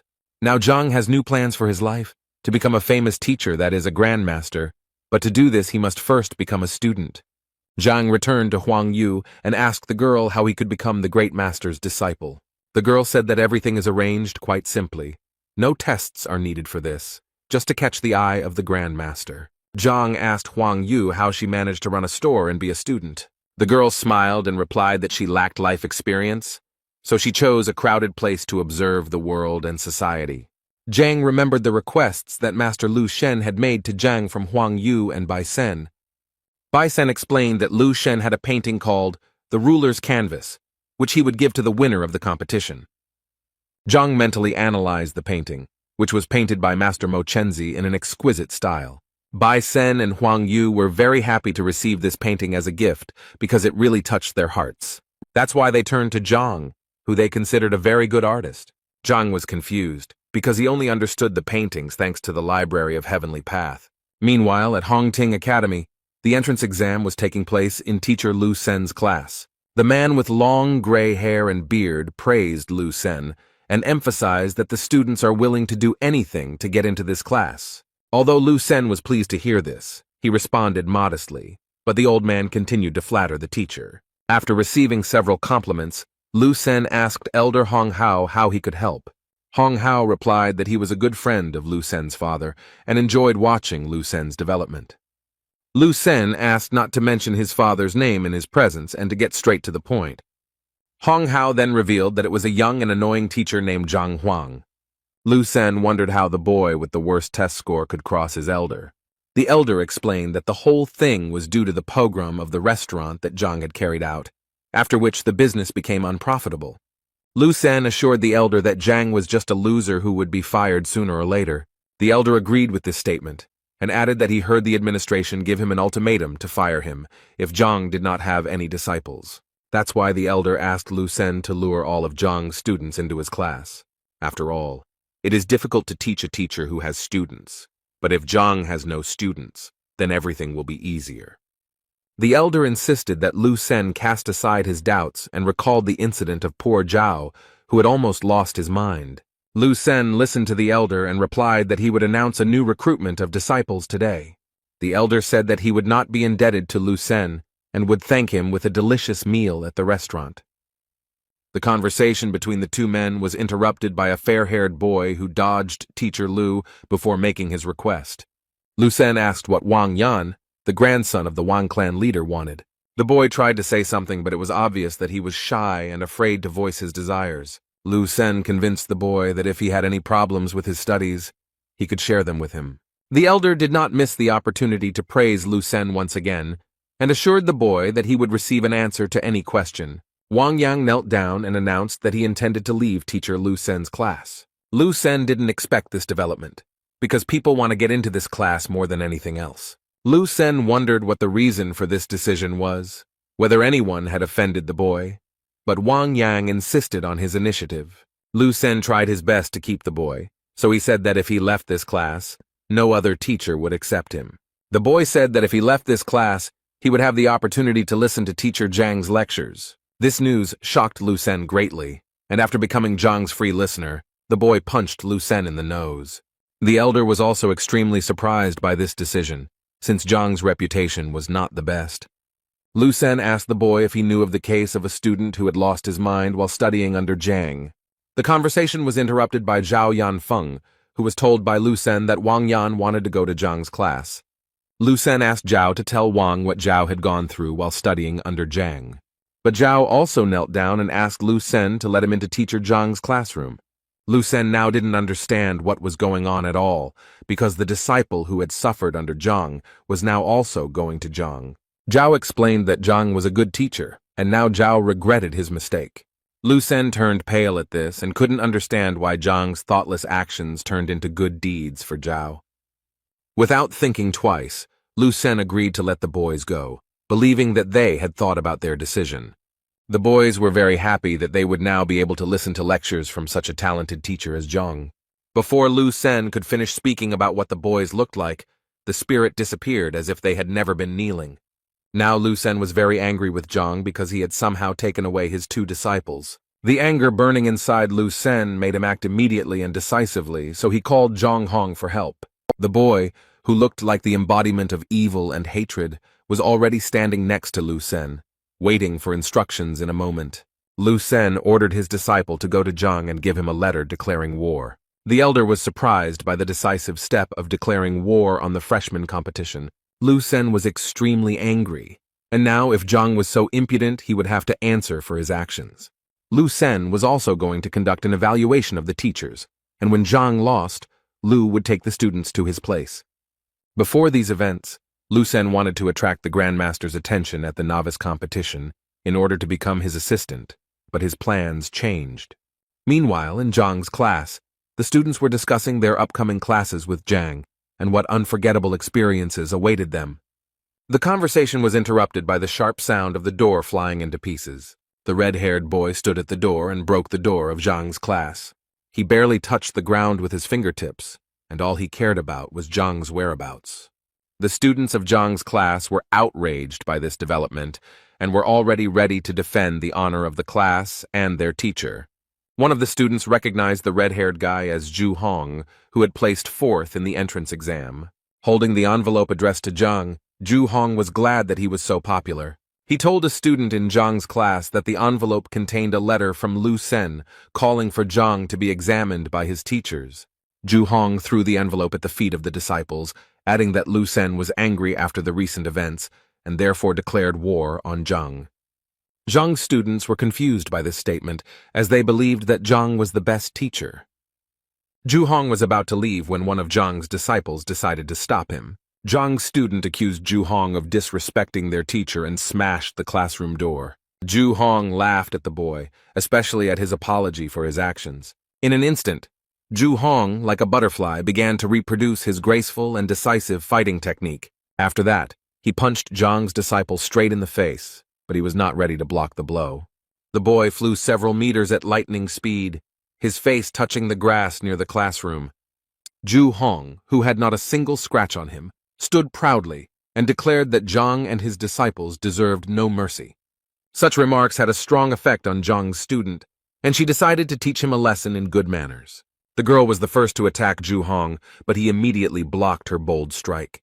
And the next step, he counterattacked the girl, and so quickly that the student did not have time to understand anything. Zhu Hong's blow was precise and powerful. He also kissed the girl on the face, and she flew away with a cry of pain. The boy who wanted to help the injured Zhao Yao didn't have time to look back before Zhu Hong was already behind him. He deceived Zhang's disciple and also injured him, leaving him no room for counterattack. A pink-haired girl from Zhang's class ran up to her injured colleagues and tried to help them, but Zhu Hong approached her like a ghost, preparing to cause irreparable damage. A moment later, Zhu would have carried out his plan, but Zhao stood up to defend himself, blocking the aggressor's blow. He tried his best to resist Zhu, but it was not easy because Zhu was quite professional in his technique. Zhu taunted his opponent, adding fuel to the fire by pointing out that Zhao lacked strength and training. Zhao held on with all his might as Zhu Na dealt him blow after blow, sapping his fighting spirit. Each attack was extremely exhausting for Zhao, and he was already at the limit of his capabilities. At one point, Zhu broke through Zhao's defense and delivered a powerful blow that left him unable to stay on his feet. Zhang's students, beaten and mutilated, barely regained consciousness after Zhu dealt with each of them. Zhu emphasized that this was just the first lesson, and if they did not want it to happen again, then Zhang should apologize to Lu Sen. Suddenly, Zhang appeared in the courtyard with Zhang, who had already heard Zhu's threats. Zhu told Zhang that he was just in time because he was talking about the defeat that awaited Zhang. Zhang ran to his disciples to help them, and told Ju to return to Lu Sen with the news that Zhang accepted the challenge. Zhang was momentarily saddened by the fact that he had spoken to Bai Sen and Huang Yu and saw his disciples now suffering. Ju, mocking Zhang and his disciples, was already saying goodbye to them and rejoicing in his victory. One of the injured students told the teacher that Ju had spoken disrespectfully of Zhang and smashed the classroom door. The boy asked Zhang if there was any way to get revenge on Ju for the damage he had caused, when Ju suddenly heard this and stopped abruptly. In Ju Zhang's opinion, he was the worst teacher, and such worthless students would hardly be able to stand up to him again. Zhang, on the other hand, listened carefully to his student, who wanted to take revenge for the harm caused to the class and all those who receive knowledge here. The student wondered if he had a chance to take revenge, and Zhang convinced him that it was possible. Yuan Tao was Zhang's weakest disciple, but very capable, so Zhang wanted to show him the technique of revenge. Zhang, who was helping the injured students after the fight, listened carefully to the teacher and realized that he had made the right choice. The girls were also stunned by Zhang's statement, because just recently they simply did not have the strength to get up, and now Zhang suggests fasting. Ju ridiculed Zhang's belief that he was trying to send such a clumsy student into battle to extort reparations from Ju for the pogrom. But Ju was curious, so he agreed and promised that if he lost, he would not only pay for the repairs, but also throw in 1,000 gold coins. Zhang rose to his feet and asked if he had heard, but Ju assured him that Zhang had heard correctly. In this case, Zhang told Yuan Tao that this was also a chance to make some money, so it was necessary to win. Zhang convinced the student that he would show him 3 simple steps that, if followed, would enable the student to win. Ju could hardly contain his laughter at the sight of Zhang's actions, who was about to give a lesson to his student right before the fight. Zhang called other students to whom he was going to tell about the tactics that would bring victory in the future. Yuan Tao was already beginning to doubt his own strength, and was he too hasty in his desire for revenge? Zhang encouraged his colleague and convinced him that the boy should trust Zhang. Yuan Tao was encouraged by the words of encouragement. He had been beaten before, so it would be okay if he was beaten again, especially since he was thick-skinned. Zhang, who had gathered his students around him, spoke about the winning technique, and all the students listened attentively to his every word. Zhang now decided to demonstrate the technique by standing in a stance and then suddenly throwing his left hand forward and spreading his fingers. The second step in Zhang's technique was to move the left leg to the right, thus creating a secure footing. And the last, third step is a right hand strike. The students were shocked by this move, because there was nothing special about it. Yuan Tao even asked Zhang if he had made a mistake since it was an extremely simple and low strike. Ju, who was watching this, also saw no point in teaching students such terrible blows, even in his presence. Zhang convinced his student that if he could repeat these simple steps correctly, he would easily win. Yuan Tao finally cast aside all doubts, stood up and walked towards Ju, preparing to teach him a lesson. Ju gave the boy one last chance to refuse the fight and run away as far as possible, because after the fight he would hardly be able to walk. Yuan refused, and Ju instantly rose like a hurricane to launch his lightning attack. Yuan was momentarily confused, but then he heard a voice speaking to him, and it was Zhang giving him hints through the qi connection. Zhang asked Tai to change the order of his hands and feet, and towards the end he struck with one finger 3 inches lower. Ju still didn't believe in Zhang's disciple's technique, so he easily dodged the first strike. Meanwhile, Yuan did everything according to Zhang's instructions, moving his right leg to the required position. Yuan was convinced that one must trust the teacher, and only in this case can one win. Ju, who was already celebrating his easy victory, instantly realized that Yuan had not yet landed a single blow. After all, the whole technique consisted of influencing a certain point, which Yuan skillfully used. Ju was racked with indescribable pain because Yuan had hit a vital point where the energy was coming from. Ju winced in pain and barely stayed on his feet, trying to say something to his opponent. Yuan approached Ju, looming over him, creating a threatening and uncomfortable atmosphere. Ju regained consciousness, covered in bruises and sores, and tried to understand how he had been dealt with so quickly. Zhang's other students also admired Yuan's abilities, who had suddenly become so strong. Zhang praised Yuan, but stressed that the blows should be softer, as they would not destroy Ju. Yuan, who was already in a heated mood, stopped at Zhang's request and stopped beating Ju. Ju lay on the ground with a swollen face and whined that he had been knocked down by such a simple blow. Yuan was outraged that Ju was devaluing simplicity, so he threatened to hit him again if he did not calm down. Zhang decided to stop the persistent student and said that Yuan should rest, and the rest should test their strength. Zhang invited Zhang Yang to try his hand while there was still a good opportunity to practice. Ju, who thought he would be released after this match, did not expect to become a punching bag. But Ju was convinced that since Zheng had failed to parry even one blow last time, victory would be easy. Ju was now ready to watch his opponent's strikes closely, but Zhang had only worked out the tactics for one fight. Zheng rushed into battle. Out of nowhere, he heard Zhang's voice giving him battle advice, so he realized it was Chi Ziquo. Ju did not believe that Zhang's disciple was serious, so the duel had to be easy. Therefore, when Zheng dared to strike, Ju forestalled him, as he was already familiar with such tactic. Ju admired himself for not falling into the same trap twice, and so he won a few more victories. But while the narcissistic Ju was rejoicing over something unknown, Zheng delivered a powerful punch to the bully's face. Ju did not expect this development and was very angry that he had miscalculated. So he tried to strike back at Zheng, but Tai successfully dodged it. Zheng even managed to counterattack, and it was powerful because the boy hit the mark again. Ju fell to the ground, clutching the spot where the attack had just occurred with his hands. Ju accused Zheng of being mean and of Zheng's student having touched a vital point. Zheng saw nothing mean in his tactics because in battle there was no difference in how to win. But if Ju spoke of meanness, then Zheng decided to act honorably and struck again, but this time with his fist in the face. Ju's face now resembled a chopped steak with a crimson hue and numerous wounds. With such injuries, Ju had no choice but to admit defeat. Zheng prepared to deliver another decisive blow, but upon hearing that Ju was surrendering, he was disappointed. Zhang, who was watching the duel, smiled sarcastically and invited the next student to duel.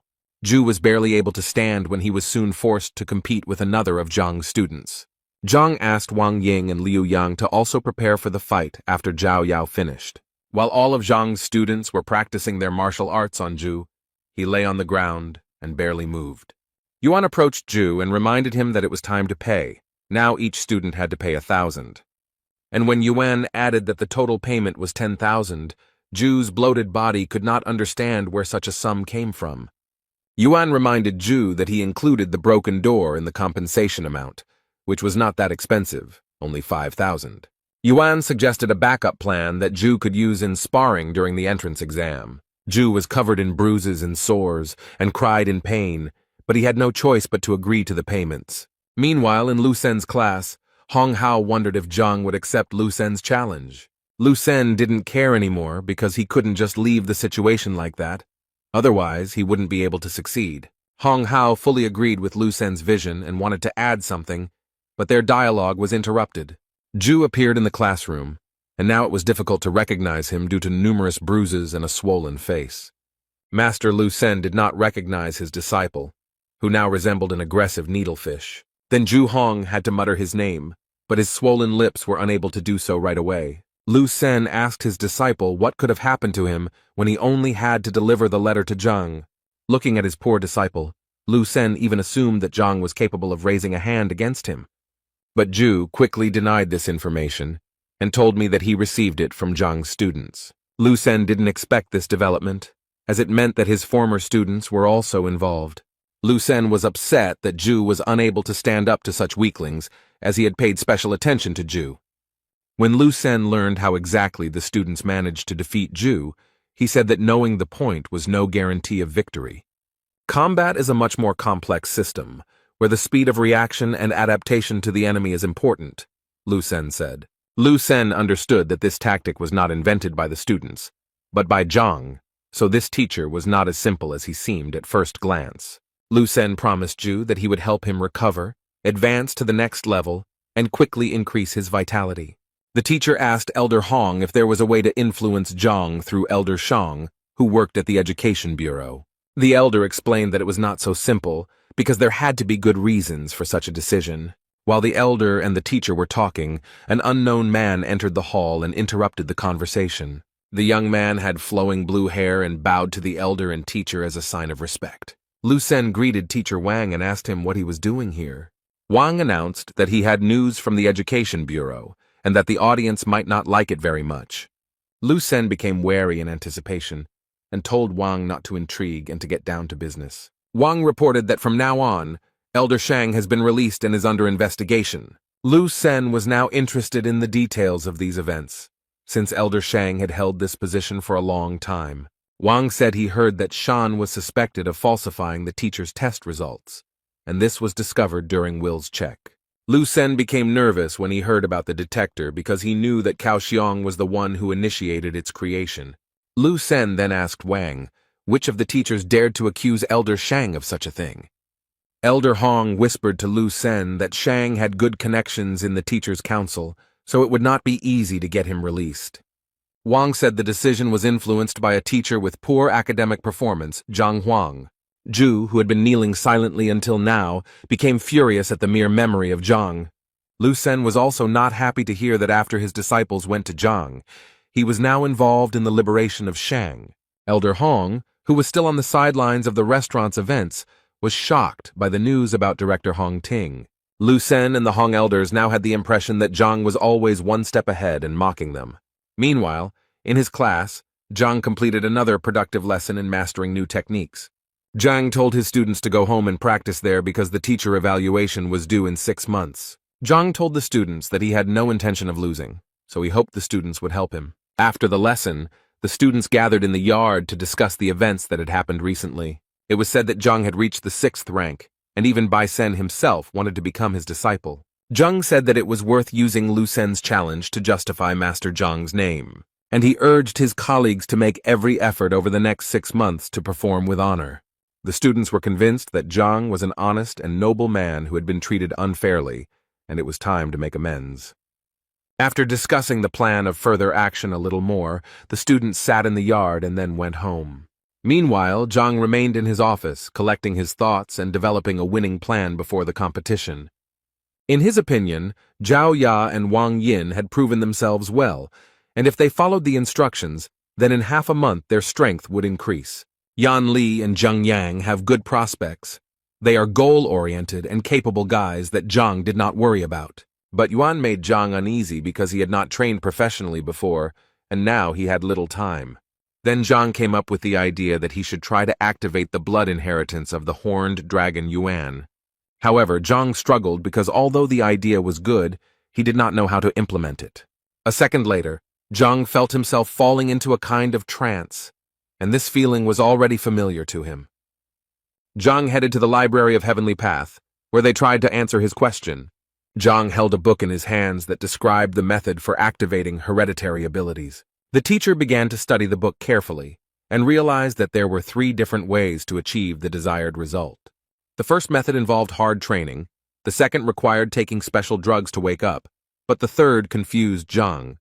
This was the most difficult and dangerous task, since it involved wounds, poisoning, and deaths of soldiers. Zhang decided that the second method was best, and now he needed the help of the Pharmacists Guild. Zhang went to the Alchemists Guild, which is usually bustling with activity because many martial artists gather there. Looking around, Zhang noticed a store where he could get the information he needed. A sweet but tired girl stood behind the counter and muttered something under her breath. As Zhang approached, the girl smiled and greeted the teacher. Zhang greeted her back and asked the girl if she sold books that helped to reveal hereditary abilities. The girl was still smiling and replied that if the man was looking for books, he needed to go somewhere else, and she would help him with the route.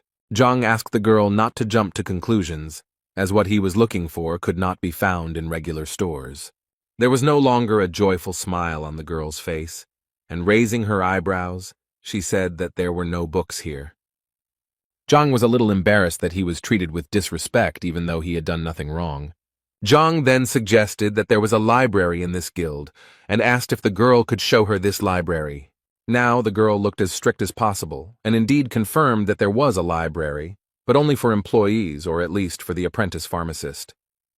Zhang was confused, because he was neither a worker nor even an apprentice of a pharmacist, and because of this, his dream was slipping away. Zhang told the girl behind the counter that he could pass the exam and become a pharmacist. The girl asked Zhang if he really dared to make such a decision, since there was no turning back.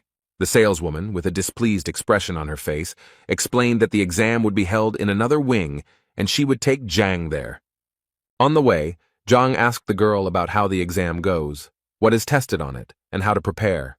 The girl felt that Zhang was deliberately pretending to be a fool in order to make a good impression on the saleswoman. But she still explained to Zhang that the exam would test knowledge of the properties of more than 1,000 herbs, the history of alchemy, and the origins of the guild. The task seemed very simple to Zhang, so he was ready to start training right away. The girl was surprised that Zhang considered such a process to be very simple, because one must be able to monitor the results of the combination of herbs.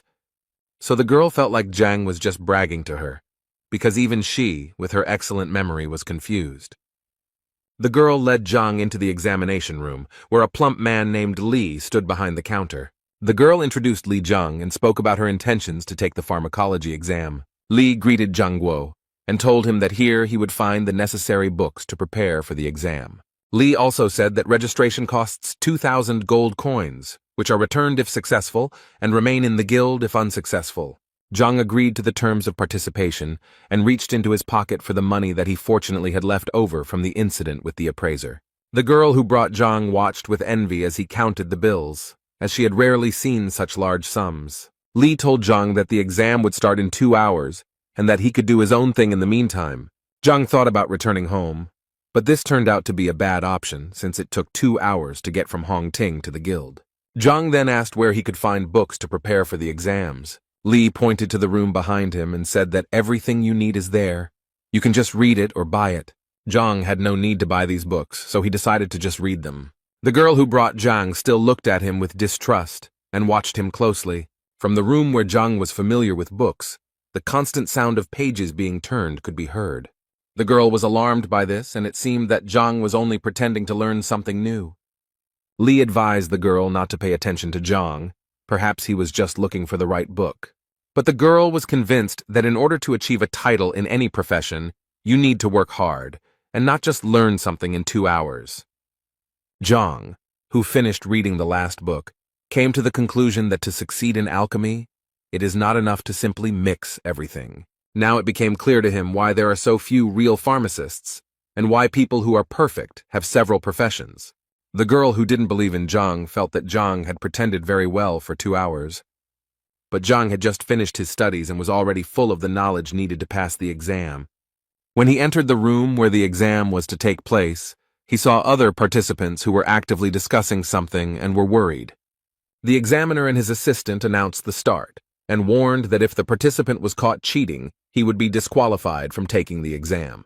The examiner explained that there are 3 stages to the exam, where the first is a test, the second is the identification of the ingredient, and the third is a check of the combat rank. So now that the conditions of the exam were known, the examiner wished everyone good luck and gave permission to write the tests for an hour.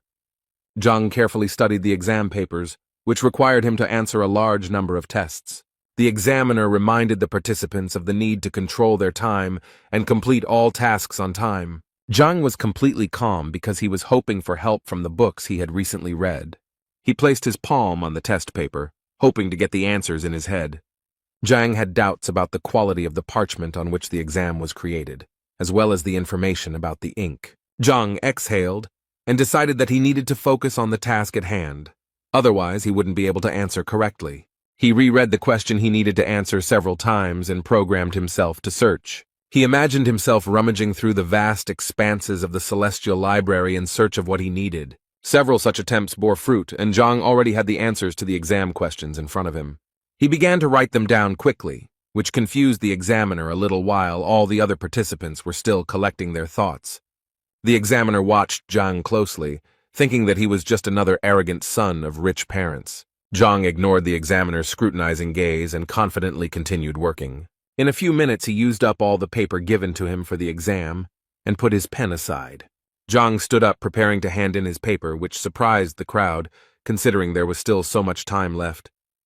When Zhang handed in his written work, he asked the examiner to announce the start of a new round. The examiner asked Zhang to wait outside the door.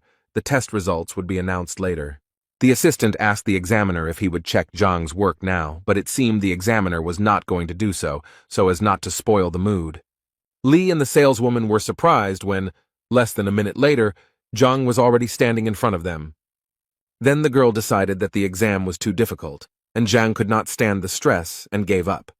Zhang assured me that everything went quite smoothly, and he answered questions quickly. The exam hour flew by rather quickly, so all the participants went out into the corridor in anticipation of the fateful result of the stage. The examiner took the answers of all the participants and began to carefully check the level of their knowledge. The examiner's brother asked how the exam was going and whether we could count on new students. But the examiner did not seem to receive any comforting news, as he found all the answers to be meaningless. The examiner's brother then pointed to a piece of work lying on the floor next to the examiner's desk.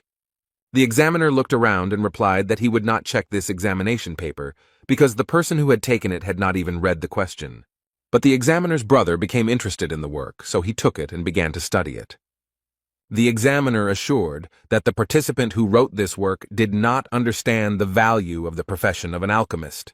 However, it seems that Uyan's brother had a different opinion and suggested that Uyan read the work himself. Uyan began to read every word, expecting that there would be some absurd things written there. But with each new page, the expression on his face changed from the realization of what was written. When Ouyang reached the last page, he cried out in shock when he heard Zhang's answers. Uyan's brother confirmed Uyan's reaction that the work was indeed impeccable. The man noted that some of the questions were so difficult that he was not sure whether he could answer them himself. Now Ouyang had changed his mind about Zhang and was eager to know how Zhang managed to answer all the questions so quickly. Zhang sat in the hallway with the other participants, waiting for the test results. A few minutes later, Hua, the pharmacist's assistant, appeared before the participants. The girl who brought Zhang to the exam was waiting for Zhang's lie to finally be revealed. Sun Tao from Lu Yuan became the first lucky one to score 91 points out of 100. Sun Tao could not believe that he had succeeded, but his friends congratulated him on his intermediate success. Next up was Qian Wenman from Ji Yun, who scored 90 points out of 100 and was also pleased with his result. Hua was about to announce the third lucky winner, who turned out to be Zhang Huang from Qianshuan, but the assistant looked closely at the result. Hua couldn't believe his eyes, but he said that Zhang had scored the maximum points, 100. The other participants began to whisper to each other, "How did Zhang manage not to make a single mistake in the tests?" Hua announced that the participants he named must follow him to the second stage. The saleswoman from the drugstore was glad that the boy she brought failed the exam. But when Zhang stood up, she realized that she had not known his name before, but now she realized that he had passed the test with flying colors. Zhang smiled at the girl and waved his hand, indicating that it was time for him to go to the second stage of the inspection. The girl was very puzzled that Zhang, having read the book so easily in a few hours, passed the exam with the highest score. Now she felt like a fool for being so prejudiced against him in the first place. The second stage of the exam began, and the participants were now presented with 10 different samples. The task was to write the name of the sample, its properties, and its use during the burning of the incense stick. Ouyang said that if the participants want to advance to the next stage, they need to do well in this test. Zhang picked up the first sprout and began to examine it, but after a few seconds he realized that it was Greenbeard. The information in the heavenly library was the same as the real library. Zhang only needed to take a sample, and he would already have the answer. Ouyang watched Zhang closely, who looked quite confident in the second stage as well. Meanwhile, Zhang described sample after sample, detailing each point as needed. Less than half of the allotted time had passed before Zhang had already finished the description and was ready to hand in the work. Ouyang looked at Zhang again in surprise, but he had no choice but to accept the job. Now Ouyang decided to immediately check Zhang's work by reading every word the teacher wrote. When all the participants had finished their work, Ouyang was ready to announce the result after checking.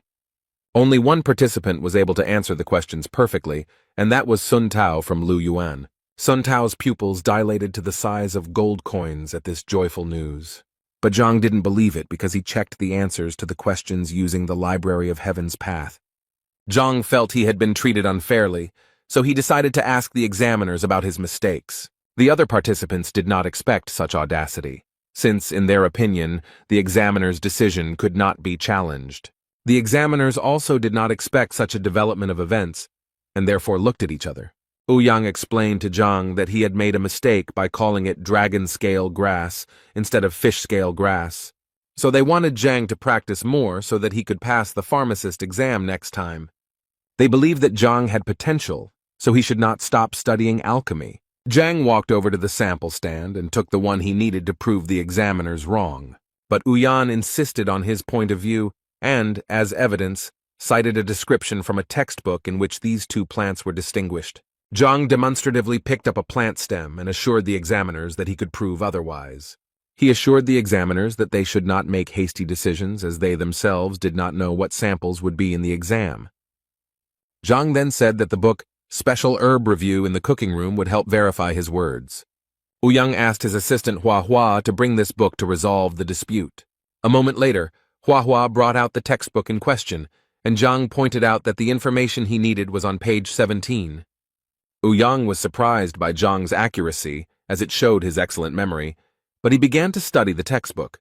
When he finished reading the information, his expression instantly became surprised. Zhang then said that if this evidence is not enough, there is another book, A Brief Introduction to Rare Medicines, that confirms his words. Zhang could also practically prove his point by cutting off the stem of the plant. When fish scale grass is cut, a milky liquid is released, and when dragon grass is cut, it turns yellowish, which dispels the cold. After these arguments, one of the examiners asked Zhang to hand him the stem. He tore off a stem, from which a warm yellow liquid immediately flowed, dispelling the cold. After this, the experts were convinced that they really did not have a sample of fish grass in their hands. Hua asked Ouyang if he needed to bring another textbook from the library to check Zhang's words, but Ouyang said that there was no need.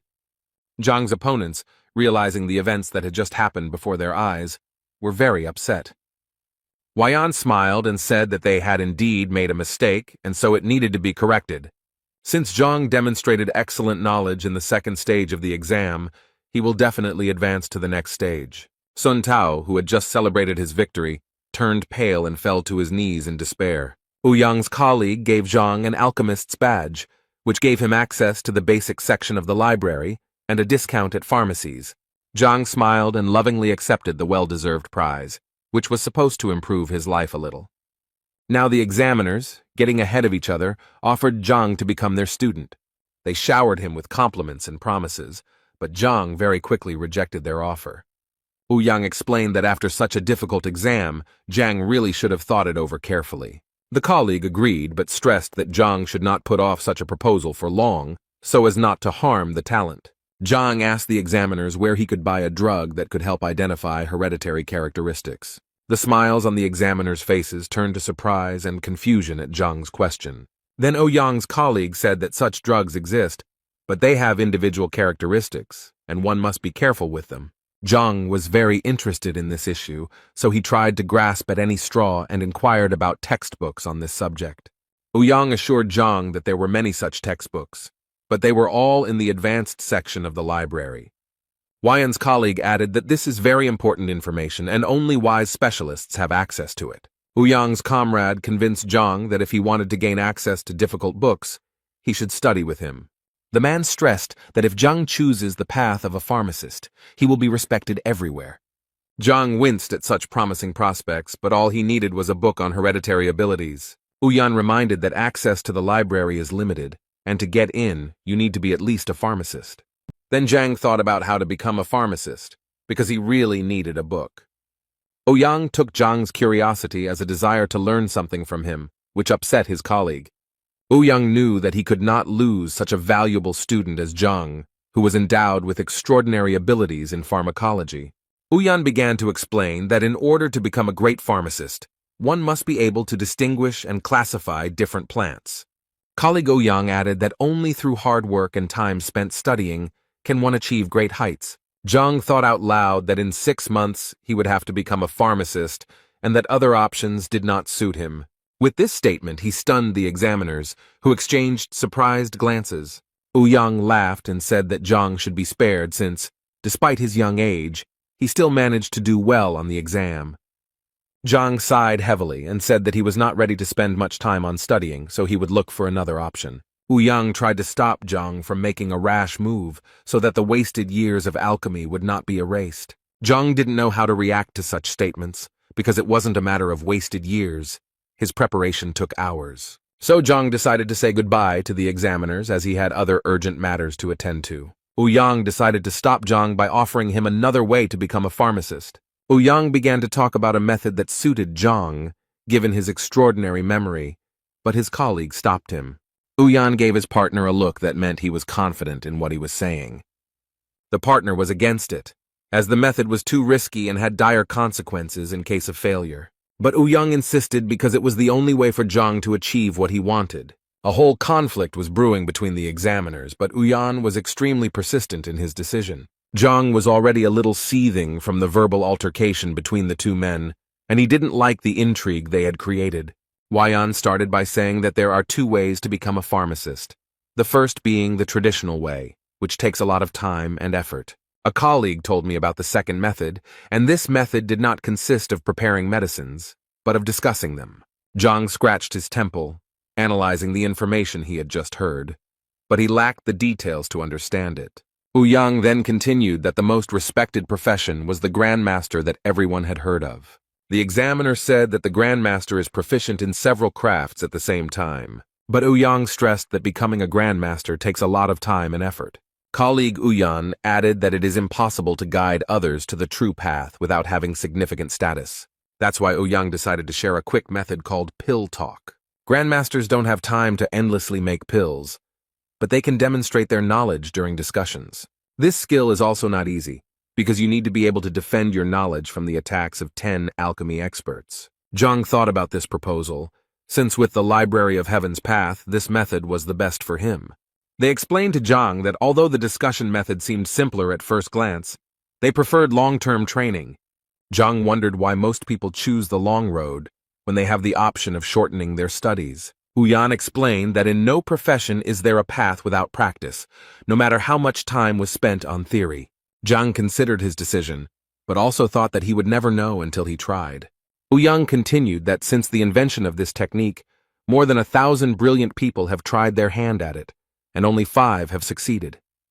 These statistics frightened and upset Zhang, because he was sure that everything was much simpler. Therefore, Ouyang once again emphasized the difference between theory and practice, and many generations have not used this method, and it is considered forgotten. Zhang thought positively. If people who tried failed, it didn't mean he couldn't do it too.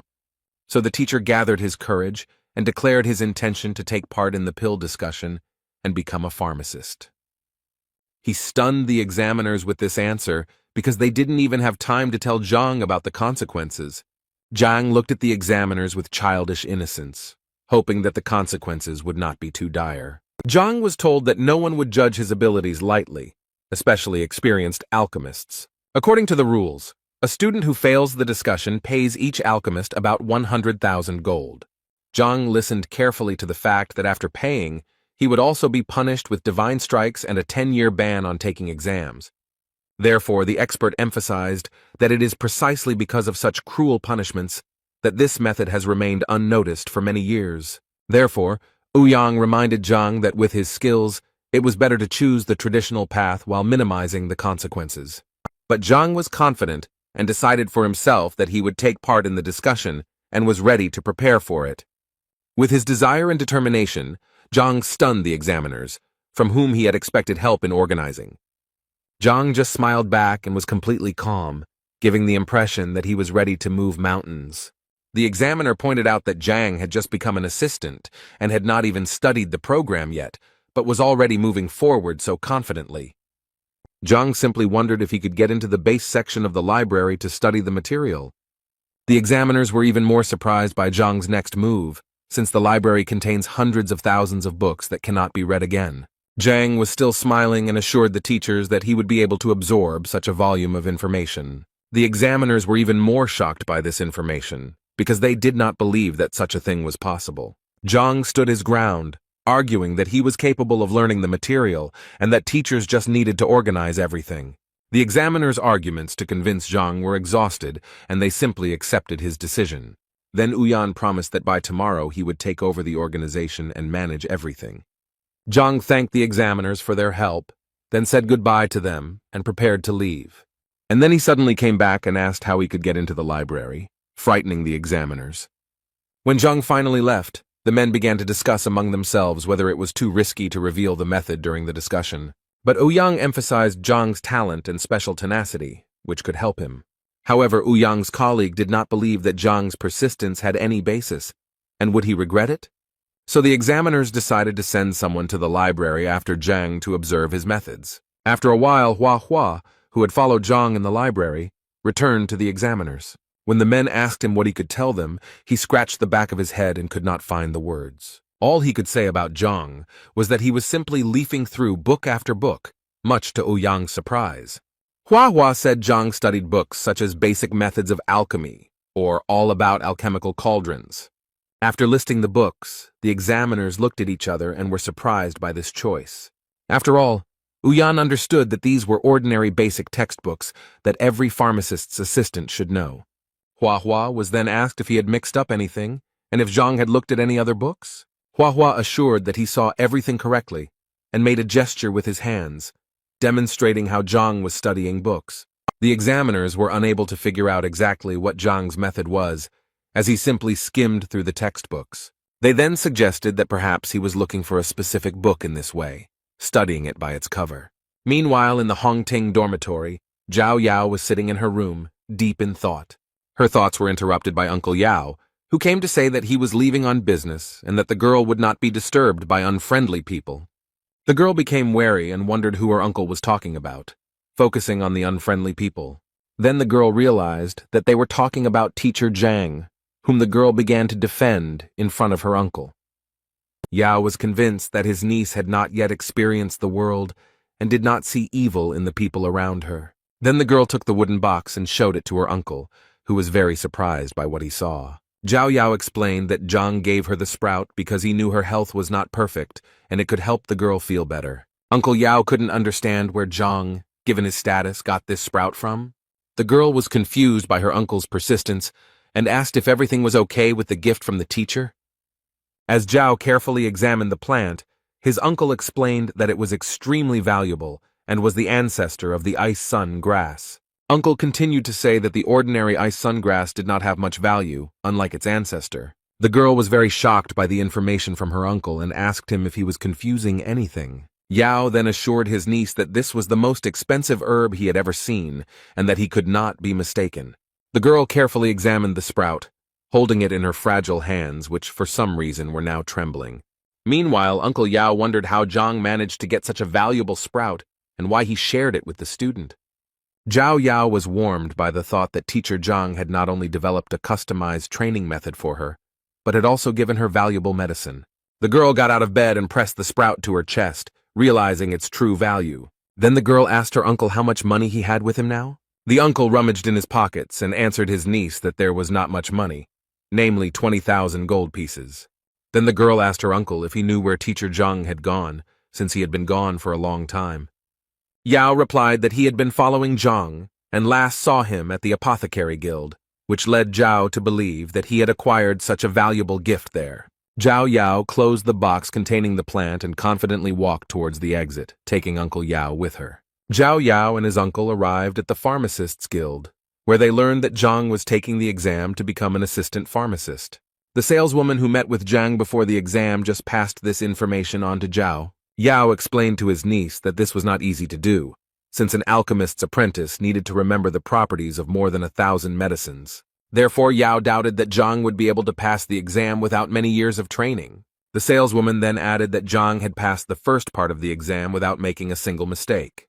The first test tests knowledge of the properties of medicinal herbs, and a significant number of people fail this step, so Yao was surprised by Zhang's skill. The puzzle in Yao's head was not completed because Zhang gave Zhao a stock worth at least 100,000 gold and asked for nothing in return. Yao knew that Zhang was once a genius and had reached the 3rd martial rank at the age of 16, but that was where his progress ended. The saleswoman pointed out that theory without practice is meaningless, so Zhang needs to go through the 2nd stage by describing the herbal samples. The girl added that if at the 1st stage it was possible to make several mistakes, then at this stage there were none. The conversation was interrupted by the footsteps of 2 boys leaving the examination hall, where the exam had already ended. It was Sun Tao and his friend, with whom the saleswoman was asking how everything went. and if there was any good news. The boys hung their heads, sighed heavily, and replied that they had failed this part of the exam. The saleswoman asked about Zhang because he had not yet left the examination room. Sun Tao said with a sad expression that Zhang had passed the exam and would now be an assistant. The saleswoman did not expect such an answer, as she did not believe that Zhang would be able to pass the second stage. Zhao Yao ran to Sun Tao to ask when Zhang would leave the auditorium as she needed to talk to him. Sun's partner told the girl that Zhang had gone to the library to prepare for the pill debate. Now the girl was shocked that Zhang's career was developing extremely rapidly. The boys said that when they were outside the door, they heard that Zhang had been asked to take part in the debate, but at some risk. The saleswoman remembered reading about the dispute and how complex it was, almost beyond comprehension. Yao also didn't understand why Zhang was in such a hurry when he became a pharmacist's assistant at such a young age. Sun Tao's companion also didn't understand this, but added that he heard that Zhang needed a book on hereditary abilities that only pharmacists had access to. Sun Tao also said that Zhang was limited in time and had only half a month to find such a book. Zhao Yao remembered that there would be a teacher certification in half a month, and perhaps that was why Teacher Zhang was in a hurry. Zhao asked the boys what would happen to Zhang if he failed the pill debate. Sun replied that in that case Zhang would lose a lot of money, be punished by God's blows, and be deprived of the right to take examinations for 10 years. Zhao opened her eyes and opened her mouth wide when she heard what awaited Zhang if the discussion failed. She assumed that Zhang had made such sacrifices to reveal her power, and now she was willing to do anything to repay Zhang. Meanwhile, Zhang breathed a sigh of relief after studying all the books in the library. He sat next to a large stack of textbooks, and was a little disappointed that he hadn't found anything about hereditary abilities. Zhang turned to the examiners, who were discussing something heatedly among themselves in whispers. He quietly approached them from behind, and saw how they were making marks on paper against some guesses. Then Zhang realized that the men were voting on why Zhang was mastering literature so quickly, and put him in first place, saying that he was only pretending. Zhang decided to settle the dispute between the two examiners, and said that he was simply looking through the books looking for something that was not lunch, but found nothing. After this, the examiners felt awkward and apologized to Zhang for doubting him. Yang informed Zhang that everything would be ready for discussion about the pills tomorrow. Zhang thanked the examiners for their help and warm welcome and said goodbye to them. He left the examination room laughing at the fact that pharmacists of such status were arguing about such trifles. When he looked up, he saw Zhao Yao kneeling in front of him and uttering words of gratitude. Zhang approached the girl and asked her to stand up, not understanding why she was there and what he was thanking her for. He asked Zhao if she had drunk the tincture of the ice heart grass sprouts and if she felt better. Uncle Yao also knelt down and apologized to Zhang for doubting his skills. Zhang couldn't understand what was going on, because he had just passed the exam to become an assistant pharmacist. And why did he receive these honors? He assumed that the girl came here because she found out that he was planning to activate her body. Zhang thought about how he had previously seen his students as material from which he would make perfect warriors, but now he realized that they had feelings. He now felt a deep responsibility as a teacher for what he did for others, because it had an effect on him too. He approached Zhao, thanked her for her trust, and assured her that he was willing to do everything possible to develop his students. After these words, it was as if a new section of sacred knowledge in the library of the heavenly path had opened up for Zhang. Yao decided to thank Zhang and wanted to give the money for medicine for his niece, emphasizing that this was only a part because he had nothing else. Yao did not want Zhang to go bankrupt because of such generous gifts, but Zhang insisted on selflessness. However, Yao insisted that Zhang accept the money, as he had spent an insane amount of 100,000 gold. When Zhang heard how much the stock cost, he hesitated for a moment, because if he knew the true price, he would have resold the shoot. Yao seemed to sense Zhang's suspicions and wondered if the teacher knew about the preciousness of the gift before handing it to him. Zhang collected his thoughts and assured Yao that he respected his students very much, so the amount of expenses was not important to him. The saleswoman who brought Zhang to the guild watched the entire conversation and scolded herself for her biased attitude towards him. When Zhao Yao returned to the dormitory, his uncle decided to find out more about why Zhang had given this filming. The girl told her uncle that all this time the training was difficult for her. She could not release the yin energy, and sometimes it hurt. The uncle asked the girl why Zhang was such a capable teacher, but at the same time had a negative reputation. Zhao revealed that Zhang had passed Yang Li's will detector, where the truth about Zhang's reputation came out. Yao was shocked that Shang Bin dared to tarnish teacher Zhang's reputation. Yao clenched his fist in anger, convinced that Shang was a selfish man, and his grandfather was the same. Therefore, Zhao asked his uncle to show respect to teacher Zhang after the truth was revealed. The uncle laughed, and assured his niece that he would not step on the same rake twice. But now Yao was thinking about how to teach a lesson to the Shan family, who had made Yao form a false opinion about Zhang. Zhao Yao asked her uncle to tell people the truth about Zhang from now on, so as not to tarnish his reputation. The uncle smiled broadly at his niece and promised that he would do everything in the best possible way. Zhang sat in his small house and looked out the window at the star-studded night sky. He spent the entire night practicing and easily improved his abilities, finding 20 new points. In the morning, he went out into the yard and saw a company that was impatiently waiting for him. There were 3 boys there, 2 of whom were his disciples, and the third was Zhao Yanfeng, Lu's disciple. Yanfeng bowed to Zhang and said that he had gathered the courage to refuse to study with Master Lu. Now Zhang understood why Lu was angry with Zhang and called him for teacher evaluation. Zhang decided to leave Yanfeng to listen to the lecture that Zhang was going to give to his student. So when everyone had gathered, Zhang took the notebook with his work and began to tell the students the information. The students were delighted as Zhang explained completely new teaching methods and techniques. The lecture lasted quite a long time, almost until sunset, and when it finally ended, the tired but satisfied students went home. But Zhang had a test ahead of him, the debate that was about to begin. Zhang arrived at the guild where he heard a familiar female voice calling his name. It was the same saleswoman from the store who said that the masters had arrived for a conversation, but Zhang still had a chance to refuse. Zhang assured the girl that everything was fine and that he was determined, so he was ready to participate. The girl smiled back and made an inviting gesture to Zhang. As Zhang walked down the hallway, he reflected on the importance of this test, since the success of his students was at stake. When they finally arrived at the examination hall, Zhang saw Ouyang with a semicircular table and a large bronze cauldron standing behind him. Ouyang also decided that it was necessary to remind Zhang that it was not too late to withdraw from the discussion. Zhang smiled back and convinced Ouyang that there was no turning back. Then Ouyang also smiled and replied that he would no longer dissuade Zhang and wished him success. Ouyang decided that it would be a good idea to invite respected pharmacists who would appreciate Zhang's skills. A few minutes later, 10 respectable people, young and old, tall and short, gathered on the threshold. One of the judges asked Ouyang, pointing to Zhang, whether he really decided to participate in debates at such a young age. The other judges who took their seats at the table also picked up on this, mockingly claiming that Zhang had studied alchemy in his mother's womb. Ouyang said that despite his young age, he passed all stages of the exams with honors, scoring 100 points on the test. This information surprised the judges, but they quickly stated that it no longer mattered. One of the highly respected people was convinced that alchemy is not only knowledge of herbs, but also understanding the principles of their action. Zhang was outraged by the judge's behavior and thought that if age affects knowledge, then maybe he should get a few from the ground.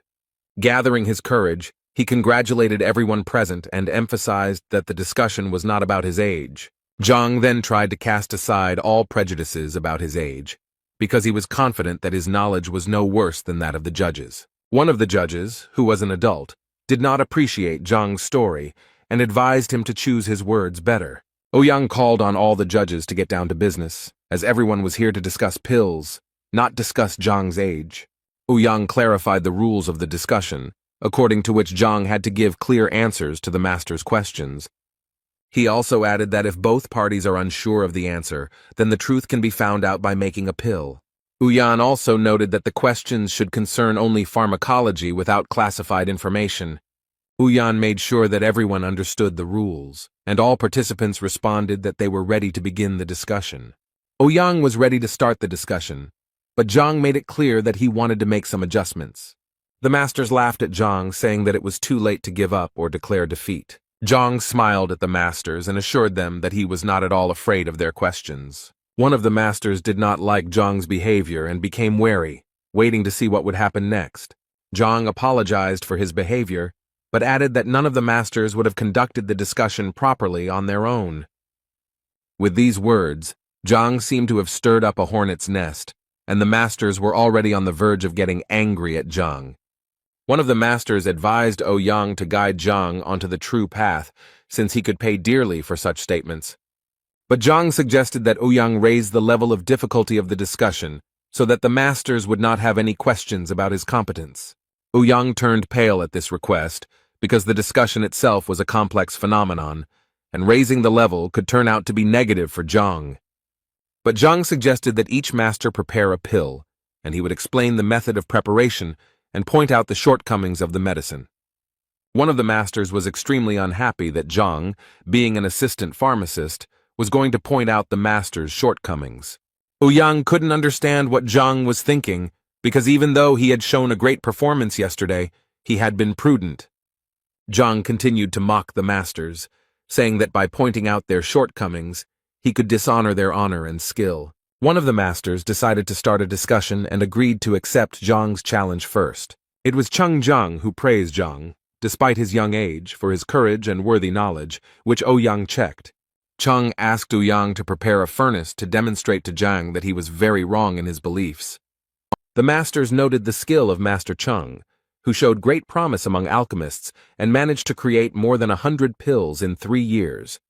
Zhang began his conversation with Zhang by saying that he had recently created an alchemical technique that he had named just a few days ago. According to the masters, the creation of new technology deserved respect, because such a master was destined to go down in history. Now, Ouyang felt like Zhang had already failed the test, because the new method was completely different from the original, and it was impossible to point out the shortcomings.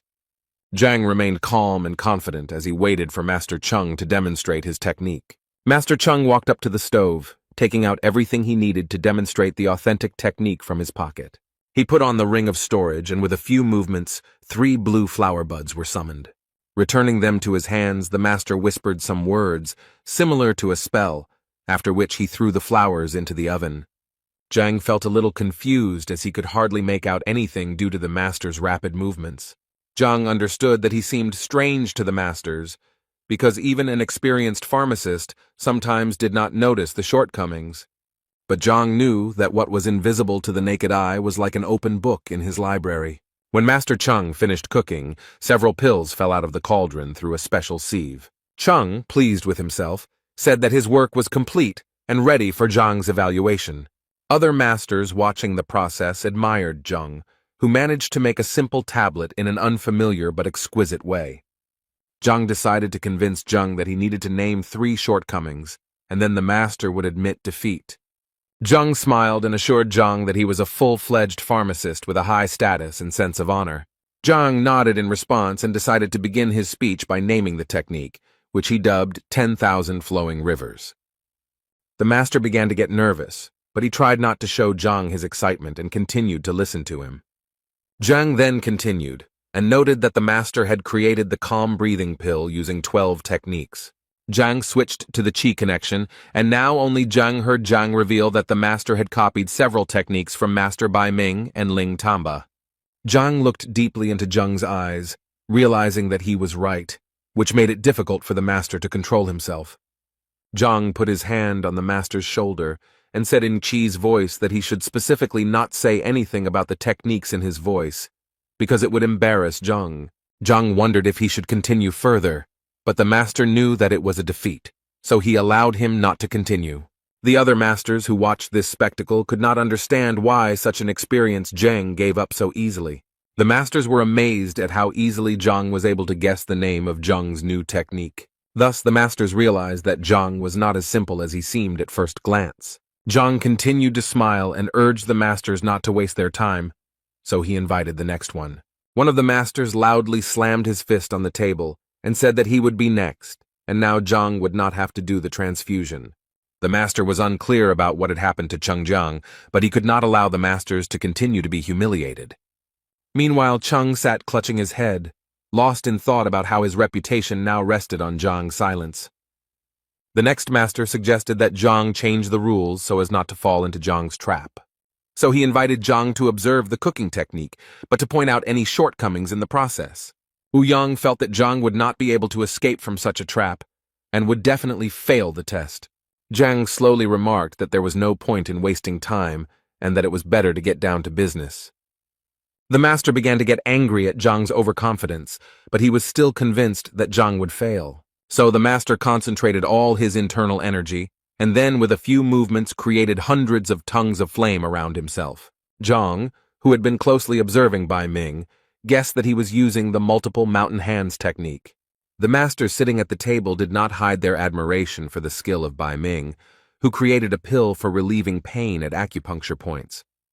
Bai Ming took a deep breath and told Zhang that he could begin his part of the test.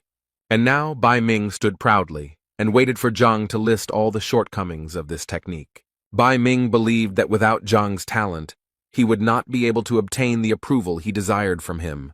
Zhang showed complete calm and composure, and said that the master should mentally prepare himself for what Zhang would say. Zhang began by saying that this was actually the multiple mountain hands technique, in which the herbs were arranged in a certain order, like stones. But for Zhang, the shortcomings of this method were obvious, and therefore even if the pills were of good quality, it was impossible to achieve the ideal. When Zhang said that this technique was suitable for mass production by low-level pharmacists, the master's face twisted with rage. According to Zhang, this method is a dead end, and in this case the pharmacist will bury himself. Ouyang turned pale after hearing Zhang's words. After all, Bai Ming was not only a first-class pharmacist, but also one of the most influential people in the kingdom. Bai Ming was furious, but Zhang's words were meaningless to him until the technical shortcomings were mentioned. Zhang walked closer to the furnace and said that he would start the list of defects with the simplest one. Zhang asked the master if he knew anything about the equipment he used, since pharmacists must have the skills to use it. Zhang guessed that most likely all the kilns were roughly the same, so the master was not too worried about this issue. But Zhang, pointing to the cauldron, said that one technique is intended for one cauldron, and if this is not taken into account, the recipe will give different results. Zhang slapped his palm on the cauldron and indicated the exact parameters of the cauldron, even noting that there were scratches on it. Zhang continued that the cauldron was smelted under the supervision of a master in a quarry more than 7 years ago. After Zhang finished his speech, there was silence for a few seconds, and then the whispers of the masters could be heard. Ouyang was always amazed by the information Zhang gave, especially when he gave the exact parameters of the furnace. Now that Zhang had finished talking about the cauldron, he turned to the flames that the heavenly embers created. Zhang noted that ordinary coal, passing through the walls of the boiler, gives off only a third of its heat, while heavenly coal gives off almost half. Zhang smiled at the master and said that he had only reminded Bai Ming of the basics of alchemy. Bai Ming was seething with rage because if he had taken into account all the factors Zhang had listed, he would have had to prepare the pill for 3 days. Zhang moved away from the cauldron and approached Bai Ming to continue explaining the process. Zhang noted that 47 herbs are needed to make the pill, and some of them are incompatible with each other. And if you don't follow the process, the pill will lose its properties. And then Zhang gave the example of the heart herb, which is resistant to heat. In addition to the fact that it needs to be cooked over high heat, Zhang also noted that the master used the young stem, which contains all the properties. Therefore, Zhang said that it was necessary to change the order and add the split palm herbs slowly along the side of the pot. But according to Zhang, the properties of these 2 herbs compete, and to avoid this, the herbal collection scattered flowers should be added. Zhang continued listing herb after herb, causing the masters to be amazed as he spoke about each one in turn. The masters thought that Zhang knew absolutely everything that was needed to create the perfect pill. The little things Zhang pointed out caused some masters to admire them and understand why they were not improving. Bai Ming turned pale and froze, analyzing every word Zhang said about alchemy. He clutched his heart and thought that he had wasted all this time of precious herbs on useless pills. Bai Ming hated himself, fell to his knees, and started vomiting right in the middle of the hall. He sat and told himself that he saw no point in his career because he was a tumor on the body of alchemy. So, kneeling in front of Zhang, Bai Ming raised 3 fingers and vowed to never make pills again. With this statement, Bai Ming stunned all the masters present, who had never doubted his skill before. The masters could not understand how a pharmacist, who was simply told of the shortcomings, was ready to give up his life's work. Zhang continued to maintain his dignity, while the others were discussing him heatedly and casting sidelong glances at him.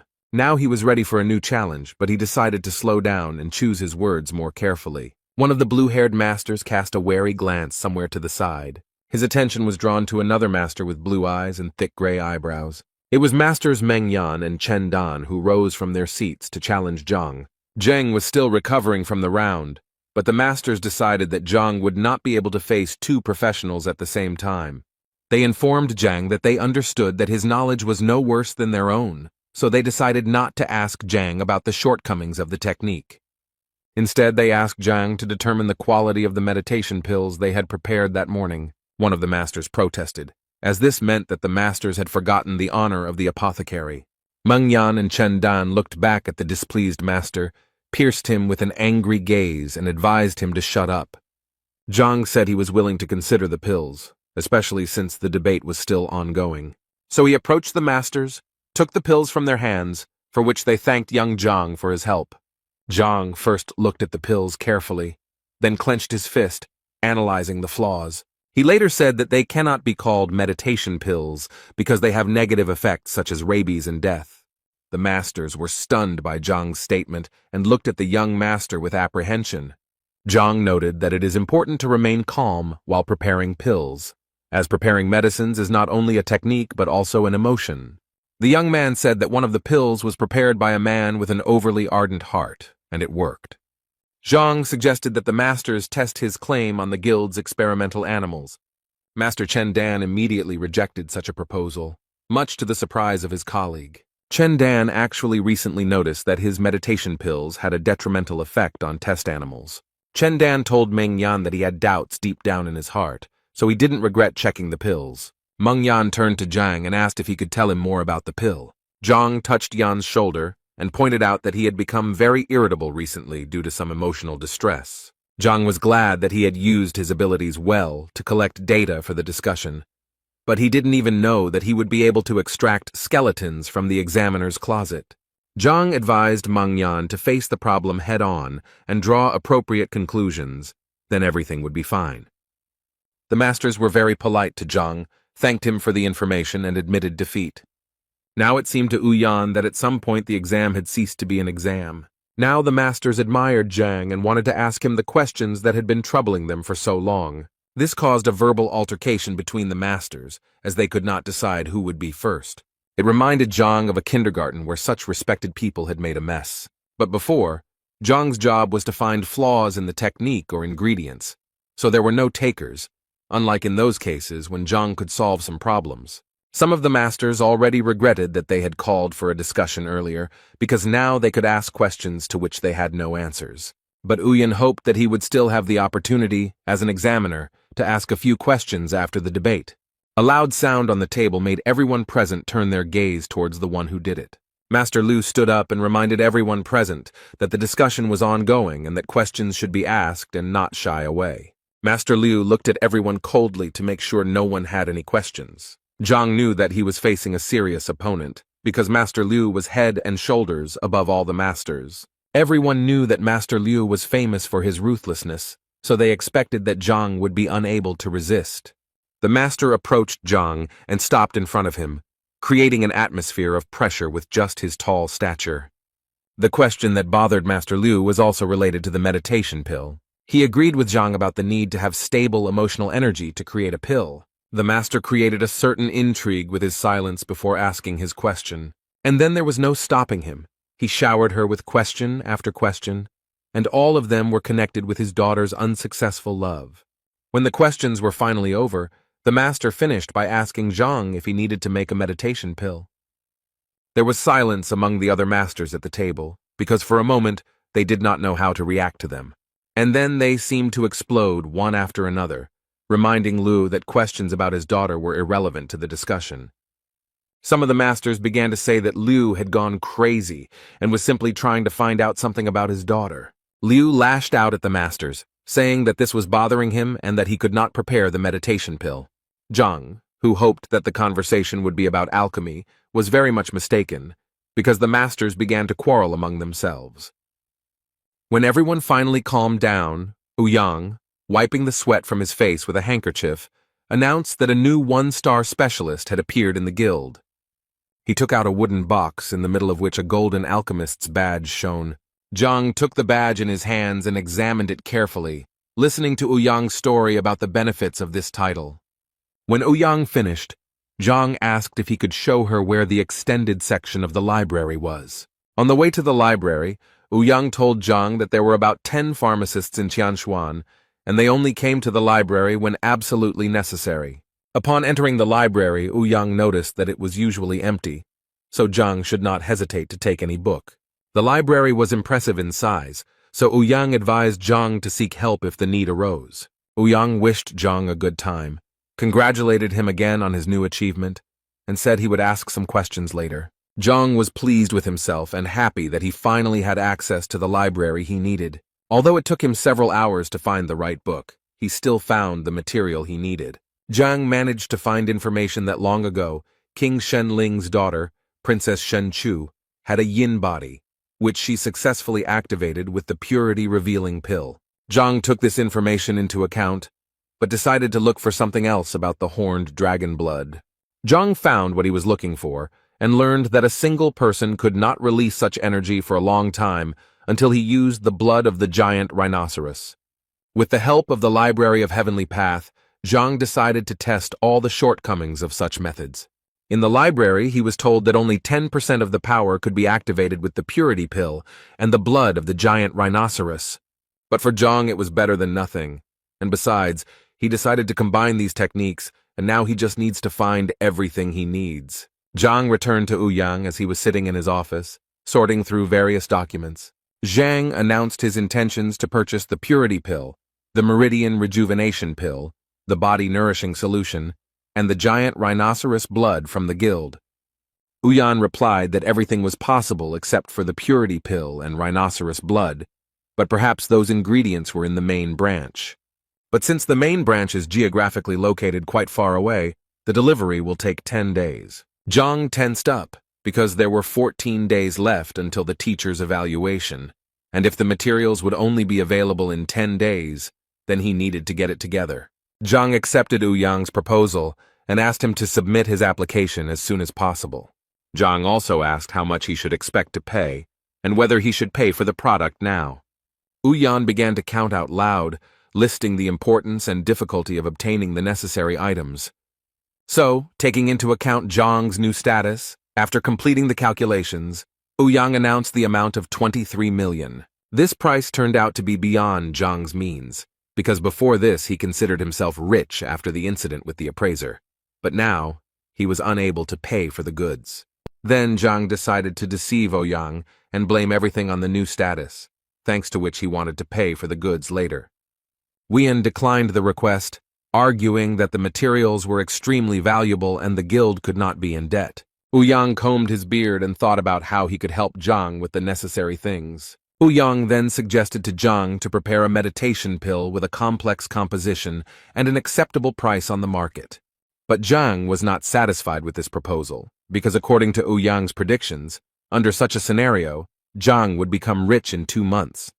In this regard, Zhang asked Master Ouyang if he had any other suggestions for earning money. Ouyang thought for a second, and it occurred to him that the profession of a grandmaster, who could charge a lot of money for his advice, was very profitable. Zhang smiled at Ouyang and asked him to order everything he needed for him, and in 10 days, Zhang would pay for everything. Zhang thanked Ouyang for his kindness and help, said goodbye to the master, and quickly ran away. The market was rich in variety, such as the Sunny House, which could be rented and admired in a luxurious location in the middle of nature. A nice man approached the seller who was so actively advertising the Sunny House. Zhang, who had decided to pose as the great master, was a little embarrassed when the boy called him a highly respected person. Zhang informed the seller of his intentions to rent out the house. The salesboy asked Zhang about his preferences in order to choose something good. Zhang said he was looking for a clean, large house that was conveniently located, furnished and ready to move into. The young man seemed to have an answer to every question, so he said he had a house that fit the bill. Zhang told the young man that he didn't care about the price, and the young man willingly agreed to show him his dream home. As they approached the luxurious estate, the seller told them that the house belonged to a rich merchant who had passed it on to his son as an inheritance, but he was a gambler. Also now, according to the seller, An estate with a 5-room complex, a gazebo and a lake is for sale. Zhang listened carefully and examined the house with the help of the library, looking for flaws. When the estate was presented, the seller announced that such a luxurious place was rented for 150 gold pieces per month. It seems that Zhang did not like the announced figure, and was already thinking about how to put the cunning seller in his place. The guy continued to convince Zhang that the estate was luxurious and the price of such apartments was cheaper than it seemed. As the boy continued to talk about how beautiful the estate was, Zhang walked as close to it as he could, much to the boy's confusion. The boy jumped back at first and then asked Zhang why Tai was staring at him so intently. Zhang explained that he did this to verify some facts. The boy raised his hands and asked if Zhang agreed with the terms of the estate lease. Zhang was in no hurry to pay the rent because he told the boy that the previous owner had gone bankrupt and was trying to sell the house quickly. While the boy was panicking, Zhang continued to lay out the facts that the house was impossible to sell, and therefore it was being rented out, although the price was inflated. Zhang recounted all the details of the deal, including the date it was signed, who was present, what was on the table, and what music was playing. The guy who was trying to rent out the house as quickly as possible was very confused by the facts told by Zhang. Zhang assured the boy that he should not be nervous because he was calling a spade and wanted to rent a house without lying. So the boy agreed to Zhang's terms, rent a house for 50,000, and use the remaining 50,000 to hire servants and work as a butler. Zhang promised the boy that if he did his job well, Zhang would not skimp on payment. When the seller saw the money, he immediately wanted to take it for himself, but Zhang found it difficult to part with such a sum. While the salesman was counting the money, Zhang realized that this young man was brave enough to rent out the house at 3 times the price in order to make a profit. So Zhang asked the young man again if he would change his mind about serving Zhang for a greater reward, and the young man readily agreed. Zhang informed the young man that he would have to stay put for a while and would need help. The salesman, who had just filled the cash register with money, smiled broadly at Zhang and convinced him that he could be trusted. Zhang realized that he still didn't know the boy's name, so when he asked what his name was, the young man asked him to call him Sun Qian. But the boy remembered that his friends sometimes called him Xiao Kang, like cockroach, so he suggested that option too. Zhang smiled and told Targan that he had his first task for him, which he needed to take seriously. Zhang needed the young man to find servants before evening fell, and also to spread the word of his residence at the estate. When Zhang introduced himself to the boy as Grandmaster Yang Xuan, the boy opened his mouth wide and kept his eyes fixed on Zhang. Zhang added that he was looking for a specific item in the area, so information about its location should be widely disseminated. Zhang also promised the boy to help him advance to level 4 for doing a good job. To the cockroach, Zhang seemed like a deity endowed with generosity and wealth. After bowing to Zhang several times, the boy stood up and assured his patron that everything would be done to the best of his ability. When the boy left, Zhang sighed, realizing how difficult it was for him to pretend to be a very decent person. Back at school, Zhang planned to take a rest, but a group of students were already waiting for him in front of the classroom. Zhang, who was holding a piece of paper in his hand, noticed Zhang and decided to approach him first. In Zhang's hands was a list of participants from Lucen for teacher evaluation, which the boy handed to Zhang. Zhang looked at the list carefully and realized that, to his surprise, Lucen had not sent his best disciples. According to Zhang, theoretically Lucen could send his strong disciples, and it would not be considered a violation. Zhang, when Zhang finished studying the list, reported that in the ranking the opponents were in approximately the same place, but in the battle the forces were unequal. This statement puzzled Zhang, and he expected a detailed explanation from his student. Zhang explained that Bai Chao, for example, had made more progress in technique, and his rank was higher. Then Zhang talked about Dulei, who has the advantage in precision and sharpness of strikes, although he is almost in the same position as Wang Yin. Also, Liu Sen's former student recalled that his friend Mo Xiao, whom he had never defeated, got to Master Wang earlier and more skillfully. Zhang recalled that Bai Chao accepted Hongxun as his teacher, and Dulei was one of the first to go to Zhu Hong's teacher. Zhang listened to all the students' suggestions and angrily crumpled the sheet of paper with the list of students. He was angry at Liu Sen, expecting him to send a disciple with a ranking similar to Zhang's disciples, but Sen played a cruel joke. Zhang understood that although Zhu Hong and Zhao Yao were almost indistinguishable from each other, he had seen them fight, and if Zhao had not been warned, she would have lost. According to Zhang, Wang Yin's legs had not yet gained the necessary strength, and of course, a fighter with high speed was chosen against her. Zheng Yang was skilled in handling a spear, so Lu Sen sent a more experienced fighter to the same field. Kun Ji, ranked 300th, is scheduled to face Yuan Tao, but Zhang suggests he may prove to be an aggressive opponent.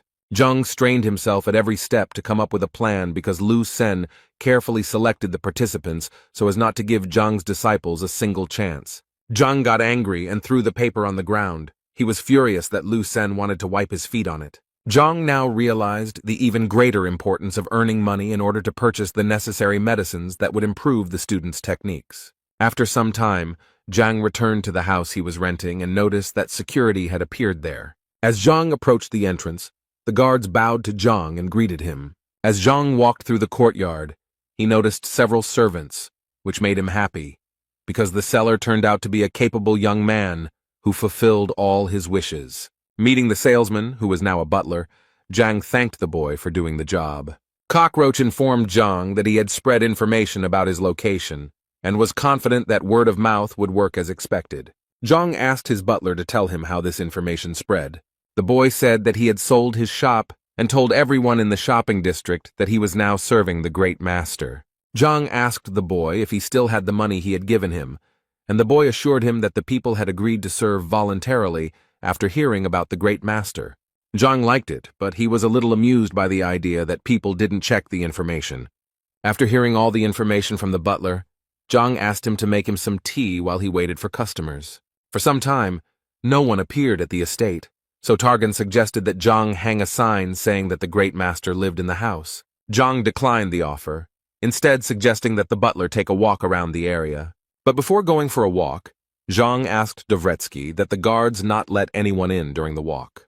And then he asked Targan about the richest man living in the city. According to the butler, it was Lord Lin Tianyu, the owner of a trading company and a real billionaire. Zhang believed that the purpose of his pretense was to earn a good fortune, and therefore Lin was a suitable candidate to achieve this goal. When Zhang asked the butler where the rich man lived, the boy said he would take him there. Walking through the noisy streets of the city, where everyone was bustling about looking for solutions to their problems, Zhang and the butler came to the Tianyu trading firm.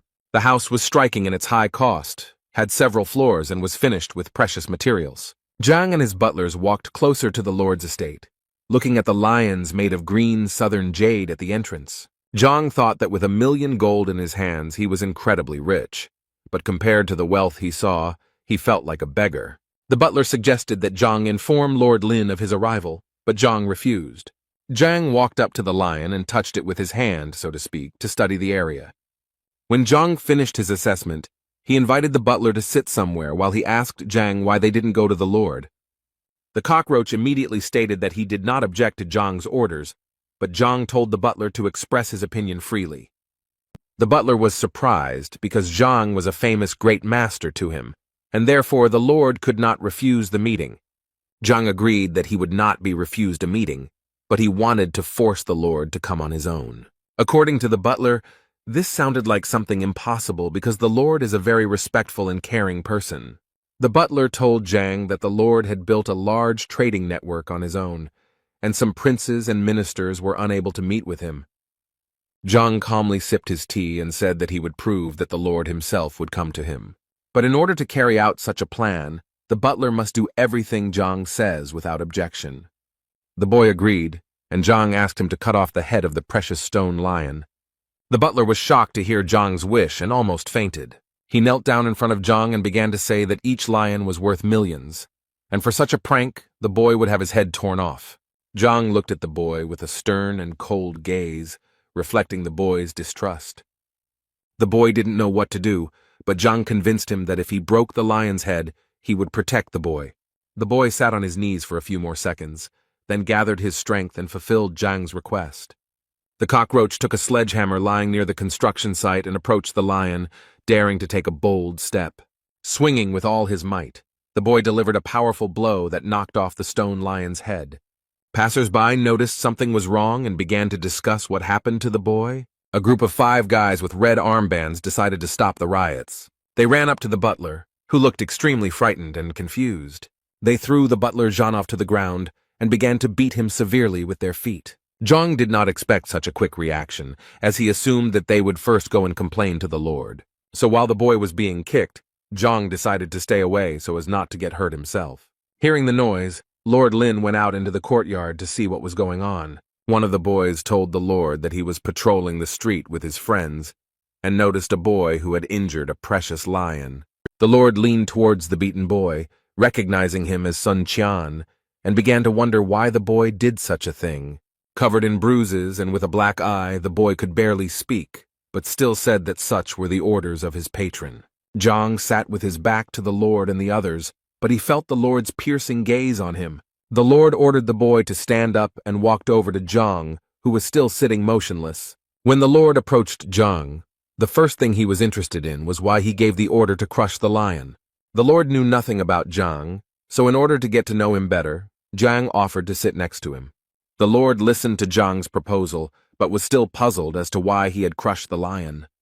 Zhang was in no hurry to explain his predicament and calmly sipped his aromatic herbal tea. The Lord insisted that Zhang give a rational explanation for his impulsive actions. The butler approached Zhang and informed him that in front of him was Lord Lin himself, who was a businessman. Zhang sat silently for a while, then smiled at the Lord and asked about his family. The Lord became angry at this question, and even broke the corner of the wooden table with force. The butler, who was ordered to crush the stone lion, did not understand why Zhang calmly asked about the Lord's family.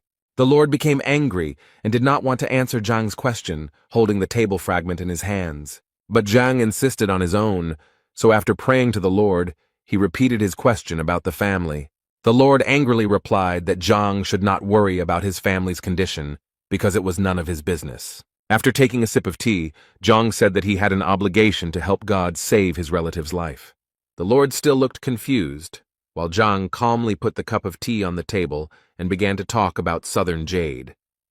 He talked about how this jade has a noble effect on a person, but the southern red jade, which absorbs life energy, is a different matter. After adding a few more negative facts about red jade, Zhang stood up and asked the butler to leave the stage. As Zhang stood up and was about to leave, the Lord stopped him to explain in more detail what he meant. The Lord was especially interested in information about the southern red jade, which could have caused Yu Ju's illness. Zhang stopped, and with his back to the Lord, said that his wife was just an ordinary second-rank person. Now the Lord was even more puzzled by the fact that Zhang knew about his wife's rank and occupation. Zhang reported that red jade was able to absorb qi energy, and the second-rank power was unable to resist it, causing his wife's condition to worsen. So Zhang, passing by, saw the stone and decided to prevent the disaster by breaking the stone. Zhang said he was in a hurry, so given the connections the Lord had, it wouldn't be difficult to find Zhang when needed. The street guard asked Lord if Zhang should be stopped, but he said no. Instead, he asked the young guard to immediately call appraiser Chen Yuan to the estate. The assessor arrived at the scene as soon as possible and asked what the urgency was. The Lord pointed to the fallen head of the lion and asked the appraiser what material the statue was made of. The appraiser sighed heavily and replied that he had appraised the monument a long time ago, but he clearly remembered what he had said. But when he looked closely at Leo's head, he was frightened by the realization of new information. The Lord commanded the appraiser not to intrigue and to tell the whole truth about the material from which the lion was made. But the appraiser looked confused and could not find the right words, and the Lord himself guessed the truth. He made a hand gesture to use one of his fighting moves and smashed the lion's head into tiny pieces. The Lord came closer and took one piece of stone in his hands, realizing that even the master himself did not know the origin of the stone. The Lord inquired whether red jade was really capable of absorbing life energy, to which the appraiser replied that there were legends that spoke of the stone's negative influence. The Lord turned to the street guard and asked if he knew anything about Sun Qian. The guard scratched his head and remembered that Sun Qian had sold the store, saying that he was going to serve the great master. The guard thought that Sun Qian was bragging, so the boy was laughed at when the famous great master took him into service. The Lord was upset that he had missed the opportunity to make amends with the Grand Master who could have helped the family. The guard, realizing the sadness of the situation, asked the Lord how he could help. The Lord ordered the guards to immediately find out where Zhang was staying and then prepare transport to his estate. Walking through the streets of the city, the butler did not understand why Zhang, who was posing as the great master, was returning home. After all, just recently Zhang asked the boy to arrange a meeting with the master, and after the broken lev they talked for only a short time. When the sun had almost set, Zhang returned to his estate, where he was kindly greeted by the guards. Zhang told the guards that he was tired and was going to rest, so he ordered that no one be allowed into the estate. The butler, who was still recovering from the kick, heard someone calling him. It was the Lord's guard who brought Qian the news that the Lord wished to have an audience with him.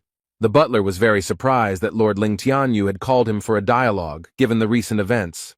He ordered the guards to call the Lord immediately, and he himself wanted to go and find Great Master Zhang. But the butler suddenly stopped the guards and changed his mind about calling Zhang because he had gone to rest. Now the butler was tormented by doubts, because his Grand Master had given the order not to let anyone into the estate, but from the other side the Lord came out to meet him. Therefore, struggling with fear and anxiety, the cupbearer decided to meet the Lord alone. When the butler left the manor, he saw that not only the Lord, but also the appraiser Chen Yuan had arrived to meet with Zhang. The Lord instructed Sunya to arrange a meeting with the Great Master, who amazed the Lord with his revelations. The cupbearer did not understand what was happening because he thought that the Lord had come to avenge the gutted lion, but instead, he was in a good mood. But the butler realized that the Lord had changed his mind about him because he learned that the boy served the Grand Master. The butler pretended to be serious and informed the Lord that he would have to decline his offer since Zhang was resting. The Lord was surprised by this statement because he started looking for Zhang as soon as he left and was there within 5 minutes. Now the Lord felt that he had angered Zhang, but he did not want to miss the chance to talk to someone who could heal his wife. The Lord took out a bottle of medicine from his pocket, which was supposed to help the butler quickly regain his strength. And then the respectable man took out a wad of money and asked to convey the news of his arrival to Zhang. The butler saw in front of him a full bottle of panacea worth tens of thousands and a stack of money worth 5,000. But at some point, he was overcome with the realization that he was able to receive such gifts, thanks to Zhang's service. So the butler again assumed a serious expression, and clearing his throat, informed the Lord that he could not influence the situation in any way, and advised him to come tomorrow. The Lord, who seemed to have never been turned down before because of his status, was surprised by the butler's statement. The Lord still hoped that he would be able to contact Zhang, whom he mistook for the Great Master. Even the appraiser turned to the butler for help in conducting the meeting. But the butler was unwavering in his convictions, so he rejected all requests. After this, the butler decided to return to the estate and asked the guards to close the gates behind him. The Lord, who remained outside the gate, did not lose hope of getting inside and meeting Zhang. The appraiser tried to calm Lord, who was upset that he had missed a great opportunity to talk to Zhang at the market. Together with the appraiser, they did not have a proper plan of action to resolve this unpleasant situation. The Lord dared to take a decisive step, and therefore informed the appraiser that he would wait as long as necessary, even all night. Meanwhile, the butler, who was on the other side of the gate, leaned against it, feeling his heart pounding and his legs shaking. He couldn't believe that he had managed to refuse the request of the richest man in Tianshuan City. He hurried to inform Zhang of the master's arrival, and was glad that he had left his post, and decided to become a butler. When the butler came to Zhang with the news, he calmly sipped the fragrant tea. The butler revealed that the Lord wanted an audience with Zhang, but Sun followed Zhang's orders and did not let the Lord in. Zhang, continuing to sip his tea, praised his butler for a job well done. Zhang was so calm because he understood that red jade was not capable of causing serious damage in a short period of time. After finishing his tea, Zhang asked the butler to tell the Lord that if he refused to wait, he might not return, and Zhang himself went to train and rest. In the morning, Zhang slowly walked out into the courtyard, enjoying the wonderful sunny weather, where his butler was already waiting for him. The butler immediately informed Zhang that the Lord had been waiting all night for a meeting at the estate gate. This news did not surprise Zhang at all. On the contrary, he felt an inner uplift from the realization that he would soon become rich. So Zhang asked the butler to prepare him a delicious breakfast, after which he would meet the Lord. The butler found Zhang's behavior extremely strange, because the owner of almost the entire market in the city had waited all night, and Zhang decided to have breakfast first. While the Lord was talking about various important things with the appraiser, a man passed by and noticed the Lord. A man with his hair tied in a bun and wearing a yellow kimono asked his servants, "Who is the Lord waiting for?" The man was also interested in the name of the owner of the luxurious estate, which had been empty until recently. One of the servants told the man that Lord Lin had been waiting at the gate all night, and it seemed that it was not enough. The man was surprised. What kind of madman made the venerable Lord wait all night and still makes him wait? According to the man, although the Lord was just a merchant, he had influential connections and made annual donations to the treasury, and this deserves respect. One of the unknown man's servants noticed that the gates of the estate were opening and someone was coming out. The man and the servants recognized Sun Qian, but now it was a mystery what Sun was doing in the manor. Sun Qian came out to the Lord with good news and said that his master was ready to speak with the Lord. Even though the Lord had waited all night, he looked quite cheerful and smiled back at Sun Qian. The gentleman took out a wad of money from his pocket and handed it to Sun Qian as a token of heartfelt gratitude. A man passing by opened his mouth when he saw what was happening, because he couldn't understand what the Lord was paying Sun Qian for. Finally meeting Zhang, the Lord sincerely apologized for his behavior and for not appreciating his good intentions. Zhang, sitting on a luxurious wooden chair, assured the Lord that there was no need to apologize because Zhang did not hold a grudge.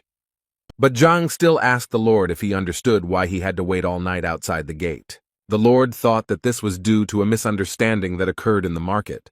But upon hearing that Zhang did not harbor any grudges, the Lord became confused. Zhang took a cup of tea, the aroma of which spread throughout the estate, and said that the Lord's night outside the gate was for good intentions. The butler standing nearby did not understand how a night spent in the cold and without sleep could be a blessing. Zhang realized that the Lord had come to him because the Lord's wife was seriously ill, and in Lord Zhang's opinion, Zhang could help.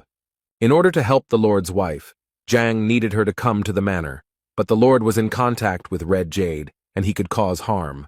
Therefore, Zhang explained that during the night, while he was waiting for the meeting, Red Jade's aura dissipated. The Lord realized how stupid and blind he had been to have so misinterpreted the intentions of the good Lord that Zhang pretended to be. The butler now also realized how reasonable Zhang's actions were, because he really did not hold a grudge against the Lord, but acted only in his interests. The Lord knelt before Zhang, bowed deeply, and thanked him for his extraordinary kindness. Zhang said that the Lord needed to bring his wife to the estate so that Zhang, as the great master, could heal her. Zhang advised the Lord to hurry so as not to waste precious time, which was so far away from the Lord's wife. And while the Lord was walking after his wife, Zhang offered the butler to help him raise his combat rank. Butler was confused and claimed that since he was injured after the events at the market, he was not in the best shape. Zhang calmed the butler down and said that the boy could not advance to the next level because there was no impure qi circulating in his body. The boy listened carefully to Zhang, who said that such power could only strengthen the body, but the spiritual energy remained the same. Therefore, in order to move to the next level, it was necessary to fill each organ with pure qi, and after yesterday's battle, the qi passages were loosened and the established energy began its journey again. The butler was shocked to realize that the fight at the market yesterday was a calculated move by Zhang. Zhang was glad that the boy had figured it out quickly and asked him if Lord Lin had given him the medicine yesterday. The boy felt ashamed that Zhang cared so much about him, and he accepted gifts from others. Zhang seemed to sense the boy's sadness and said that he should not be ashamed because he was doing his job well. So Zhang asked the boy to drink the medicine and demonstrate the punch, but the boy was worried that the training would take too long and Lord Lin would have to wait a long time. Zhang assured the boy that the training would not take much time and would last a maximum of 5 minutes. Therefore, Zhang hurried the boy before he changed his mind. Otherwise, he would miss a great opportunity to improve his rank. The boy was a little fussy but still agreed to the generous offer of the highly respected Grandmaster. Zhang said that the boy needed to sit on the floor, take the medicine from the Lord, and release the maximum amount of qi energy, and Zhang promised to take care of the rest. As the boy followed the instructions, Zhang reasoned that with the help of the library, he would be able to clear the boy's points, and then he would make significant progress. Zhang took out a silver needle from his pocket and pointed its sharp end at the top of the butler's head, who was in full concentration. The boy felt a huge warmth that filled every organ, and all this happened extremely quickly, as if one moment had passed. Blue streams of chi energy were visible to the naked eye around the boy, and he himself felt that he was moving to another stage. The boy could not believe that he had finally overcome the obstacle, which seemed like an immeasurable barrier that he had managed to jump over. The butler immediately ran to Zhang, bowing to him countless times for helping him gain new strength. Zhang said that everything was fine and advised him to get up and prepare to meet Lord Lin. The man who passed by Zhang's estate was still wondering who lived in this house. Suddenly the gate opened and Lord Lin and the appraiser ran out.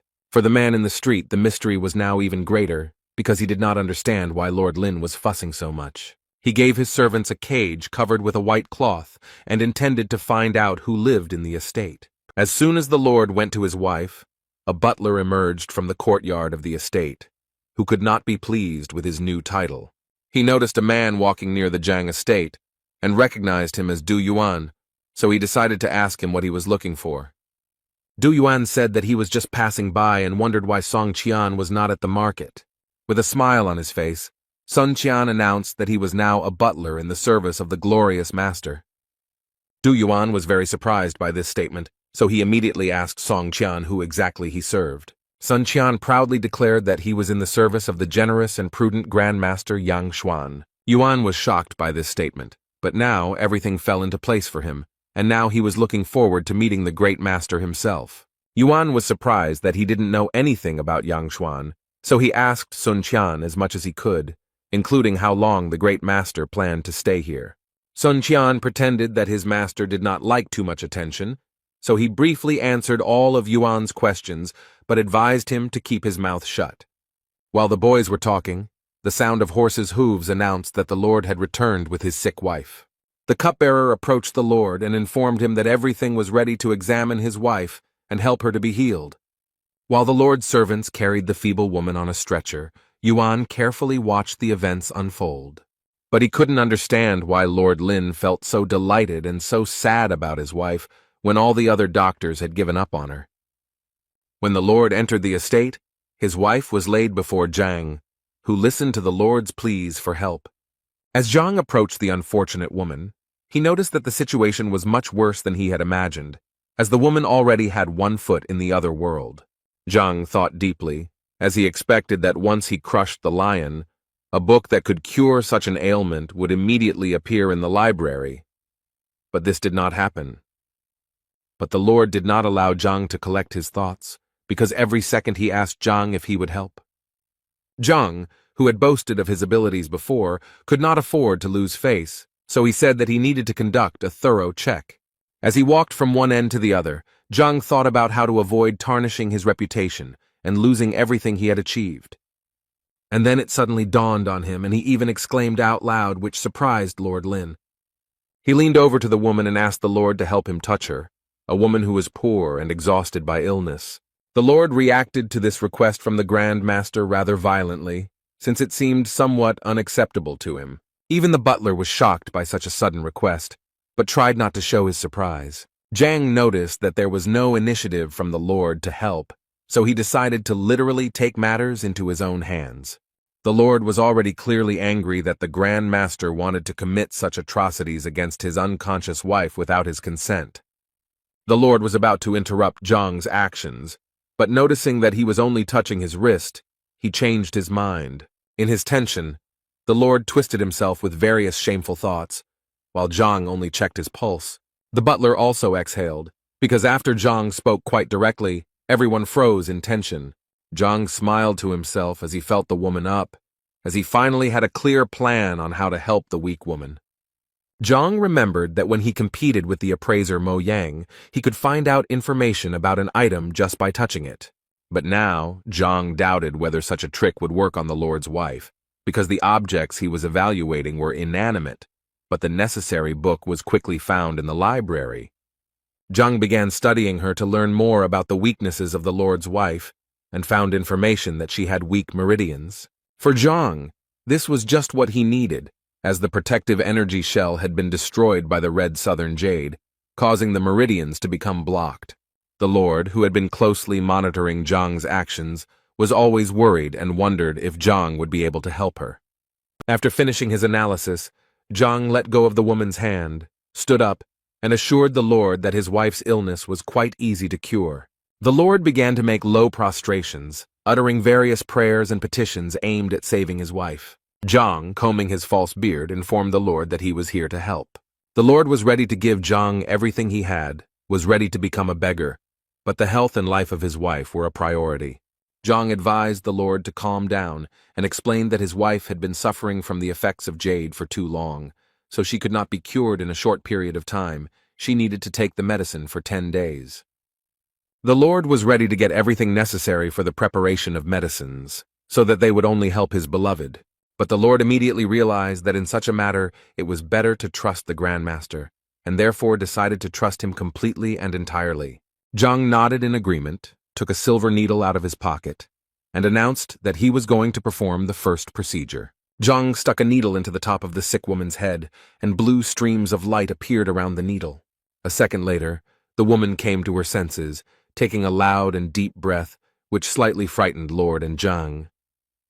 The woman was disoriented, but Lord hugged her, calming her and assuring her that she was in good hands. Meanwhile, Zhang was already beginning to regret that he had healed the woman so quickly, because he had planned to carry out the treatment for much longer in order to receive more money from the Lord. However, the Lord was very happy about the woman's healing and could not help but admire her, rejoicing that now everything would be fine. The Lord pointed to Zhang and told his wife that Zhang was the great master and it was he who healed the sick man. The Lord thanked Zhang again for his help, and Zhang added that in order for the effect to be seen, he would have to take the medicine for a certain period of time. Zhang called his butler Sun Kun to give the distinguished guests a proper send-off. The woman could barely move, but was glad of this effect, since during her illness her body had gone numb, but her desire to walk had not disappeared. When the guests left, Zhang was very sorry that he had solved the problem so quickly, but he had planned to do it within 10 days to get rich. After seeing the guests off, the butler turned to Zhang, who was now sitting sadly on a chair that resembled a throne. The butler praised Zhang for healing the Lord's wife, and now the whole city will rejoice at this news. Zhang, lost in sorrow over his reckless act, asked if the butler had anything else to tell him, and if not, he could go free.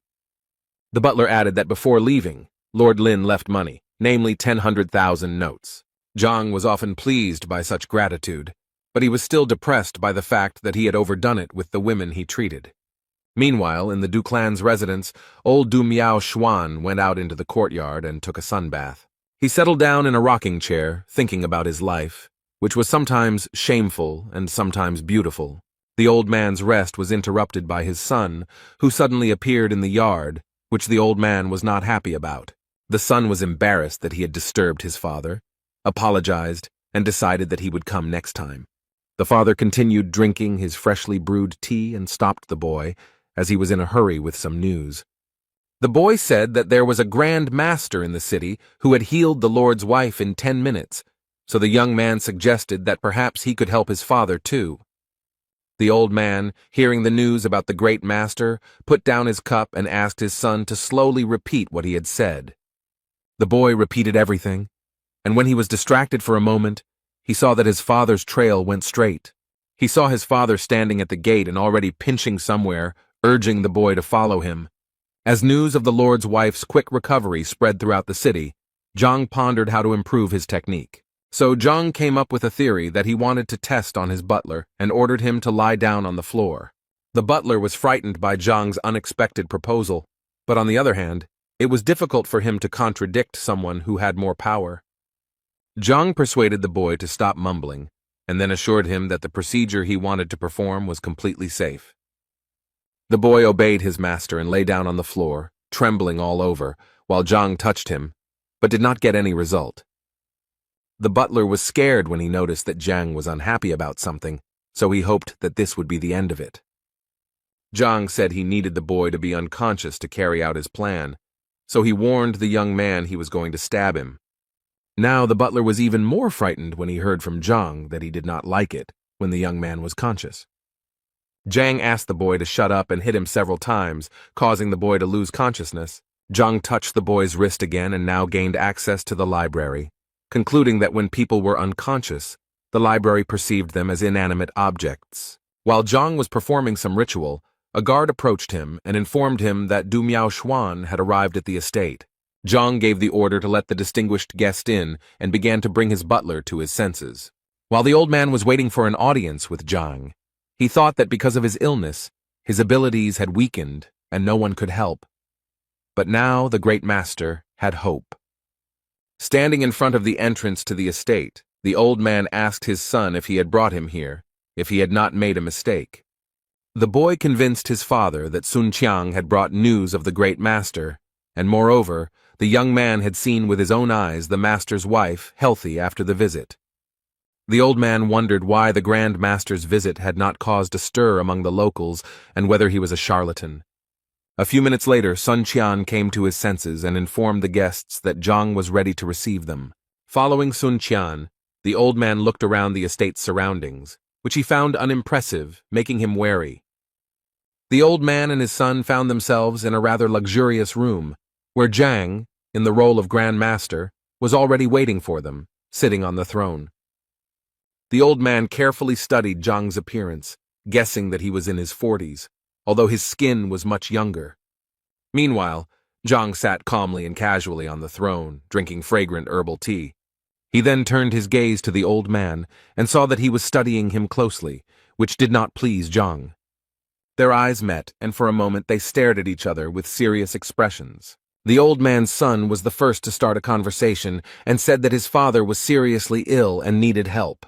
Zhang was a little angry that he was now being positioned as a healer, and he also didn't really want to help the old man who looked at him as a traitor. The young man was confused by what Zhang said and did not know what to say, so he asked his father to tell him everything himself. The old man smiled, apologized for the misunderstanding, and said he had a few questions about the fighting style. This conversation revived Zhang, and now he was more interested in listening to the old man to understand what was going on. The old man spoke to Zhang in riddles, as he did not trust him completely, as it seemed to him that his son had been deceived. But Zhang was convinced that with the help of the Library of Heaven's Path, he would be able to unlock any technique without even wasting time thinking. The old man said that he had recently mastered a new style, but had not yet mastered it well enough, so he asked for help. After this, the old man decided to demonstrate his level of skill to Zhang, who was posing as a grandmaster. Zhang watched the old man's movements carefully, trying to notice any flaws in the technique and how they could be avoided.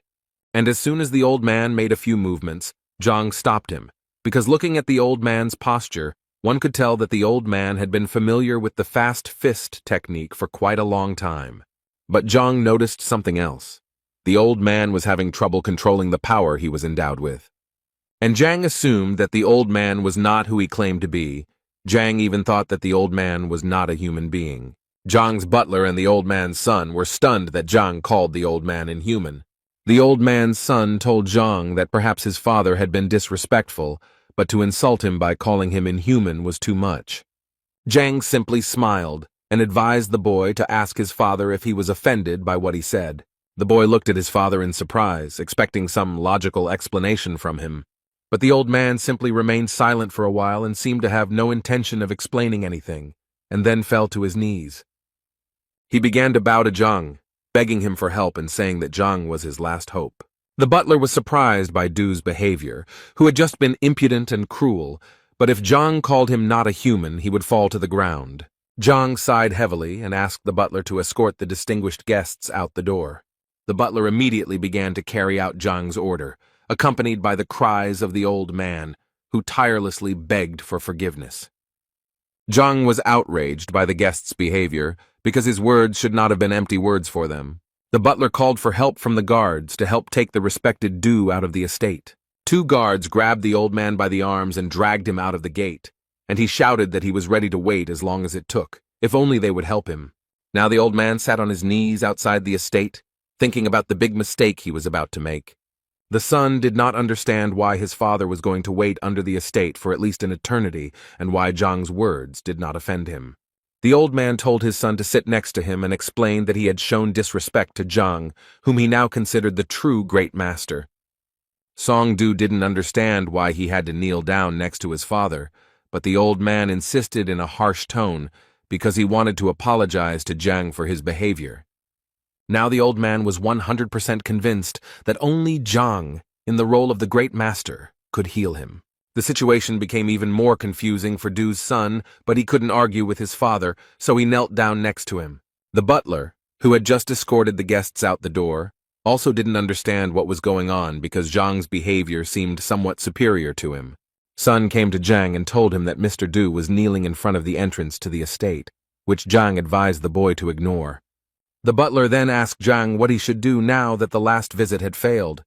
Zhang sighed heavily, thinking about only one problem: money, and 23 million at that. Then he stood up abruptly and told the butler that he was going to settle some business and that the boy must remain at the estate. But before leaving, Zhang told the butler that he had a separate important task. He walked up to the boy and began whispering instructions in his ear, even though there were only 2 of them in the estate. When Zhang finished, the butler was very surprised, but Zhang assured the young man that everything was fine and that he trusted him. Meanwhile, old Du sat in Zhang's estate and told his son that he was not doing this for show, but only because he sincerely regretted what he had done. The guards of the estate passed by, gossiping that Lord Lin had given 1,000,000 gold coins for the sake of his wife's health. Old Du began to listen carefully to every word and heard from the guards that they were somewhat envious of such a gift, because the amount was quite large. Hearing this, the old man ordered his son to immediately return home and take all the old man's savings over the years. The gossiping guards began to talk even more actively and were already saying that Zhang was dissatisfied with such a gift because the Lord had valued Zhang's prestige too cheaply. When Du's son was already walking home, following his father's instructions, the old man shouted after him to grab the precious pills and sell them, taking with him all the skins of wild animals and doing the same. The servants could no longer be stopped, and they discussed how Master Yang, who was Zhang, had only cured the master's wife because she was on the verge. These words seemed to pierce the old man, and he ordered his son to sell the sword, and the elder of the Du clan to sell the business that he had long wanted to appropriate.